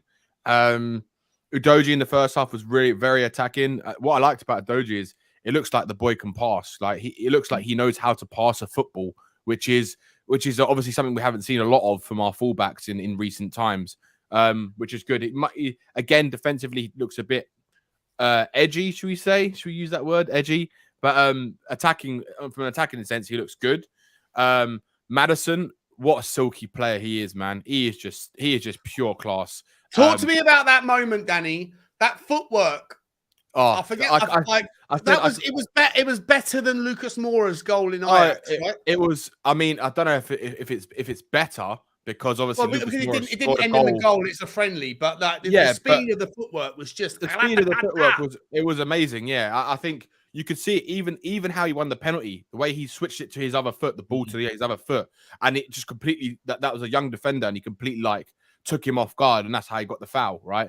And I think what we're going to see is this season, we'll see that a lot from Madison in and around that penalty area. He's going to have quick feet. He can shift it very quickly from both feet, shoot from both feet, cross from both feet, pass from both feet. He's just a class player. His footwork is silky, and we've missed that for a long time in a player. I can't remember the last player who had that type of footwork for us, to be honest with you. Maybe Bale, maybe. But yeah, Bale never had like. Oh, he did. He had silky footwork. Yeah, of course he did. Bale had great footwork, but not like the speed. No, he did. He did. He tapped it backwards and forwards quite a few times. He did, Sean. You didn't watch Bale clearly if you don't think he had silky footwork. Mate, I didn't even notice that Dane Scarlett was on the pitch today, to be honest. So well, there you go then. Well, there you go. But look, what I learned today as well is that you know what? I would just love to see one more season with Harry Kane and Maddison to see what they could do together, because them two together, I think Tottenham fans are going to miss. If I tell you what, I know fans want to move on and all this kind of stuff, but I think Tottenham fans are underestimating how good we could be if we sort out that defense, right? If we sort that defense out and Kane and Maddison have a full season together, I think you're going to see some absolutely unbelievable football from us this season. I honestly believe it. Especially if Sonny sorts himself out as well. Sonny sorts himself out. Wait, what's that? What's that? Did you see that little moment in penalty box where Maddison did a bit of trickery and then got it to Kane, and he almost looked at him as though to say, "That's what you're going to get all season if you stay." You can just read it as though that's what he said. I honestly, Soren, like if Kane stays, them two together are going to have an absolute field day this season. Yeah. And I genuinely think it could really sway Kane's decision if he stays, because I've been like, I think it'll be I think Spurs fans will really miss out on what it could be this season. And I've said it many times, I'm willing to risk keeping Kane one more season if it goes for free, because I would rather see what potential we could have this season with him than without him. And I think, again, what it proved to me today, I know people will say, oh, but if Kane wasn't there, another striker would be there. Richarlison's not going to do anything remotely close to what Harry Kane's capable of doing. And I don't think he's a good finisher. I don't think he's a good footballer, in my honest opinion. So I'm genuinely worried about that kind of forward position if Kane does leave. Well, can you see? We went on about how many goals Højlund scored last year. I mean, look at how many Kane could score this year with Maddison. If he stays fit. But I agree, sorry. But if Daniel Levy's acting this way, I don't know how to read this, right? So I'm going to put it out there, and the vodka's hitting me a little bit now, so I'm going to get a little bit spicy with this one. But like, I know that Danny, for example, I know you can't stand Daniel Levy. I know you're part of that mob. I know Rufus is part of the Levy out mob. I know that James. No, when I say mob, I mean it in the nicest possible way. I don't mean it like in a bad way. I mean like just part of that group, right? But And James, I don't know whether you're Levy out or Levy in. I know Soren's a little bit more kind of on the other side. I'm someone who I want to choose every moment in isolation. And this moment right now, how Daniel Levy handles this moment in isolation is going to be one of those massive indicators for me around how it works out and how you go with it. And to me, he is walking a ridiculously dangerous tightrope that if he wants to, like, if he's told Ange, you're playing Harry Kane for 80 minutes today, right? Then if he got injured, what is that like? How could he didn't get injured? So we don't know what's going to happen. But I don't know. Bayern Munich taking the piss with their behavior. Fuck them. But what would be awesome is if he said, sorry, Harry, you're not going. But then also when the reason why he's gone to Miami is to say to Joe Lewis, can you do me this one solid and tell your lawyers at the trust who really are in charge of the ENIC money or the whatever, to release that 50 million euros or 50 million quid that we're still waiting for. Go and get Tapsoba. You keep Harry Kane and you get Tapsoba, and then Tottenham or Aymeric Laporte, whatever. And then, for me, the main reason why you justify selling Harry Kane is to make sure you shore up the defense. But if Daniel Levy can say, "No, fuck that, Harry Kane ain't going," we're going to convince him this year to stay. We need to do that by shoring up the defense. You go and get a Laporte, you go and get a Tapsoba, you keep Harry Kane. Are Tottenham not then top 3, top 4, maybe contenders? Or am I just too pissed? No, I agree. It's a comment like I made when I first came on the show. It's like we sit here all summer talking about transfers, and sometimes we forget what we got in the locker. And today, a few of them players came out and showed us what we got in the locker. They're not new players. They're not new signings. You know, that Destiny's come in, but like, we knew he was coming in. It was just out on loan. Do you know what I mean? It's just sort of like sometimes we forget what we got. I mean, the thing is, I think if you look, we know some of our players are up to scratch, and we know they're not good enough to be first choice for the next 2 or 3 years. But you kind of look at it and you think, hey, sorry. Save from Edison. I thought that's someone's baby in the background. You kind of look at it and you think none of our players had a good season last year. So they were all crap. I mean, fair enough, Kane wasn't so bad, but you just look at it and you think this year that them players are going to play with a little bit more freedom, a little bit more oomph to go forward. Yeah. Are we going to see something that we've not seen out of those players for the last 3, 4, 5 years since Poch? Now, you know, I mean, I'm not talking like Dyer's suddenly going to become world class or out like that, but they're not as bad as what we've been kind of saying from the last 2 years, because all our players were shit last year. Isn't it a bit go on, Rufus. Isn't it a bit like when we first sort of like had a couple of, you know, like when we first got into the Champions League? I mean, we shocked the entire Premier League. You know, like everybody was looking at what we got, bunch of kids, couple of, you know, it wasn't like sort of like you'd sit there and say, I tipped Tottenham for Champions League next year. But, you know, like we came out, we played for the team, we were exciting, we played for each other. And that's so would you be, so you would be, if Tottenham don't sell Harry Kane unless £130 million bid, some obscene money comes in, which Bayern Munich can't afford, right? They don't have. We had this conversation earlier. It's even 100 million, Sean, because at the moment the deal is £86.5 million with add-ons, right? Yeah, it has to, for me. I still don't think Daniel Levy's going to accept that. I think that I don't think he will either. Million. Just because Bayern Munich think that they can behave the way they have. It stinks of like old school Ferguson tactics, right? Like also, we're going to disrupt you. We're going to take who we want, and we'll pay you for like fuck all. Do you know what, Sean? Do you know what, Sean? It also does send a message out to other clubs that if they can treat us like that, and we just bend over backwards and accept the bid just because he's got a year left on his contract, right? Then it sends a message out that any club can do that and go and get our best players, no problem, right? And I thought we were a club that stopped doing that.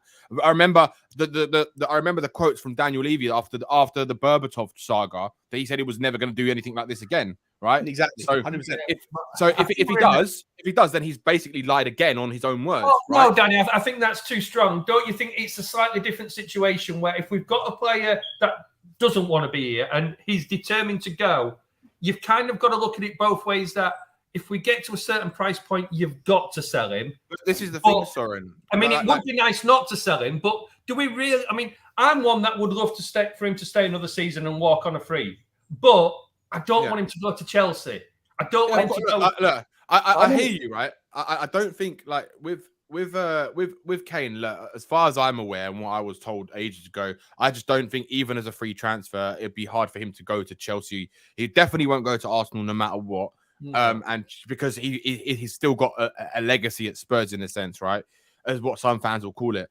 But I think Chelsea is a 50-50. It's like, it depends. But I think he will have offers from every top club in Europe, right? I personally think, now hear me out, I personally think there's two clubs in Spain, Madrid and Barcelona, that could be looking at Kane next summer on a free transfer, because Lewandowski will be 37 years old, and Real Madrid can go and pull off two of the best transfers. Every in the top last team, decade, every right? top team in Europe, every single top team in Europe is either looking for a 9, has just found a 9, or will be looking for a 9 in 12 months. Could you imagine, right, if Real Madrid next summer go and sign Mbappe and Kane on free transfers? Could you imagine?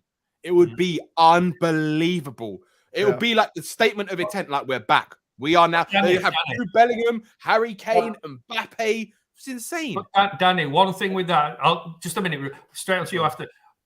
If he stays another season, how many goals is he off that all-time Premiership scoring record? Is he going to want to go abroad if he's 10, 15, 20, 10 goals, 15 goals, guaranteed to... Well, he's 47 off now, isn't he? So if he gets 25 this season, he's then 22 off, right? Which is just one more season. Yeah. Well, it's going to take him 2 seasons. It's going to take him 2 seasons of his usual track record to get it, right? Yeah. And people dismiss it. I think it's more relevant. People like, I love Henry, I love Saba. They think it's irrelevant when Real Madrid come calling.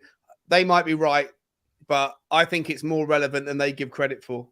Do you think Kane just wants out of the Premier League because he actually sits there and looks at Man City and thinks, well, my only chance before retirement now, they've got it pretty much locked down. He could go to City even. Could go to City, yeah. No, I'm not saying he might go to City. I'm just saying, do you think that might be a reason why he wants to leave the Premier League? Because unless he joins City, he's going to win nothing here because he thinks they got it locked down. Yeah, I mean, my answer to that one is, I know everybody keeps bashing me for it and saying that he's got to win a trophy to make him, and if he don't want to win a trophy, but I just wonder what is the most important thing to Kane. I mean, none of us really know other than himself. If it is that goal-scoring record, then it might not be a case of going to City. It might go to a Man United Man United aren't guaranteed to win out this year. You look at it and you think, well, the only team you kind of would say is guaranteed to win a trophy is City. And if he ain't going to City until next season... out of the league. That was my point. Man United don't need him anymore, Soren. Man United have just spent 75... Man United can't afford him anymore because until they've got new owners... they could get him on a free next summer. This is the thing that I was saying. I was saying this all early summer. Have there been news today about the Saudi bid for Man United, or have I made that up? I'm sure I haven't seen any news about that. No, I don't think they're even going to sell now. There's even talks that they're not even going to sell now. About the Saudis today with Man United, but I don't know where I've seen it because I didn't really read it because I was trying to get back on to get onto here. But I'm sure I've seen something. But it could be a Liverpool. If you're a top club, you're going to have a place for Harry Kane no matter what. Everybody's going to try and get him next season. Everyone will try and get him on a free. Yeah. And the thing is, like, he could go to Man City if he wanted to, because I'm sure they'll probably offer him. Imagine if Man City lined up with 3 strikers as Haaland, Kane, and Alvarez. It's just insanity. Yeah. And they couldn't do it because they've got enough games to rotate the strikers around. I think Kane can also play behind as well. So there's no chance. So you're saying there's no chance that Harry Kane signs a new contract this summer? No, I think he could. Not this summer. Not this summer. No, sorry. I mean this season. Sorry, this maybe season. This season, I think. Yeah, maybe after the season. And this is what I keep saying to so many Spurs fans who say to me I'm crazy by saying this, but I still deep down believe there is that element to Harry Kane that he still wants to win stuff at Tottenham, right? And I still believe that his mind hasn't changed, right? That if Tottenham are going in the right direction and they're showing the right intent, right, on competing, then Harry Kane will want to stay at Tottenham if he feels that he can try to achieve what he would like to achieve at the club I don't think that he he'll force a move out, because let's be honest, right? As what the reports are telling us, Harry Kane has apparently agreed a contract with Bayern Munich, right? It's already there verbally waiting there for him to sign if Tottenham accept a bid. But he hasn't actively gone out and said to the club, let me go, sign me, whatever. Like, I want to go, like transfer request or anything like that. Because what the reporters have said to us is that he's happy with Ange Postecoglou and he's happy to stay at Spurs this season because he's happy about what the plan is for this season and what the manager's probably spoken to him about and what his plans are, right? Because and that's why for him he's in a win-win situation, because if he doesn't go to Bayern Munich this season, if the club accept a bid, it's basically like the club telling Harry Kane, look, you can go, you're free to go. If you want to go, that's now your decision, right? You can sign the contract if you want to, then it's up to you. But if they don't accept a bid, then Harry Kane's not going to he's not going to make a massive fuss about it, because he knows that he can stay another season and potentially, if he likes what he's seeing at Tottenham, he'll sign a contract at the end of the summer, right? Next summer, after the season finishes, or he'll just go to whoever he wants to go to. Yeah, but Danny, do you not think watching Kane today, do you think that looks like a player that's about to leave us? No, not at all. Not at all. I mean, to me, if I was Harry Kane and I'd agreed terms with Bayern and just waiting for it to happen, I don't think my head wouldn't be in that match. I mean, I know he's professional and we can't really know how he's thinking, but he did not look like a player that's going anywhere soon. The only thing I'd say about that is, why is he walking around the pitch doing almost like a lap of honor? He does it all the time, though. He does it most of the time. He doesn't do it every game, though, where he walks around the stadium. Most of the time, he does. Yeah, in a friendly. Matches I've been to, he always walks to the crowd and claps away. Always. I mean, I didn't see the end bit, so I can't really. But he just didn't look like a player that was about to leave to me. I could be totally wrong. I'm telling you now. Yeah, if Kane knew that he was leaving, he would have been very emotional on that pitch today, and he didn't look like a man. He didn't look like a man who was going to leave. Look at Lucas Moura when he knew it was his last game, right? How he was crying. Yeah. And we're talking about Lucas Moura. This is Harry Kane, who's been at the club over 20 years. 20 years. It's a different emotion. That right? wasn't a goodbye today. No, that was not goodbye today. And I've got this feeling that he knows probably Levy ain't accepting that bid, and he knows he's going to be here, because I believe that team that played today is a team we're going to see against Brentford next week. That's what I believe. The team that started today. I think but also at the same time, do you guys not think it's absolutely unbelievable that we're still debating whether he's going to leave or not when the season starts in literally 5 days' time? Like, why have we not wrapped this up either way, like one way or the other? Two words, James. Two words. Daniel Levy. Right, but Danny. I don't think that's a bad thing. Yeah, on account. I think that the conversation on this one, if you're someone that is anti-Daniel Levy, you will find, and you're on the very extreme end of that political. I think it is a political movement. It's not for me. If you are on that side, if you're on that end of it, anything will do. If there's Daniel Levy in the conversation, then you'll find a reason to feel that it's Sean, I wasn't even sure. No, go on, Rufus. Just to say why I don't like Daniel Levy, and it's because I've been in Germany like 20 odd years now, and he'd only just taken over it was all relative new when I came to Germany, and my son's 22 now, and he's a die-hard Tottenham fan. And the thing that I really hate about Daniel Levy is too often we're just that player short. Yeah. We've been just off a title run. We've been just off a cup. We've been just off of this. And when we fail because of that one missing piece. Yeah, but I don't know. That's such a simplistic argument, Rufus. Sorry, mate. That's my feeling, and that's how. Where was all the good stuff when we got to a final in the Champions League? Where was the positiveness then? But sorry, Rufus. Guys, stop. 1 second. Two things, guys. There's still 500-600 people watching. Smash the like button for me. We've had a 12. I've got to pause because I know we could get down rabbit hole on this one. We've got over 12,000 people that have been watching this stream. We're only on 630 likes or something like it. Let me just refresh that. We should be 630. We should be on 700 likes. There must be 50, 60 people in here that hasn't hit the like button yet. Costs you nothing. Guys. It really helps me out. Please do it. I mean, going right back to the beginning of like Daniel Levy's reign, I forget who it was. It was a East European player, left winger, and he was going to sign for Tottenham, and then he went to City, and at that time City were behind us. Oh, what was his name? He did really well for them. I mean, at the end of the day, if we'd have had him, we would have never discovered Bale was better as a. Mate, it's sliding doors moments. You never know. Like the club go every time you do or don't do something. Is a whole nother timeline of reality that emerges. So you never know what might have happened or might not have happened if you did or didn't sign these players. So it's like regrets in life are pointless for that particular reason, because you just never know what would have happened if something did or didn't happen. What I will say is, hang on, Ruth. I'm saying I don't want to get into a massive Levy out debate. We rinsed and repeated it 1,000 times over. All I was trying to make the point is that with this particular, James asked the question, why are we 5-6 days away from the season opening? Answer it as well. And Harry Kane. Hang on, guys. Let me finish my point. And Harry Kane is still the discussion point. And you're right. The answer is in no small part Daniel Levy, but it's also in no small part Harry Kane. It's also in no small part Bayern Munich, the propaganda machine that's coming out from Bill, all that stuff. It's not just Daniel Levy. And on this particular topic, if you are someone that hates Daniel Levy, then of course, if Daniel Levy's involved and you want to push your narrative, then you will say, yeah, Daniel Levy's the main play.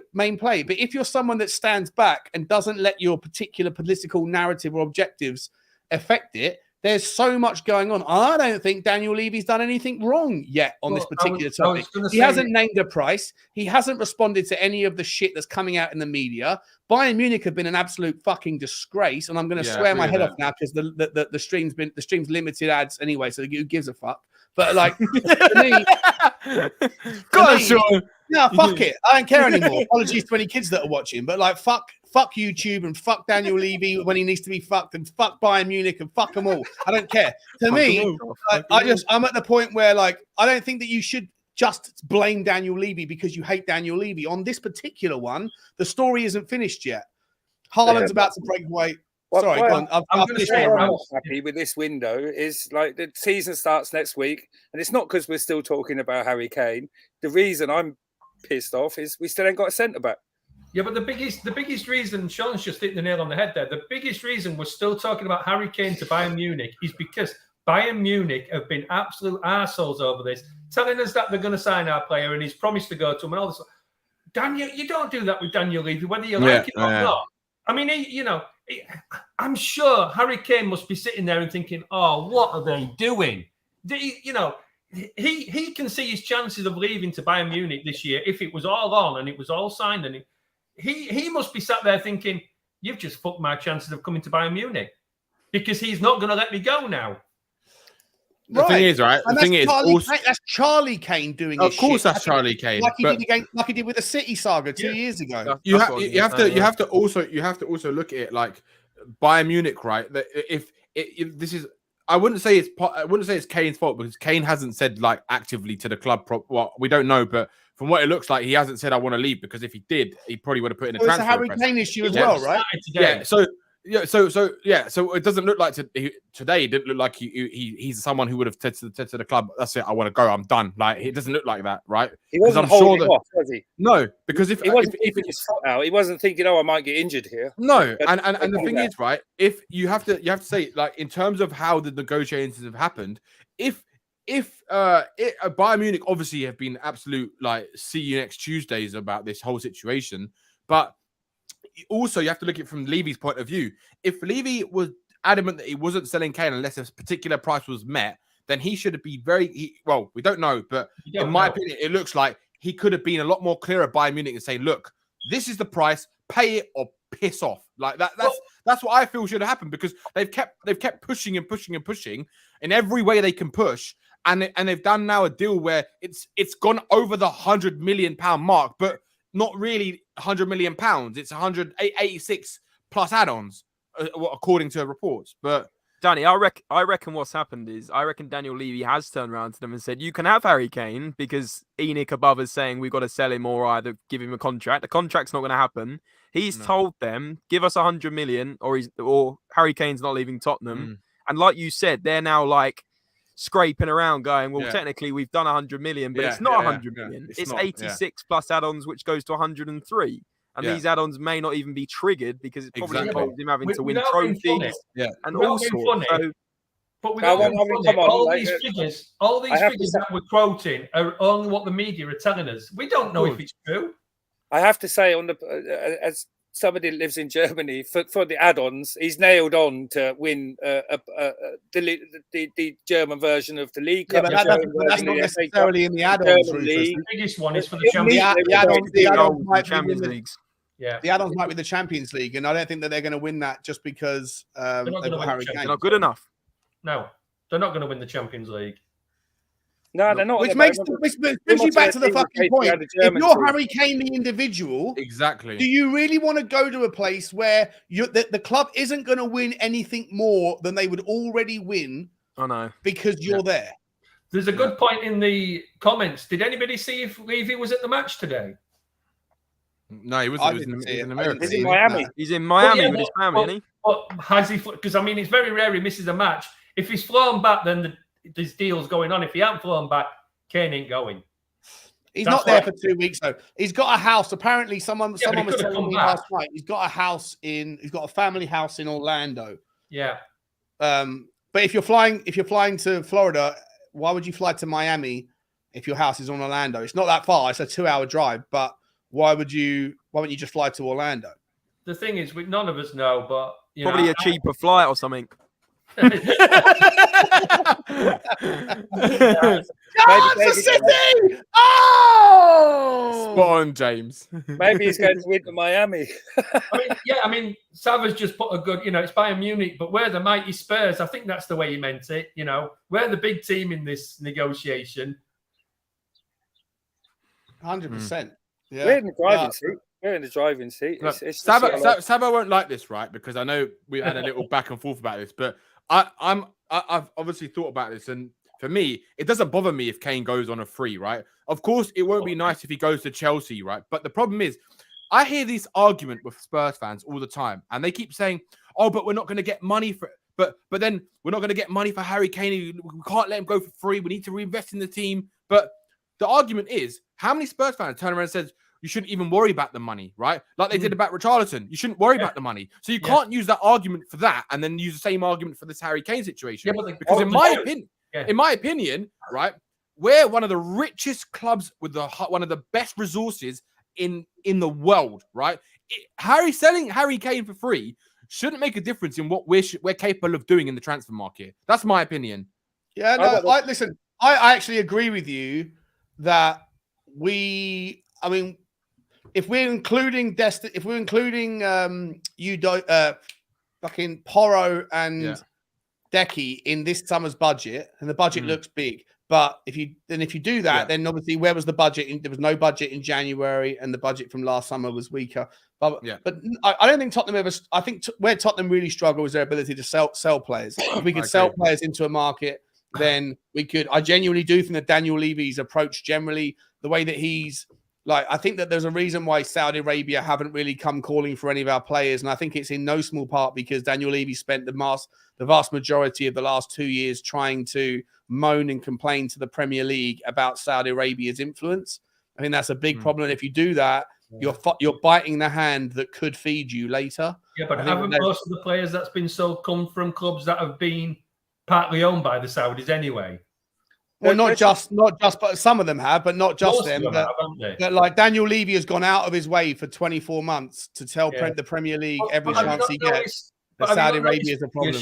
He doesn't like doing business with the Middle East. Yeah, but have you not noticed this year that all the signings we've got so far have been bought rather than loaned to buy next year? Yeah. I would make last few windows, it's always been a loan to buy. This year, it's been we're buying. Yeah. If Mickey van der Ven goes through and then Daniel Levy, like Sean said, comes back with that missing 50 million that was supposed to be injected and gets sober, that'd be a brilliant window. And if you keep Harry Kane on top of that, are we good? Is everyone happy? Yeah. I wish everybody would stop about this 150 and 50 million. It was never promised to be for transfers. It was on and off the pitch, which could mean anything. Yeah, like but the 50 Teenage million, Mutant 50 Ninja million of it Turtles wasn't campaign taken. and The, stuff like the that. argument is that Yeah. 50 wasn't taken of it, right? There's still Yeah. 50 sat there that hasn't been taken. But it doesn't mean it's for the transfers, though, does it? That's the problem. No, I get that, and that's Yeah. fine. Yeah, but in any event, 50 Yeah. of it wasn't taken. So why would you not take the money? Well, I think you came out with a thing that if they take the 50, then doesn't it dilute the shares even more or something? No, it was just I think the reason I said at the time when you crunch the numbers, the valuation that they placed on the club at that, like how much more of a share capital they got, how much they diluted the minority shareholders by for the 150 made the club valued at about 7 billion, right? Which is what I was like, that is insane. The club isn't worth 7 billion, so I don't know why they've gone out of their way to value the club at a ridiculous level. If anything, it's because what a lot of businesses do when they are trying to go public or when they're trying to get sold is they look at the last valuation of the club based on the last money raised. So if you're like a private company like Uber, take, for example, Uber, right? When they were a private company and they were just starting out and they were a tech company, they'd go through their first round funding, their second round, their third round, their fourth round. Basically, the fifth round, like the last round before they go public, that valuation, like however much money they raise and what percentage of the company they give away, that is then how you then go into your IPO. And so, can I just say something here, Sean? To Sava and Thingy, I'm tasty as well. That's all I'm going to say. They know what. He's bang on that, man. Ever promised. Yeah, so you're absolutely right. But what I'm trying to say is that I think when you look at the way that they valued the £150 million, it was at such a ridiculous premium in the valuation that to me, the only way you justify it is if you are then at some future point going to dilute, you're looking to sell, like as if a private company is going public, and then you go to the bankers and say, I need you to raise money for my company at this valuation. And they say, how do you justify that? And you say, well, the last valuation was at this price point. And if Daniel Levy's last valuation of Tottenham Hotspur was at 7 billion, because they themselves put in 150 million and gave away 2% of the club, then gained 2% of the club for that money, then that equates to be 7 million. That's the only natural valuation metric for me, but it was madness. And so that last 50 million, whether or not it's meant for transfers, the fact that it wasn't taken or hasn't been taken, I think it sends a really weird message. It means that the club, suddenly Daniel Levy and Joe Lewis don't want that last 50 million because they realize now that the club isn't worth 7. And does that then tell you that no one wants to bite at that valuation? And why would Joe Lewis and Daniel Levy spend 50 million and only get an extra 0.25% of the company? You understand the logic behind it, right? Yeah.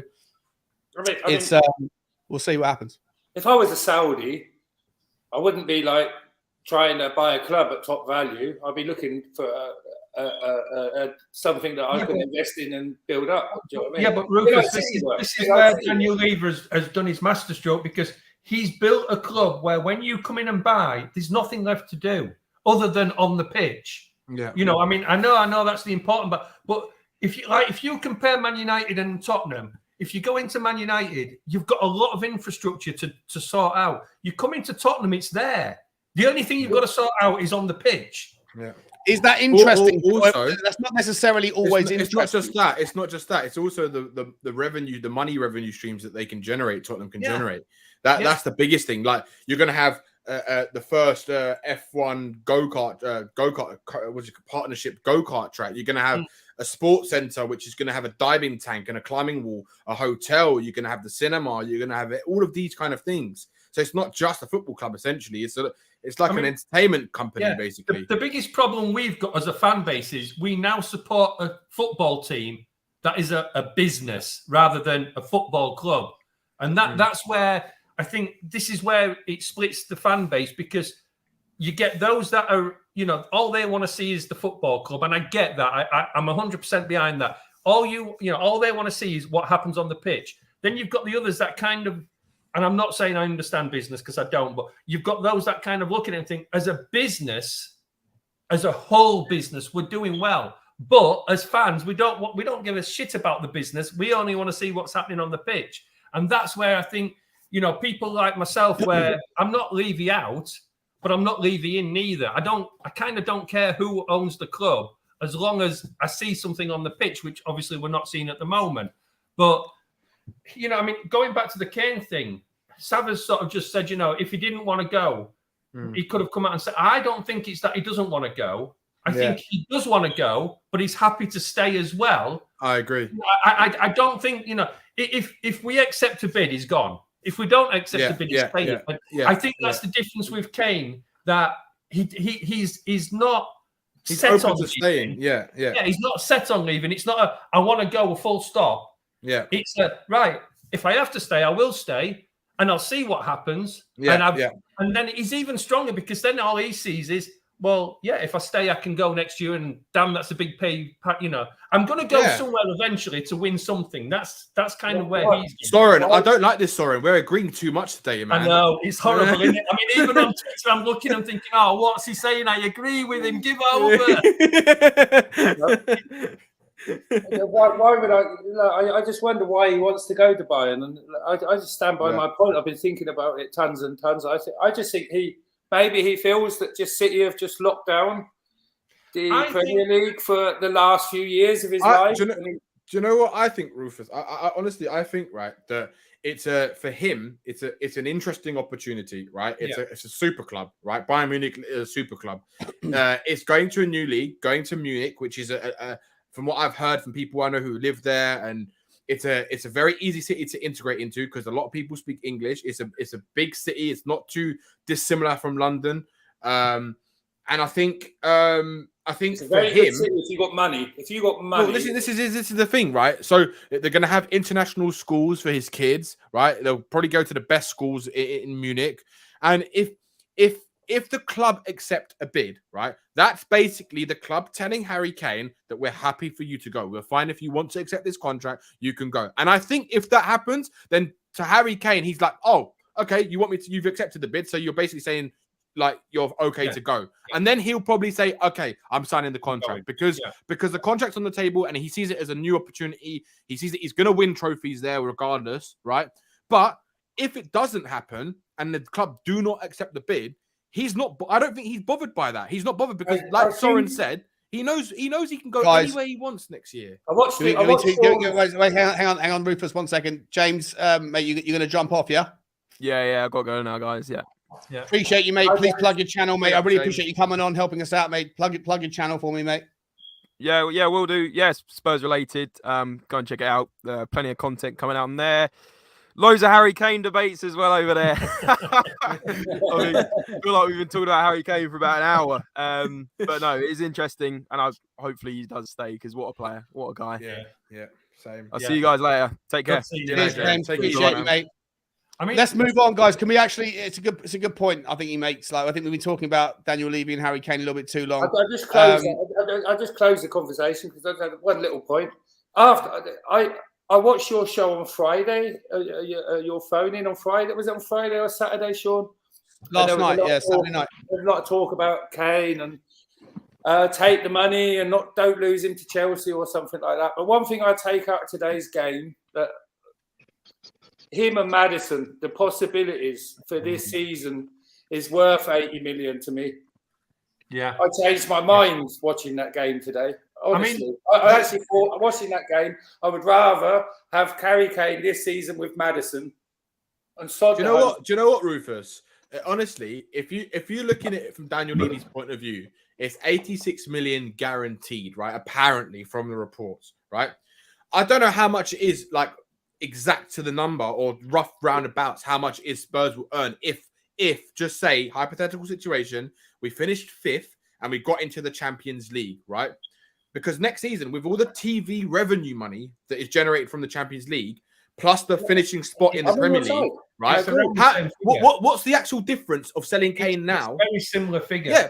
Well, this is what I'm saying. So I think Daniel Levy's looking at it from that point of view and thinking, if we can get one more season out of him and get top 5, then Harry Kane can happily go somewhere else if we're in the Champions League. One tiny point on this. Yeah. That everybody over the last however many years, and all the Levy out people are saying, not necessarily, but we want to see change. And we want Daniel Levy to change. And all of a sudden, he might be about to make one of the biggest decisions in his tenure, turning down 86 million for our top player that everybody says we shouldn't sell our top player. And then he's getting slaughtered. He's going to get slaughtered for not taking 86 million.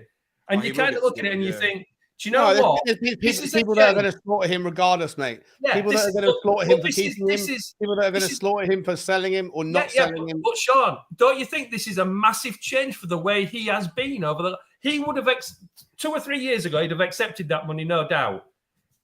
If you look at him now and you think, right, he's actually going to try and keep our best player and turn down 86 million pound on the chance we can qualify for Europe next year and maybe keep him or lose him on a free. I think that is a massive turnaround. Yeah, that's a big gamble turnaround for someone who's very risk averse. Risk averse. But you see, again, this year is 1 year as a club.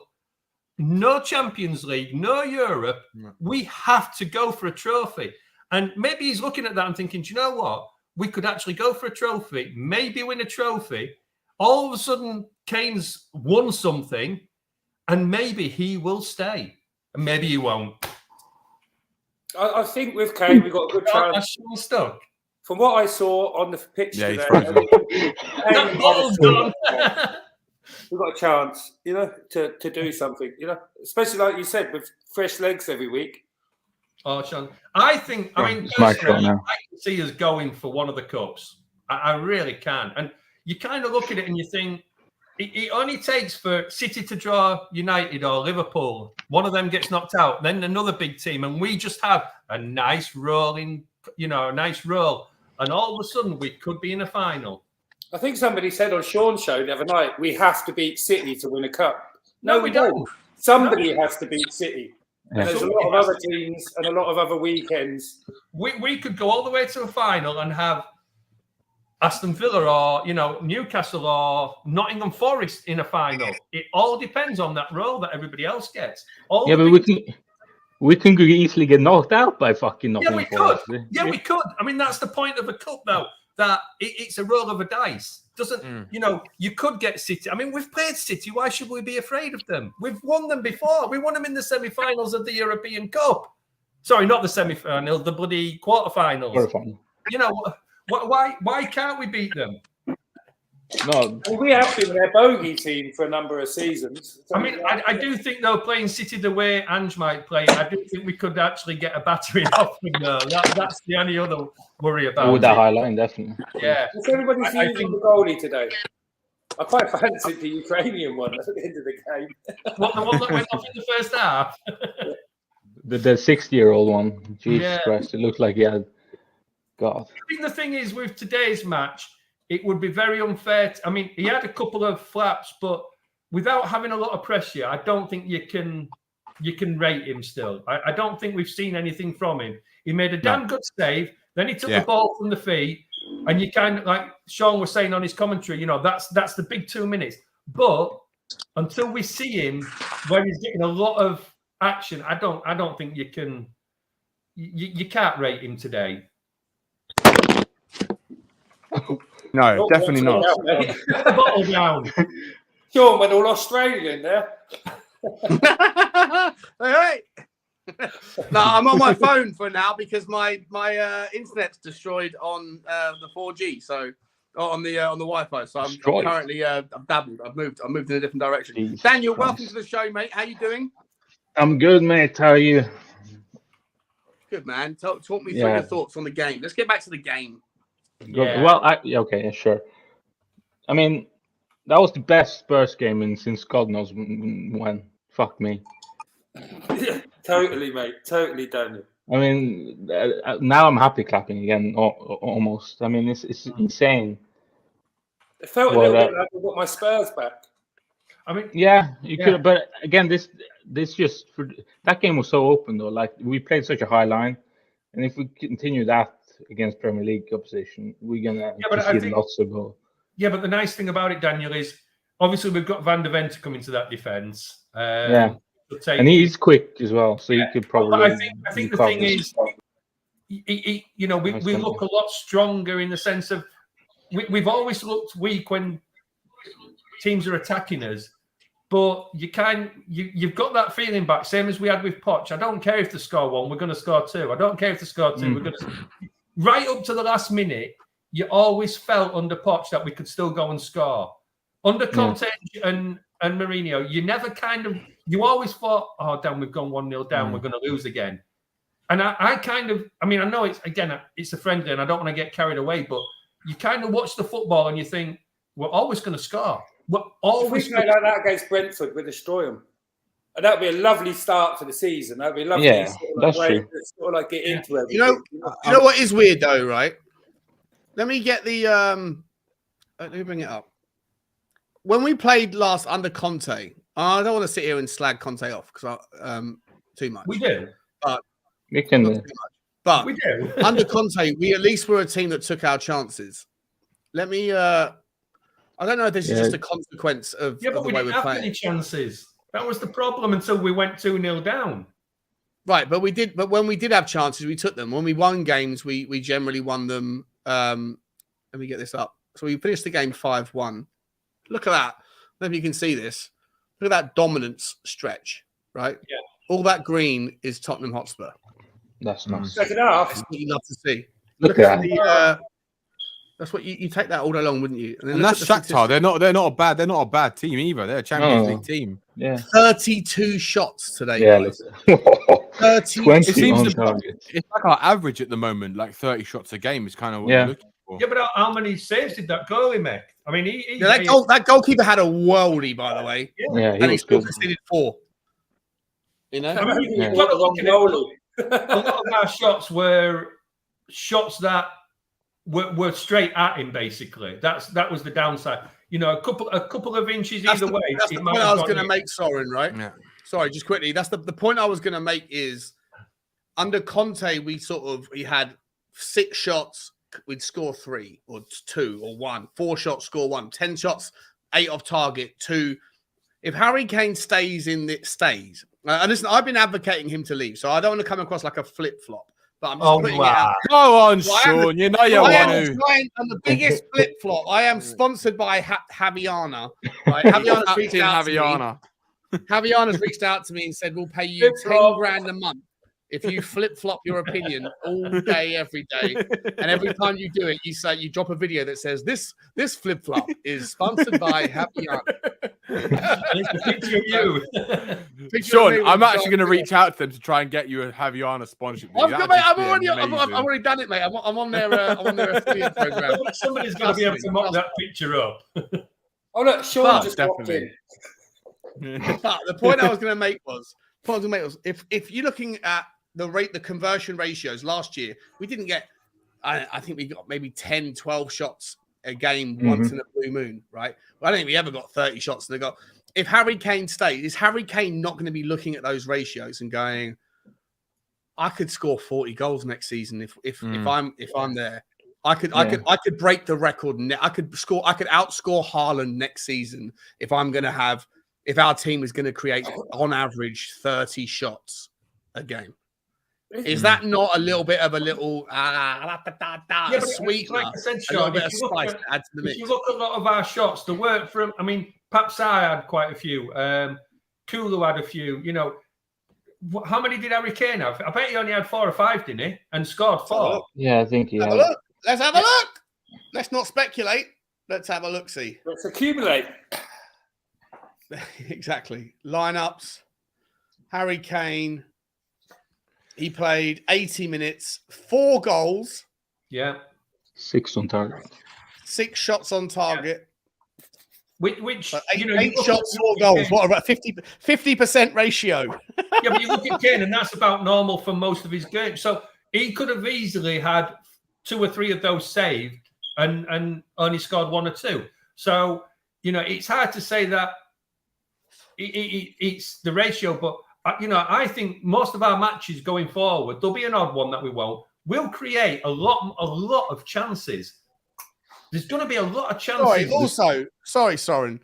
James Maddison is not known for his ground duels, but is this guy learning how to press, or is this guy learning how to press? 13 ground duels as a 10, 10 of them victorious. That is a pressing number 10. Yeah. That's like freshly squeezed orange press. I told you, Sean. Harry, I was saying, Harry Kane can, because he's so good, he can adapt to anyone's tactics. He's that good. All these people that kept saying to me before that Harry Kane can't adapt in his system. I'm sorry, that's just absolute rubbish. That's just an excuse. No one was making the argument. Oh no, Harry Sean. Sean, trust me, a lot of people been saying Harry Kane can't play. Richarlison's more. I hear this all the time. Richarlison's more suited to a Postecoglou system. That is absolute bollocks. What I've said. Someone like myself, which may have been interpreted differently, I was saying. No, I don't think you've ever said it. Harry Kane. No, Sean has. Has he actually said it? Okay. No. I've said he doesn't fit the 9 role, and as much as he's the best player on the pitch and shouldn't be used as a sacrificial lamb, is what I've said. And I've also said that if you're going to lose him to any system, then this system is the least impactful system to lose him to. I never made any such statement that he can't adapt to this system. He can adapt to any system. Yeah, definitely. But I'm just saying, if you're going to lose him to any system, you're going to feel the impact of losing Harry Kane. But this is the system where you could replace him with the least impact. If you looked at it and said you've got Kane and Richie, and on paper they were both doing well, you would say Richie kind of suits the way Ange would want to play more than Kane from the way you've looked at it. But as good as Kane is, like Sean's just said, if he must be able to adapt to that system, and he can adapt. But is he going to if he's going to leave anyway? If he's going to leave, not to get back onto the Harry Kane thing, but if he's going to leave anyway, would you rather have 90 million quid or 100 million quid and figure it out, or would you rather take the risk and lose him for free? That's the debate. I'd rather take the risk. Not whether he can fit the system. It's just whether or not like his loss in the system is worth 100 million. I actually flip-flopped because on Friday I was like, take the money because I don't want to see him play in a different shirt. After today's game and seeing the possibilities of him at Madison, I think it's worth losing the money because I think with him and Madison, we got a real good shout at Champions League next season, and and maybe a silverware because, like everybody's pointed out, we're only playing Premier League games and cup games. You just need another defender. Brian Timlin, welcome to the show, my man. How are you? How are you? Hi guys. Hello, man. Good, buddy. Good to meet you. And Daniel Levy on then. You do look a little bit like Daniel Levy. Yeah. I just suddenly looked down and thought, damn, he's managed it. I'm Daniel Levy's son in disguise, guys. Okay. Do you guys, is you at the airport? Are you currently in Miami? Was there like a bit of a That's why the curtains are drawn. You don't want to give it away. I'll do the clap. Okay. Daniel's behind the curtains, locked up. You can't. Brian, you actually could. When we score a goal, he's like this. Yeah, mate, it looks very similar. Mate, we're only going to go for another. Let's call it. We'll go for 5 hours, which is 25 minutes. So we'll round off in 25 minutes time. Brian, I'll let you go wherever you want to go with the conversation, my man. You've been listening in, I guess. Yeah. Well, today was a very good performance. Obviously, it's very exciting. This new manager. I mean, he's an exceptional coach. That's very obvious, and he's a very modern coach, and I think that's important with how the game is going, and also our squad is very much our fan base as well. We like attacking football. So the previous two managers, they've not been Spurs managers. Like they're never going to fit in. That they were never going to be backed with ready now players. Yeah, they were never going to be. The fan base was never going to get behind that style of play or be patient with it. Mm-hmm. So, like, I feel that this is very much a good manager for us, and Harry Kane's performance today was very. It made me excited about that he might actually stay. He might sign a new contract. Like everybody's assuming that it's either he accepts money or he goes at the end of the season, but I don't think it's as straightforward as that. I've been saying this for a long time. Yeah, he's a Spurs guy. Like he's He's one of us. He really wants to win things at Spurs, and Ange is such an exciting coach.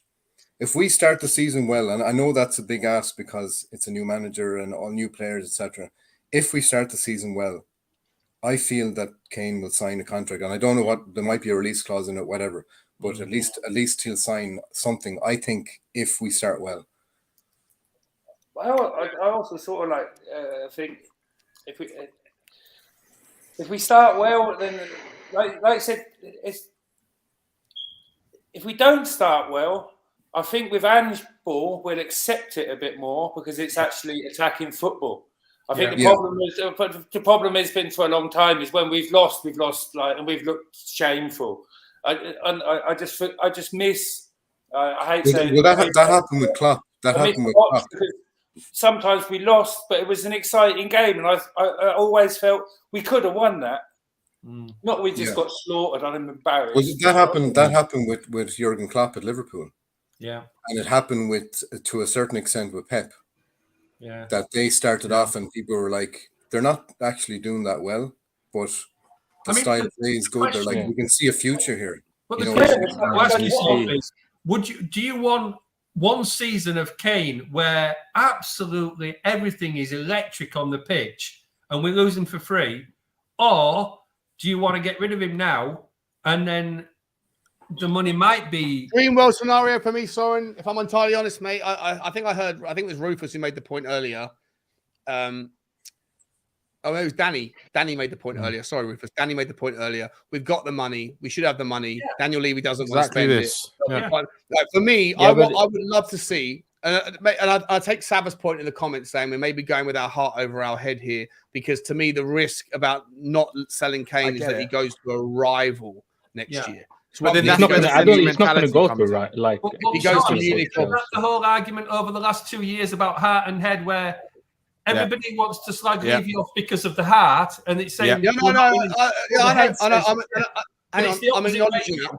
Yeah. No, I'm not changing my mind. I'm not. No. I didn't mean it that way, Sean. What I'm saying is, though, where we're all saying our heart says we should be winning things and we want to see great football on the pitch, but our head says that the club's run well. Now we're saying, oh, we should sell Kane because we're suddenly getting some money and forget what our heart wants. We want. I'm telling you that from my perspective, today hasn't changed anything in my thought process or in my decision. I think that when you add a lot of the variables up, the influences up, the way that Harry Kane played today, the way that he merged with Maddison, all of a sudden, you can make the argument if Daniel Levy just goes and gets a third centre-back, another centre-back in, not Ashley Phillips, but someone who's like a monster who can secure it. I think we've got enough. I think that Pape Sarr, by the way, is like I've been banging on this drum about having this number 6, this monster 6. I've been saying it all summer, and I still stand by it. We need a monster 6. But the more and more that I think about it, I think we might have the monster 6. I just don't think he's necessarily ready yet. But I think Pape Sarr, has all of the attributes. He's not going to be, he's raw. But Mickey van der Ven's going to be raw. And we just paid 50 million quid for him, right? Udoji is raw. And we paid, whatever it was, 10, 20 million for him. But he's not, we're never going to have we're not Man City and we ain't Arsenal. But we have raw talent in certain areas of the pitch. And I think if you can dangle it nicely and play with it well, I think Pape Sarr, if he can add a little extra spice, a little bit more aggression to his game, I think he could be the 6 that we've been looking for. He could be the Ibrahim Sangare. Just needs a bit more time to figure it out. Perhaps Sarr's 20 years old.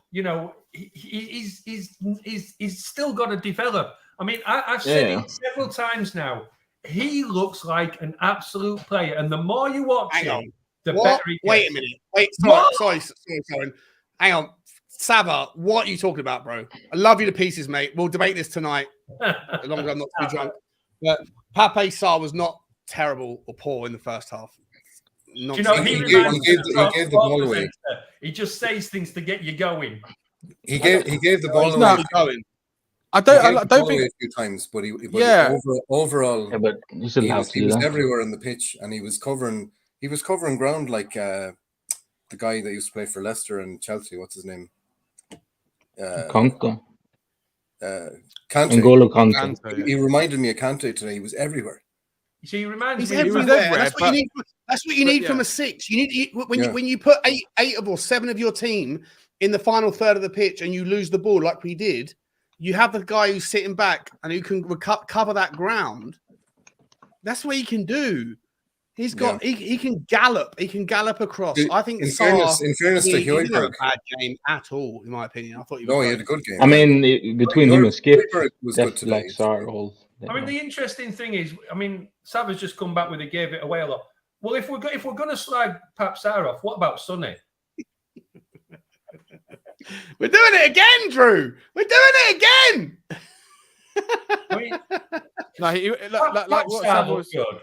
Look, Sar, like Sava said, he's not wrong what Sava said about he gave the ball away quite a lot. He did, right? He did. But what I saw of Sar today, it did give me more confidence that you can see he is, like Sean said, he is raw, right? He's young. He's still got to learn his trade. There's a lot for him to develop and learn. But you can see the potential in him. I can see it more in him than I can in Skip or anyone else who's a young player like that, right? 100%. And I've been saying, I asked this question on Twitter not long ago, right? And I even said, would you be happy if we sold He had an 88% pass completion. Yeah. So, look, Sean, let me ask this question, right, to the panel and everyone else in the comments, right? He was I asked this question. Sean, hang on, wait. Sorry, mate. I just got to call this out. Go on. 79 touches, 10 possessions lost, 89% accuracy in passes.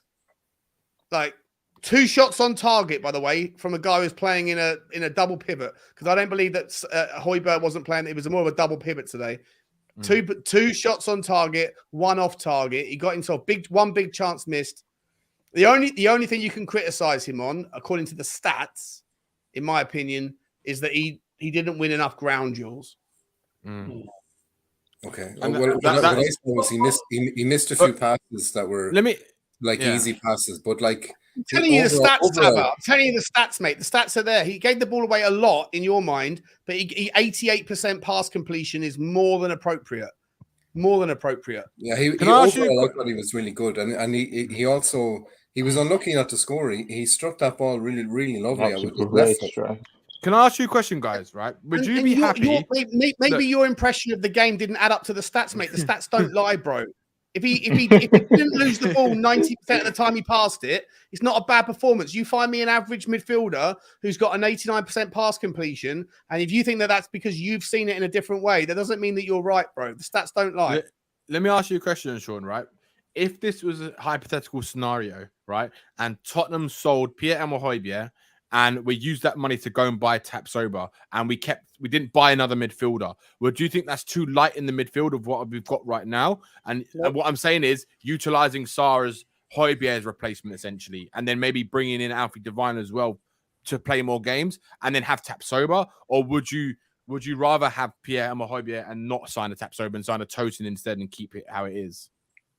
I'd rather over Tosin all day long. I'd like a 6. I would love a 6, but I think I'll tolerate what we've got in the midfield. So you'd be happy to sell if it meant bringing in Tapsoba by selling Højbjerg and not signing another midfielder? Would you be happy with that? Yeah. What? So that midfield would be Skippy, Sarr, Bentancur, Lo Celso, Lo Celso, Madison as well. Yeah, I actually like Ollie Skip. And I reckon he could be like our little Scholesy in the He's dog shit. He's fucking useless. The end of story. He's fucking shit. I've seen stuff that he did. The big difference this season is we're going to play with 3 in midfield rather than 2. Well, he shouldn't be there anyway. That's a big difference. Yeah. I would take Tapsoba and lose Højbjerg, and you know how much I like Højbjerg. Yeah. I would take Tapsoba, lose Højbjerg, because I think in midfield we would have enough. Because you can always bring Kulu into midfield and put Porro up front. Yeah. You know, didn't Højbjerg show something today? Because he was anonymous today. Højbjerg was anonymous today. He was really. No, he was. Listen, I love Højbjerg as well, but he was anonymous. He did not have a bad game today. He played well. I think Sean pulled up Højbjerg's stats, and they weren't that bad. They were Yeah, just he wasn't that bad today. No, I thought he was very good actually, because he was passing, he was doing progressive passes. Yeah, he was getting the ball out of his feet quickly. He was sharp. I mean, the big question. Obviously, he didn't finish the season well last season. Yeah. So people were on his back a little bit. But I thought That's because he'd been overplayed. All the theories aside, we need Tatsoba. Yeah, the big thing we've got a nice little cycle in the middle there. We've got a little bit on the left, a little bit on the right. We're happy. That'll be happy days for me. That would be a good transfer window. The big thing that dictates your question, Danny, is if Maddison stays fit and plays most of the season. If we lose Maddison, I think, and we've lost Højbjerg as well, then I think we might struggle in midfield. Yeah, but hopefully we're not going to have the same injury problems that we had last season. That if Maddison can stay fit and he plays, and once you get Bentancur back as well, and Basuma's fit to play, we've got, we're not bad. We're not bad. I'm not worried about midfield. I think midfield. I'm not. We're very well stocked in midfield. Even if we lose a Højbjerg or somebody, I think Sarah could actually step in. I think even Skip could do well, to be quite honest. I think Skip's underrated, to be honest. It's like a while ago, I wanted to buy a shirt. Do you know what I mean? Before he got injured. Jesus Christ! We're doing it again, Trevor. We're doing it again. Love it. But we all got different. I will say though, I'm worried about. That's what makes football. We're going to sell. We all have different opinions. We sit in a bar after watching a game. I miss that, being in the bricklayers after going up to Tottenham and watching a game and chatting. One guy, you think you're talking shit. Other guy thinks you're talking shit. It's how it goes. That's the beauty of it. If you don't agree with me and Sean, then you're talking shit. But actually, and Danny's actually talking pretty good today. Emerson proved something today as well, because Emerson, I thought Emerson was absolutely brilliant defensively. He was playing in his natural position now. Yeah, but he's having such a bad, hard time. But he's actually good on the ball when he comes in field. And then they wrote him off that he was going to go back into his natural position, and they wrote him off. I don't understand it. And this position is made for him. This position is made for him because he's playing fullback, and then he's coming in field, and he's actually decent with the touches and the quick passes. It's just a cross. It's just a cross he's terrible with. I'll tell you what, we're really lining this show up ready for Savva and Sean tonight. All the comments Savva's talking about, it's going to be a dynamite show with him and Sean. I'm joining as well, so it's going to be interesting. Brian, the question: do you think he's going to be better as left back because he's learned so much in the last 2 years playing out of position that we've actually developed him into a really bad bad as in good, like badass left back, because he's actually learned in the last 2 seasons that he's been with us how to go forward to a certain degree. Which wasn't part of his game, and now we're going to put him back into his natural position, and he's got what he learned under Conte. And but the two fullbacks today were both really impressive because they're both really athletic, and they're tidy on the ball. And they nip in front of people, and they recover if they're in trouble. And like, for me, they're the two that should start. I tell you what, Udogie today looked. I mean, I knew he was good going forward, but he actually didn't look too bad defending neither. No, there was one or two in the second half he was better. In the second half, he was better. There was one or two dodgy moments, but you kind of watched him and you thought, do you know what? I knew he was good going forward. I just didn't think he was. I thought he was kind of another Porro.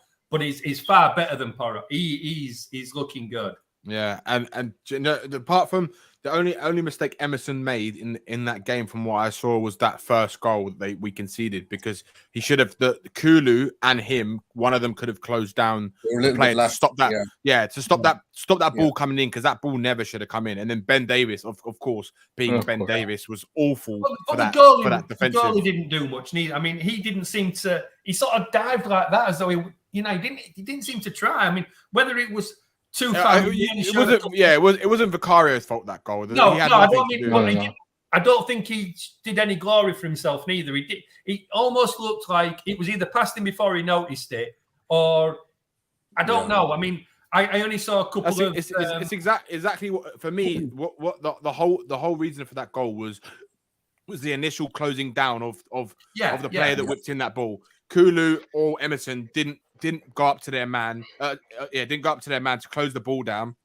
When it came in, then the person who's at fault is Ben Davies for not doing his job properly, because it was like he was non-existent in that box. Well, if Emerson was in Davies' position, he would have probably won the header or stopped the goal, because Emerson, for me, Emerson could actually play centre half in this system. Yeah, I think so too. I think there's even I think there's even talk of. You guys are all unanimous that Emerson had a great game.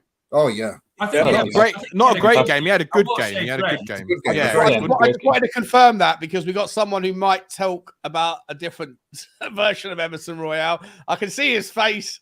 I can see he's screwing his face up. He's got some things to say. Welcome to the show, Sava. Sorry, I've just listened to the biggest load of crap I've ever heard. Right, I'm going to come in hot. In the last 10 minutes, I've heard that Skippy could be like our Paul Scholes. Go away. Yeah, Skippy is a bang average footballer. Hoiberg. Who said? Wait, hang on. Rufus. I don't care. I'll call anyone out. Right? He's a bang average footballer. Hoiberg, another very average footballer. Didn't do a lot today. I wouldn't expect him to in a game where we dominated all the football. We had all the football. He didn't have to do anything. But he was passing. That's why I said he was anonymous. That's why, he did. I agree, Daniel. I thought he was anonymous. I don't think he did anything, because he didn't even notice him in the first half. And that's what. And people are I didn't notice him. No, but the point with that is, you said he had a bad game. No, he didn't. I didn't say he had a bad game. No, I didn't say you saw. I didn't say you saw it. I said he didn't have a bad game. He was anonymous. Has Sean got the stats? Has Sean got the stats on progressive? At what point? When are we? Hang on. Sorry. When are we going to start having some football debates that don't end with "if you look at the stats"? Like, when are we going to stop doing this? Like, an 85% pass completion rate. What that doesn't tell you. Okay, hang on. Let me finish. What I'm saying to you is that I was watching the game and I saw Hoiberg make a lot of forward passes that were good. Okay, cool. Right, I'm not talking about him. I'm talking about all the people. Right, I've seen this about loads of midfielders in a game every week. I'm not just talking about SAR or Spurs players here. They go, they had an 85% pass rate. All right, now let's break it down. From the 150 passes they made in the game, how many of them were 5 yards backwards or sideways? Right, I'm talking about in that first half, for example, with SAR. Whenever he went forward, he gave that ball away a lot. Everyone in my chat was going, he's giving it away again and again. I'm not saying he's not a good player. I'm not saying he's not going to be really good, but we're hyping players up for doing things badly, right? And Emerson Royale, no, he was atrocious today. In that first half, Soren, you laugh. In that first half, let me ask you this question. Let me see if there's anyone sensible in this chat. Right, I'll try, right?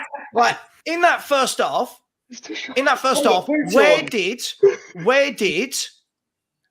where did they get all their joy from in that first half? The right side. Yeah. Right. Everything they did was down Royal and Romero's side. They got in behind them time and time again. Every time Royal was fouling people. Pardon? Only one shot on target.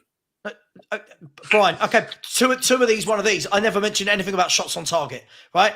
Everything they did, they targeted Royal and Romero. They targeted every single ball that went over the top that they chased onto was down, catching out Royal and Romero for. Hang on. I ain't finished. Everything they did. Yeah, no, because listen, what I can't have. We do this every year. Every season, Spurs fans. We're doing it again. We want to win things. We want to be a top team. We want to compete. And every year I come on and listen to Spurs shows where people are going, Skip and Hoiberg and Royal and Davis and Sessegnon. No, stop. There's a reason we've been bad at football, because these players are not very good. Let's stop hyping them up. Yeah, the reason we won that game was nothing to do with Papa Sarr. It was nothing to do with Emerson Royal, who was dreadful. Like, it's just absolutely madness how we hype up these very bad players. Sorry. Yeah, but at the end of the day, Sava, at some time, we've got to have to rebuild. We can't just, be the team at the top the whole time pushing on with like aging and shit players. At some point, we've got to step Isn't back. that what I'm saying? Shakhtar's strongest side Yeah, is but our the problem- left-hand side.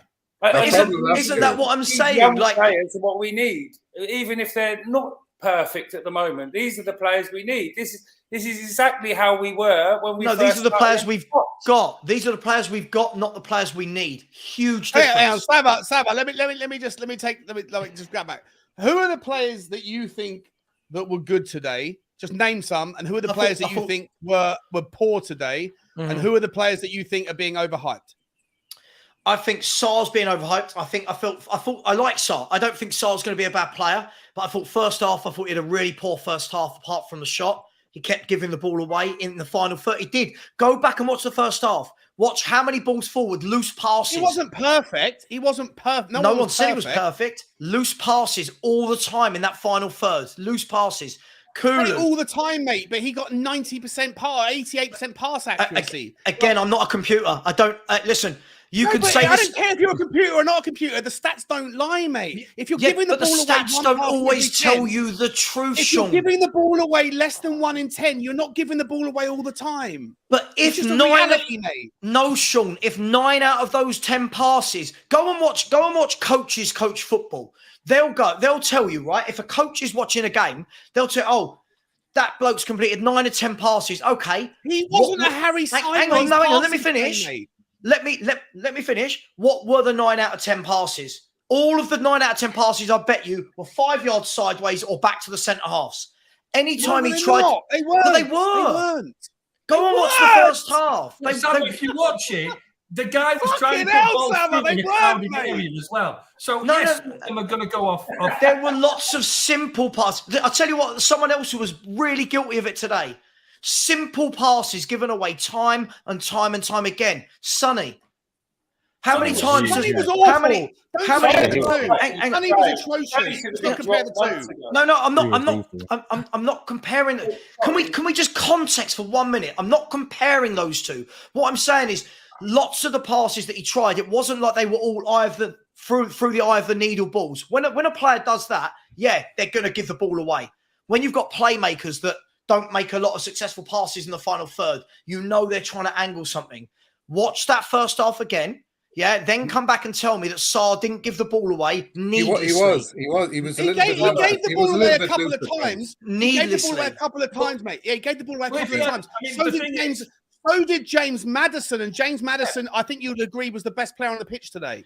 Yeah, but James Maddison, when does James Maddison? But Get Sean. Listen to what I'm saying. No one's saying anyone should have 100% pass success. No player does. But the point is this: James Maddison's trying things in the final third. They're not always going to come off. But that's because he's a 10. Yeah, if you stop shouting for a second, yes, of course. But the point is, Sarr isn't a 10. So the passes Sarr is making shouldn't be as haphazard as they are. I'm not knocking him, but let's not hype him up to him He was being at least 8 in that game. Come on. Yeah, but he's still young. We're talking about. Hang on, I didn't say. Oh my God! I never see him as a young. My point is this: let's not hype these players up, and then when people hype them up, use the excuse they're young. Let them get to their level before we do what we do with every player. We did it. You lot all did it. All did it with Kulu. All did it with Kulu. Right, guys. Perfect transition. Make it very simplistic for you, Sava. I've been so depressed with Tottenham the last 2 years. Yeah. Today, I just saw a glimmer of hope, a glimmer that we might get. All right, Rufus,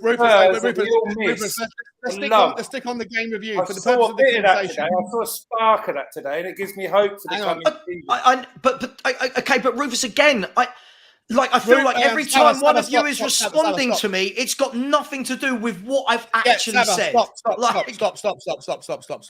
Let's take the conversation let's take it away from Sarr.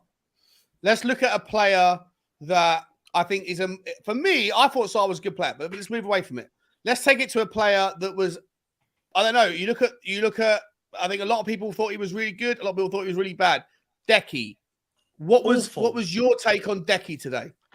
For me, first half, he was the worst player. Him and Son in that first half were terrible. Atrocious. Yeah. They were absolutely terrible. I agree with that. For the whole of the first half. Evening, chaps. Kulusevski. Look, can I just say one thing? I'm a football coach, yeah, and my son and me were watching this game. I'm normally in your streams, yeah. I'm gonna say this. Look, stats are everything, but you have to put stats in context and what the stat actually says. It says part completion. The part completion could be backwards, sideways, Yeah, of course. or But forward. hang But on, the mate. thing is, Welcome. hold on. Hang on a second. No. Wait. Dude. You don't just come in and take over. Relax. Right? Relax. Wait for your turn. There was a conversation going on. Just wait for your turn, mate. I'll bring you in. Right? But you just jumped into the stream. Just wait for your turn. Saba was saying something.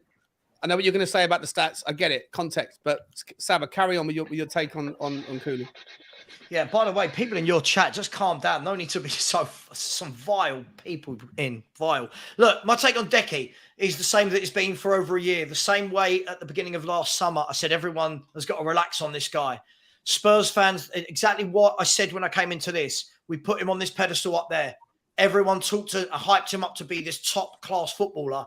And then you saw last year, actually, he's a very inconsistent footballer, right? What you've actually seen over that time is there's talent. Yeah, I would like to think there's talent in most Premier League footballers. But what you saw today was this guy is the ultimate one-trick pony. He gets the ball. He hasn't got any pace. Every time he tried to knock it past his man just shepherded it and Kulu fell over or give away a foul. What he does, he gets the ball every time, cuts in on his left. Top defenders have worked it out. Top defenders would love to play. I agree. Even good defenders, they don't have to be top. Good defenders will love knowing they're playing against Kulusevski. Yeah, because he hasn't got any pace and you know he's going to cut in. I'm sorry, I know people won't want to hear that. I know people are going to go, oh, but Decky this, Decky that. What's he done in a Spurs shirt that makes everyone rave about this guy so much? I thought he was atrocious today. A few better things as the game went on. But first half, he was dreadful, giving the ball away. Couldn't cross the ball for Toffee. Yeah. Couldn't beat his man for Toffee. His control, giving it away. It But was just... Sav. Wait, Danny.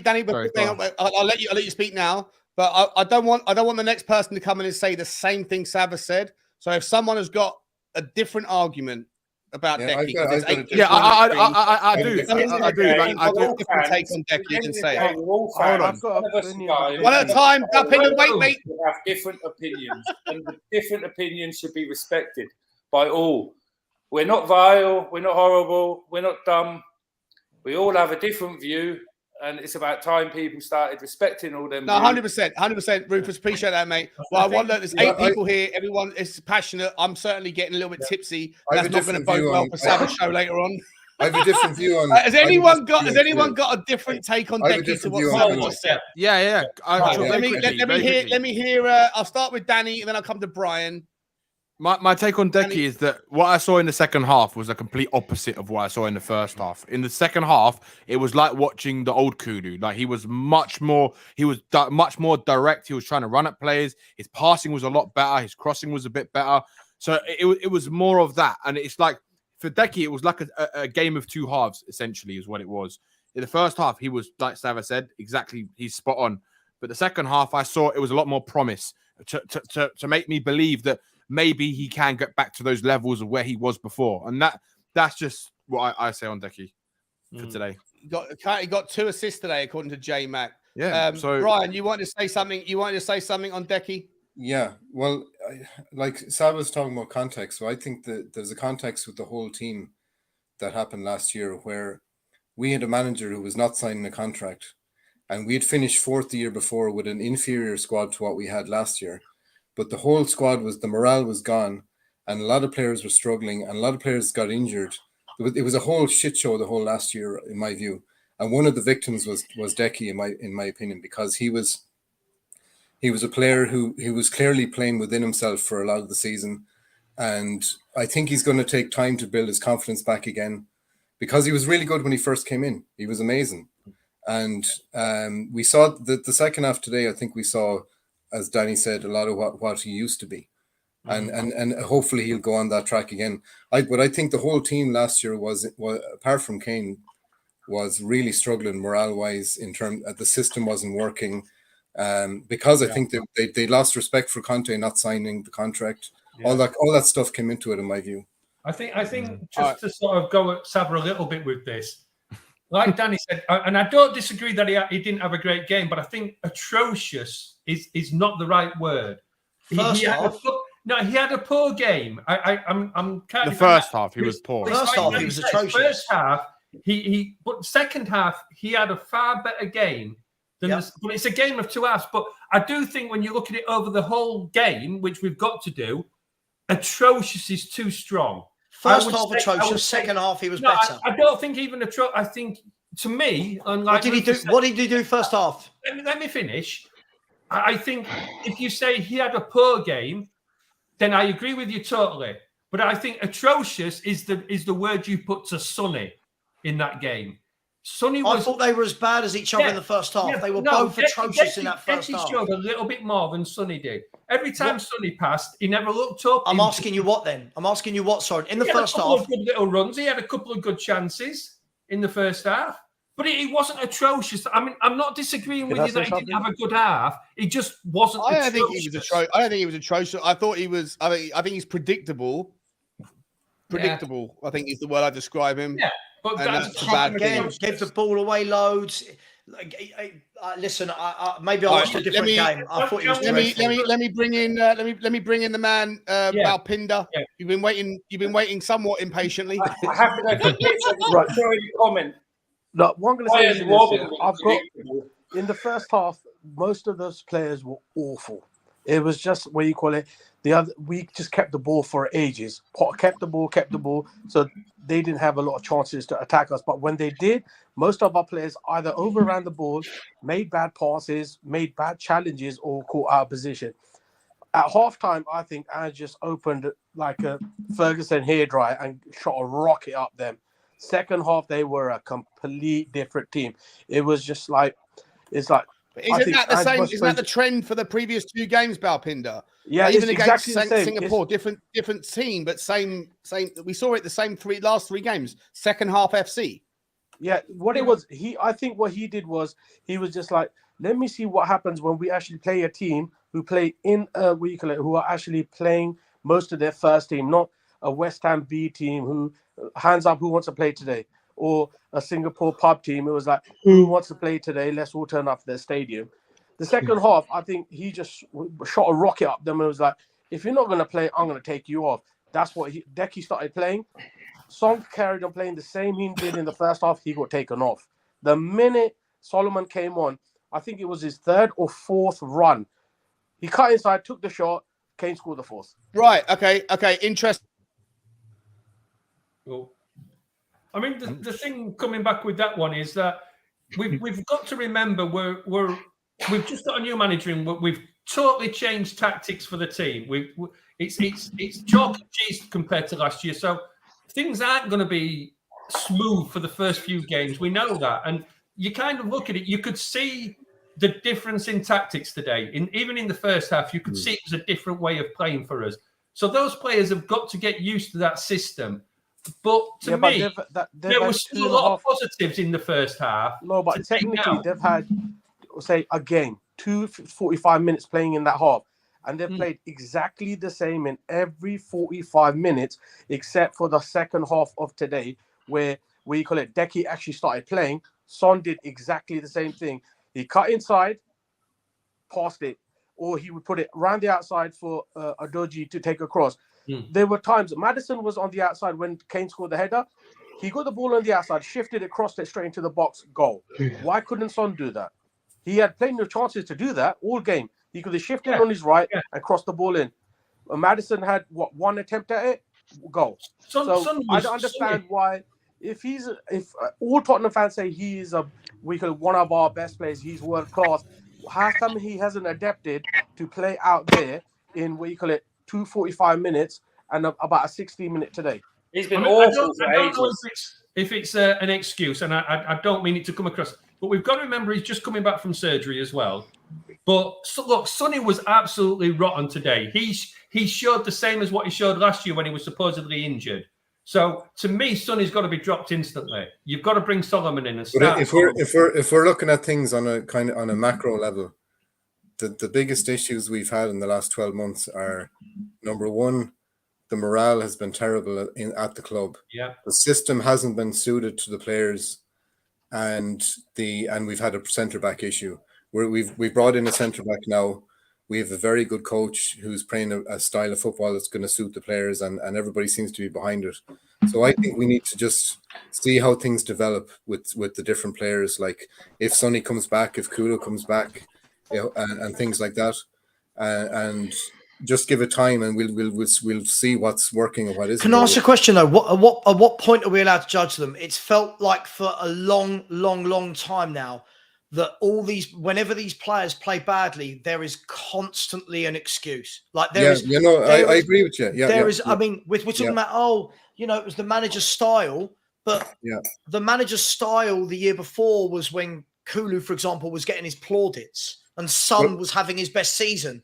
Then last season under the same manager, he's now the reason why both of them had bad years. Well, I think it's a mixture of a few things with various players. Like I think Sonny, it was a mixture of Sonny was off form. He was struggling with an injury, and the system wasn't suiting him last year. Would you agree with that?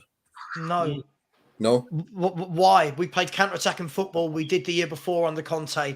Yeah, but he was playing with his back to goal. He was playing with his back to goal last year. There were a number of times last year when Sonny was through on goal and looked dreadful. That was nothing to do with the formation. There were a number of times when he picked the ball up, ran at players, didn't do anything, and people then still went, it's because Perisic is on the pitch. Perisic was 30 yards behind him. I just feel like... You're right. Hang on. But at what point? This is my point, guys. At what point? Right? It's like I feel like there needs to be a happy medium. We overhype really average players, and then we take the players who are good and make them world class. Like, at what point do we just bring it all back down to?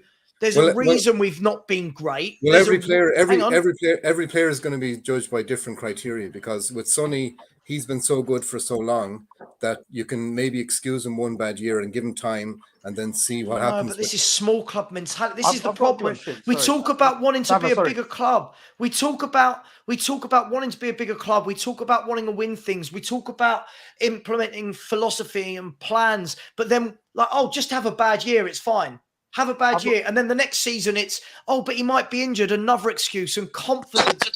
Sava, at what point do we look at it this way, Sava? I think when we listen to you, hang on a minute. When we listen to you, Sava, I think the way you come across to me, and I don't mean this nasty. I'm trying to be positive with it. You treat us as that big club, and you expect more from us. No. Let me finish. I'm not saying. No, I'm saying that's how it comes across to me personally.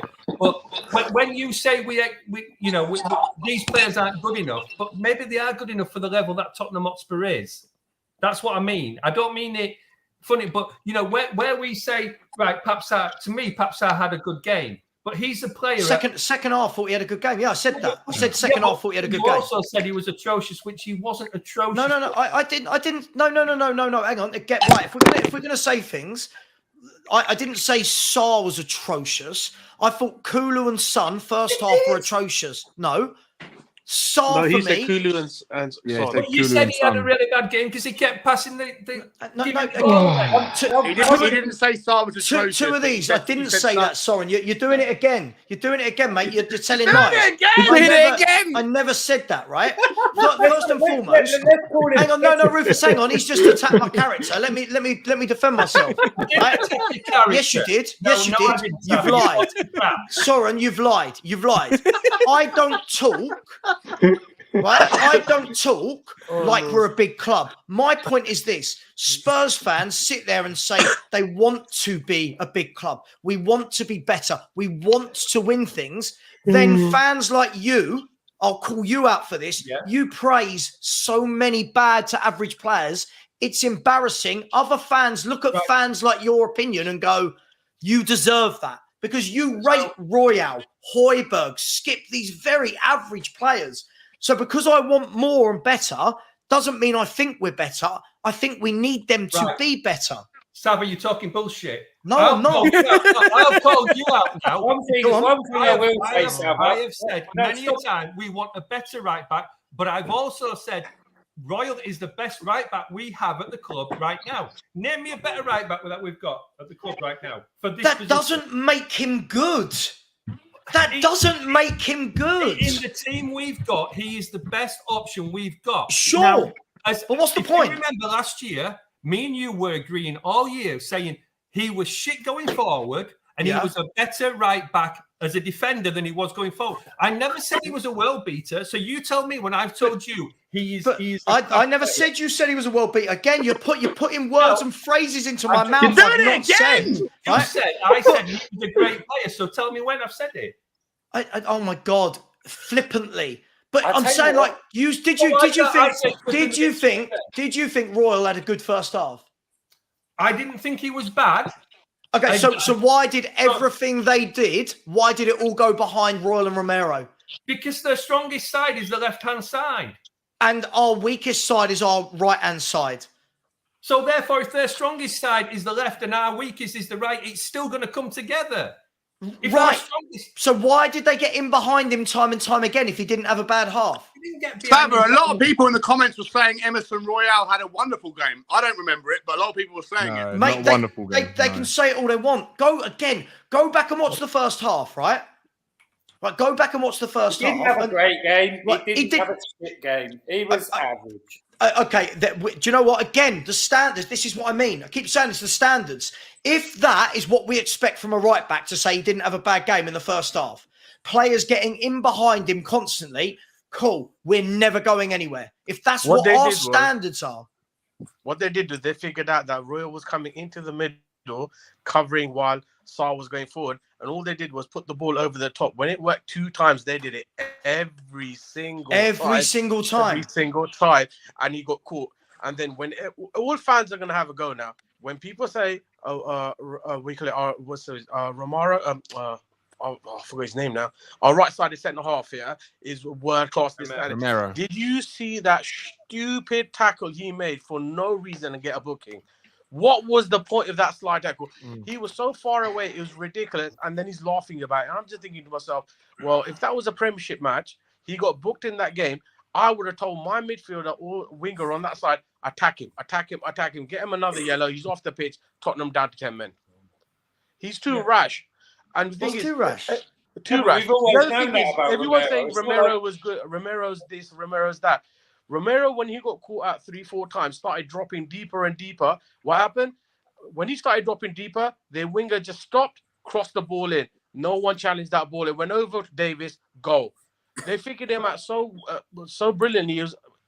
It was just like watching schoolboy football. It was like he got worried. If I drop forward, they're going to catch me over the top. If I go and he went too far back, and they put the ball in early. That is not a right back we need. We need a right back who is going to be better than what we have. And at the moment, we've got Royal. Okay. Yeah, but I don't think anybody disagrees with you there. That's the problem. That when we say Royal had a good game or he was a good player for us, it's because he's the best of what we've got. Doesn't mean that doesn't make sense. That doesn't make sense. Just because he's the best you've got doesn't mean he had a good game. No. Yeah, that is true. What I'm saying is though, he didn't have a bad game in the sense of it, but I'm not saying he's good enough. Yes, he did. No. The thing is, he did. You could be he the didn't best play well at all and still play shit. Yeah, and I get that. But what I'm saying is, though, as our right back today in the system we're going to play, there is always going to be chances coming past. He didn't play a bad game. He did. He did. I don't think he did a bad game. Everything went down that wing. Everything. I've seen it. Do you know what? Every time I watch Royal play, every team puts everything down our right-hand side, right? Because they know he has got no positional sense. Now, do you know why people think he has a good game? Do you know why? Sorry. He makes one good tackle or something like that. Every now and then, he makes a good recovery tackle from when he wasn't in position in the first place. And this is what I mean. The art of defending has died so much that now people are getting praised for getting themselves out of their own mess. But he's constantly putting himself in a mess. Him and Romero, not just him, Romero today. Romero made some good tackles, I'm not going to lie. But any ball that went over the top between him and Royal, those two looked a mess. Yeah, Those but two. Saba. Wait, Rufus, I've been saying the word for a while. I gotta be honest.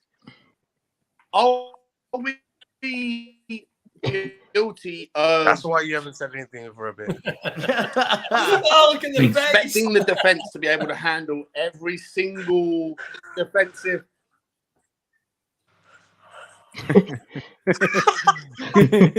He's struggling. What? Sean, Guys, spit it out, I'm Sean. going to go as well, by the way. The amount of vile people in the chat is just too much for me, man. I'm going to go. I've just come here to debate football. It's my style. I'm passionate. The amount of people in the chat that are so rude is just killing me. So I'll see you later. See you later, Sava. See you later, Sav. Take care. I'm gonna go as Can you well. guys hear me? Can you guys hear me okay? We can now. Now we can. Now we can. Yeah, all I was trying to say was to Sava's point, I feel like Sava was a little bit, I don't know, if you're going to play a high line, you're going to have moments when you get popped off over the top. That's just the way it goes. Man, Yeah. like there's no team that can play that high line, high press, high recovery. And for what it's worth, when it comes to an analysing Decky, I think people were overlooking Decky's ability to win the ball back. He was getting stuck in on the defensive side of his role, which no one's going to judge him on. No one's going to remember. But in the first half, he won 3 or 4. He did. 3 or 4 times he recovered the ball, which is an important part of playing this high line. And if you're going to judge Emerson, if you're going to judge Romero, if you're going to judge Ben Davies because the ball goes over their head, well, guess what? That's what happens in a high line, high press, right? So you're going to have those moments. You're never going to. What I was trying to say is, you know, when you play that high line, what happened was when the ball went over that side, what should have happened was Romero should have said to Emerson, yeah, go press, and Romero makes that covering arc run. You know, if he does get past him, I'll get it. What they were doing, they were running towards each other and then away from each other. Like they were confused who's positioning where. That is the point. If you're playing right back, your right center back should be voicing to you, I'm behind you. So you press that guy. If the ball's gone over you, you attack, you make the pressing run, and the right-sided center half arcs his run towards, as in, if he does get past him, I'm still got enough area to run into and push him wider so he doesn't get towards the goal. That wasn't happening. What was happening is the ball was going across and they were cutting in, and there was too much space between Romero and Emerson at that time. Balpinder, do you think the problem might be that we don't really have a leader at the back at the moment? I mean, Romero's like really rash and blah, blah, blah, blah, blah. And, Van der Ven's coming. Van der Ven's coming. I think the biggest part of this is when you get a panel like this, we've all got different ways of thinking and watching. You know, I mean, we all see the same game, but we all see something different within that game. And, you know, to me, whether we agree, I mean, Sava's a great bloke. You know, I'm not going to, I love debating with Sava. We agree on a lot of things. We don't agree on a lot of things. But you kind of, I know that when we watch, he watches football in a different way to what I watch football. And I get that. And, you know, where I might see something positive in a player, he might see something negative in a player, and the opposite way every time. I think, but to me, when we're watching players, you know, I could name games last season where Emerson Royale was absolutely, you know, get him off the pitch type games. To me today, it wasn't a, you know, he had a game, in my opinion, and you can call me shit. Some people in the comments obviously are, but you to me, he was a stronger player than I've seen him play a lot of times, and I look at that as a positive. Now, yeah, they played down that side, but Shakhtar's strongest side is the left-hand side. They play down their left a lot. I think what I'm saying is, I'm not disagreeing with you. The thing was, what you said was, he's the best player we've got in that position, so he played well. I didn't say he was the best player in that. I said he's the best option we've got. And yes, I say that we want a better option, but that doesn't mean to say that he had a poor game today. No, I'm not saying he had a poor game. I'm just saying he had a average to okay game. Yeah, a bad game is when you just get ripped apart. No, that didn't happen. But there were fatal mistakes made in there. The thing is, as Tottenham fans, we need to realize we had one of the best right backs in Kyle Walker, and then from him we went. Every single other player in the world, let's see what fits in there, and no one has. So at the moment, we've got Royale. Yeah, but it's one of the most difficult positions. I know it's one of the right back and the left back spot. It's one of the most. It's probably the most difficult position to play in a pitch on a team regarding depending on what sort of formation you play. I don't think there's a more difficult, more varied version. So you can go out there and find 100 right backs, and I'm not even talking about the difference between playing a fullback and a wing back. Just fullback systems. There is 100 different top class wing fullbacks that won't necessarily fit every single system. The top 10 fullbacks in the world, the top 10 right backs in the world, half of them will fit Manchester City system, half of them won't. Replacing Kyle Walker is always going to be impossible. Like a very, the only thing is, we as Tottenham fans, we need to realize one thing. We went from Poch, high pressing, passing, counter-attacking, playing football, to what we'll do is everyone will sit here. We've got 3 guys kick the ball up the park. That's what I'm saying. I said earlier on, Balpinder, that today we played such negative football for so long. We've played such shitty football for so long that what's happened is we've changed the way everything plays. Yeah, I'm still giving time for players to adjust. It's because we played such bollocks football for so long. Yeah, those players are used to doing that. It's like, you know, when a new manager comes into your workplace and makes you change the way you've worked for like the last 10 years. You're just like, how do I say your name? Balpinder. There is no need for the accent. No, there's no accent. That's I'm me just speaking saying my name. English here. I grew up in Reading, and it's full of Indians, so like we always pronounce the name correctly. No, it's Is right. it Balpinder? Listen, guys, it's an absolute nightmare. I saw. Hang on, Rufus. Wait. One second. Rufus. Wait, just wait a second, Rufus. Wait a second, bro. Listen, guys, it's an absolute nightmare for me right now. I'm trying to manage. I don't know, Kieran, how long have you been in the background, bro? I got no idea. My internet Only on my 5 house minutes. has died, so I'm running this off of my phone. I've just gone, oh shit, there's someone in the background. I don't know how long you've been there, my man. Welcome to the show. Only 5 We're minutes. not gonna Only be going 5 much minutes. longer. We were supposed to be waiting. We're supposed to be ending this show 25 minutes ago, but because it all got kicked off, we'll keep going for a little while longer. Kieran, what's your take on? Well, I mean, you come in for a reason.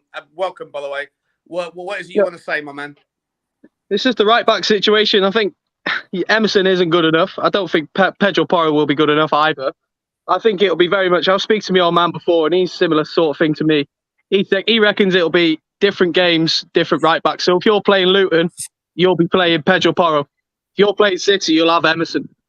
But you've had so many different managers over the last few years that play different ways with right backs and left backs. They've been used so many different ways. It just depends. And you've seen Emerson, and they were both in midfield at one point today. Emerson is not good enough to be in that midfield. If he's in midfield against City, we'll get annihilated. We'll struggle. Simple as that. I think we will anyway because of the way we're going to play. If we play attacking football against City, then we're going to get annihilated. Doesn't matter who's at the right back, in a sense. But you know, last time we played attacking City against football, we had one of the best defences in Europe. So that is the big difference, and I'm really on your side there. You know, like we've we actually had the best beaten City Toby and last Jan at that times. time, and they were the best centre backs in Europe, in my opinion. We've actually beaten City more than they've beaten us recently. Yeah, but we haven't played attacking against them. No, We've that's played true. on That's counter. true. We've played on the counter. Well, even By the under, way, even under just touch, quickly, though, just quickly, under everyone. touch, we did I well just got against to them ask: too. has there ever been a man who's come onto my channel who looks more like Ben Davies than Kieran? Yeah. It's largely incredible. Like, He's a good-looking fella, then, isn't he? Well, he did his old man earlier, so maybe that's what he was telling us. Yeah, right, go on. Yeah, go on. She's come to tell us Emerson had a great game. We're doing it again. We're Doing it again. Doing it again. Listen, guys, Kieran, you've been waiting, mate. I'm so sorry. If you've been waiting in the background for a long time, bro, I can't. Don't worry about it. Don't worry about it. So I'm so sorry, mate. Listen, get me I want you to come back on again. You sound like a smart guy. I want you to come back on the show next time. But before we round off, because I'm well overdue for dinner, and I've got to be on Sabbath's show and probably argue with him in about an hour and a half. So I need to sober up a little bit. But tell me, what's your takeaway from today? Harry Kane, is he staying? Is he going? What about what we've been talking about a little bit? Like, was Decky that bad? How bad was Sonny? Was Pape Sarr? I thought Pape Sarr. I think Pape Sarr is emerging as a superstar for Tottenham. Personally, I really like the kid. Sava doesn't. What's your take on it? I think he will be a good player eventually. I think he needs a loan spell. I think he needs regular football. I don't think we can give him what he needs for his development. He definitely needs to go on loan. I think Kulu, I don't think he was that bad today. I do agree that he is a one-trick pony, but I mean, last season we struggled without him, so I just don't know. I think Harry Kane, if he doesn't go to Bayern Munich, he has to sign a new deal. He cannot go to United on a free next year. He cannot. That'll make me sick. Honest to God, he cannot go on a free. He can't do it. If he's going to go, he needs to go now. But if he stays, Daniel Levy's got a year to get him signed, sealed, delivered, done. So, I mean, yeah. Look, the thing we've got to look at is today was a friendly. Surely there were more positives than negatives. Surely. I think what we were missing last year was a number 10. We've now got a good number 10, so let's see what he does with it. Yeah. I mean, does anybody think does anybody on here actually think today was a negative? We actually won 5-1. No. People forget we actually won 5-1 today. Oh no, it was a good game. It was just the glare. What it is the glaring things that we could see. Everyone else in the league has seen that as well. And the thing is, we haven't got the time or the resources to fix it. So what we're gonna have to do is find a way to play to make that as less of a problem in the league. Because if that kind of stuff happens in the league, we're gonna be conceding goals left, right, and center, and gonna be like last season trying to catch up. And I don't think we call it. If Kane does go, we don't have a striker who's gonna score like bang, bang, bang. We're back in the game. No, but we're not in Europe. We're not in the Champions League. Isn't this the perfect opportunity to really dig into the rebuild mentality? He needs his two defenders. Mentality is you actually then start buying players. We've bought one centre half who we've needed for 5 seasons. We've got a goal. All right, but let me ask this. Final question. Guys, final question. If we can keep Harry Kane and we go and sign a Tippity Tap Sober, or we go and sign Aymeric Laporte. Perfect. If we can bring in Laporte or Tap Sober and we keep Harry Kane, are we a top 4 club? Yes, top 4. Year? Yes. Yeah. Yes. Yeah. Yes from Kieran. Balpinda, No. welcome on your debut, mate. Yes or no? No.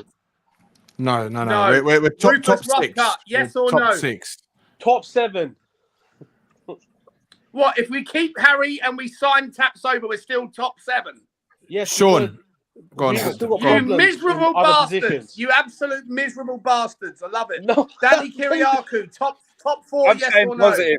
No. We're top 6, right? We're top 6. It gives us a better chance of competing for that 5th spot because that's what we're gonna go for this season. Yeah. That's a fact. That's what we're gonna go for. That's what I was like saying, Danny. It feels a bit like the start under Poch. Do you know what I mean? Like, yeah, it does. And also, you got people, a lot of young players, a lot of underrated players. And I mean, Harry Kane was nothing. Who was Harry Kane? Do you know what? People have to remember as well that it's not top 4 anymore. It was a nice speaking to you guys. It's good to speak to you, man. I was gonna say, like, it's not top 4 anymore. Top 4's done. It's top 5 now. That's Champions League. Yeah. So that's where we have to look at it now. And for Levy, that's easier target top 5 than it was before. Because now the way the teams are going now, with how there's so much more competition, it's harder to get into that top 4. So now it kind of gives it a bit of breathing room now for those clubs trying to get Champions League. Nothing could have gone any worse than last year, and we finished 8th. I think City have got it. Guys. Sorry, I can't go anywhere. I'm 5 hours, 35 minutes into a stream. I am exhausted. I'm hungry. I need to go and eat. Listen, I want to say massive thank you to Rufus, massive thank you to Soren, massive thank you to Brian, to Danny, to Sava, to Kieran. Who else came on earlier? Frank, Froggatt, Mia. I forget whoever was on. I want to say massive thank you, guys. But I've got to go. I've got to round this off. It's going to happen. Like the stream if you haven't already. Subscribe to the channel if you haven't already. Subscribe to the guys. You know where you can find them all. I ain't got time to go through it, but I love you all, boys. I'll see you on Sabbath at 8 o'clock. I've got to go. See you later. We're all friends. Thanks, Sean. We're all Cheers, everybody. Bye-bye. Bye-bye. Bye-bye.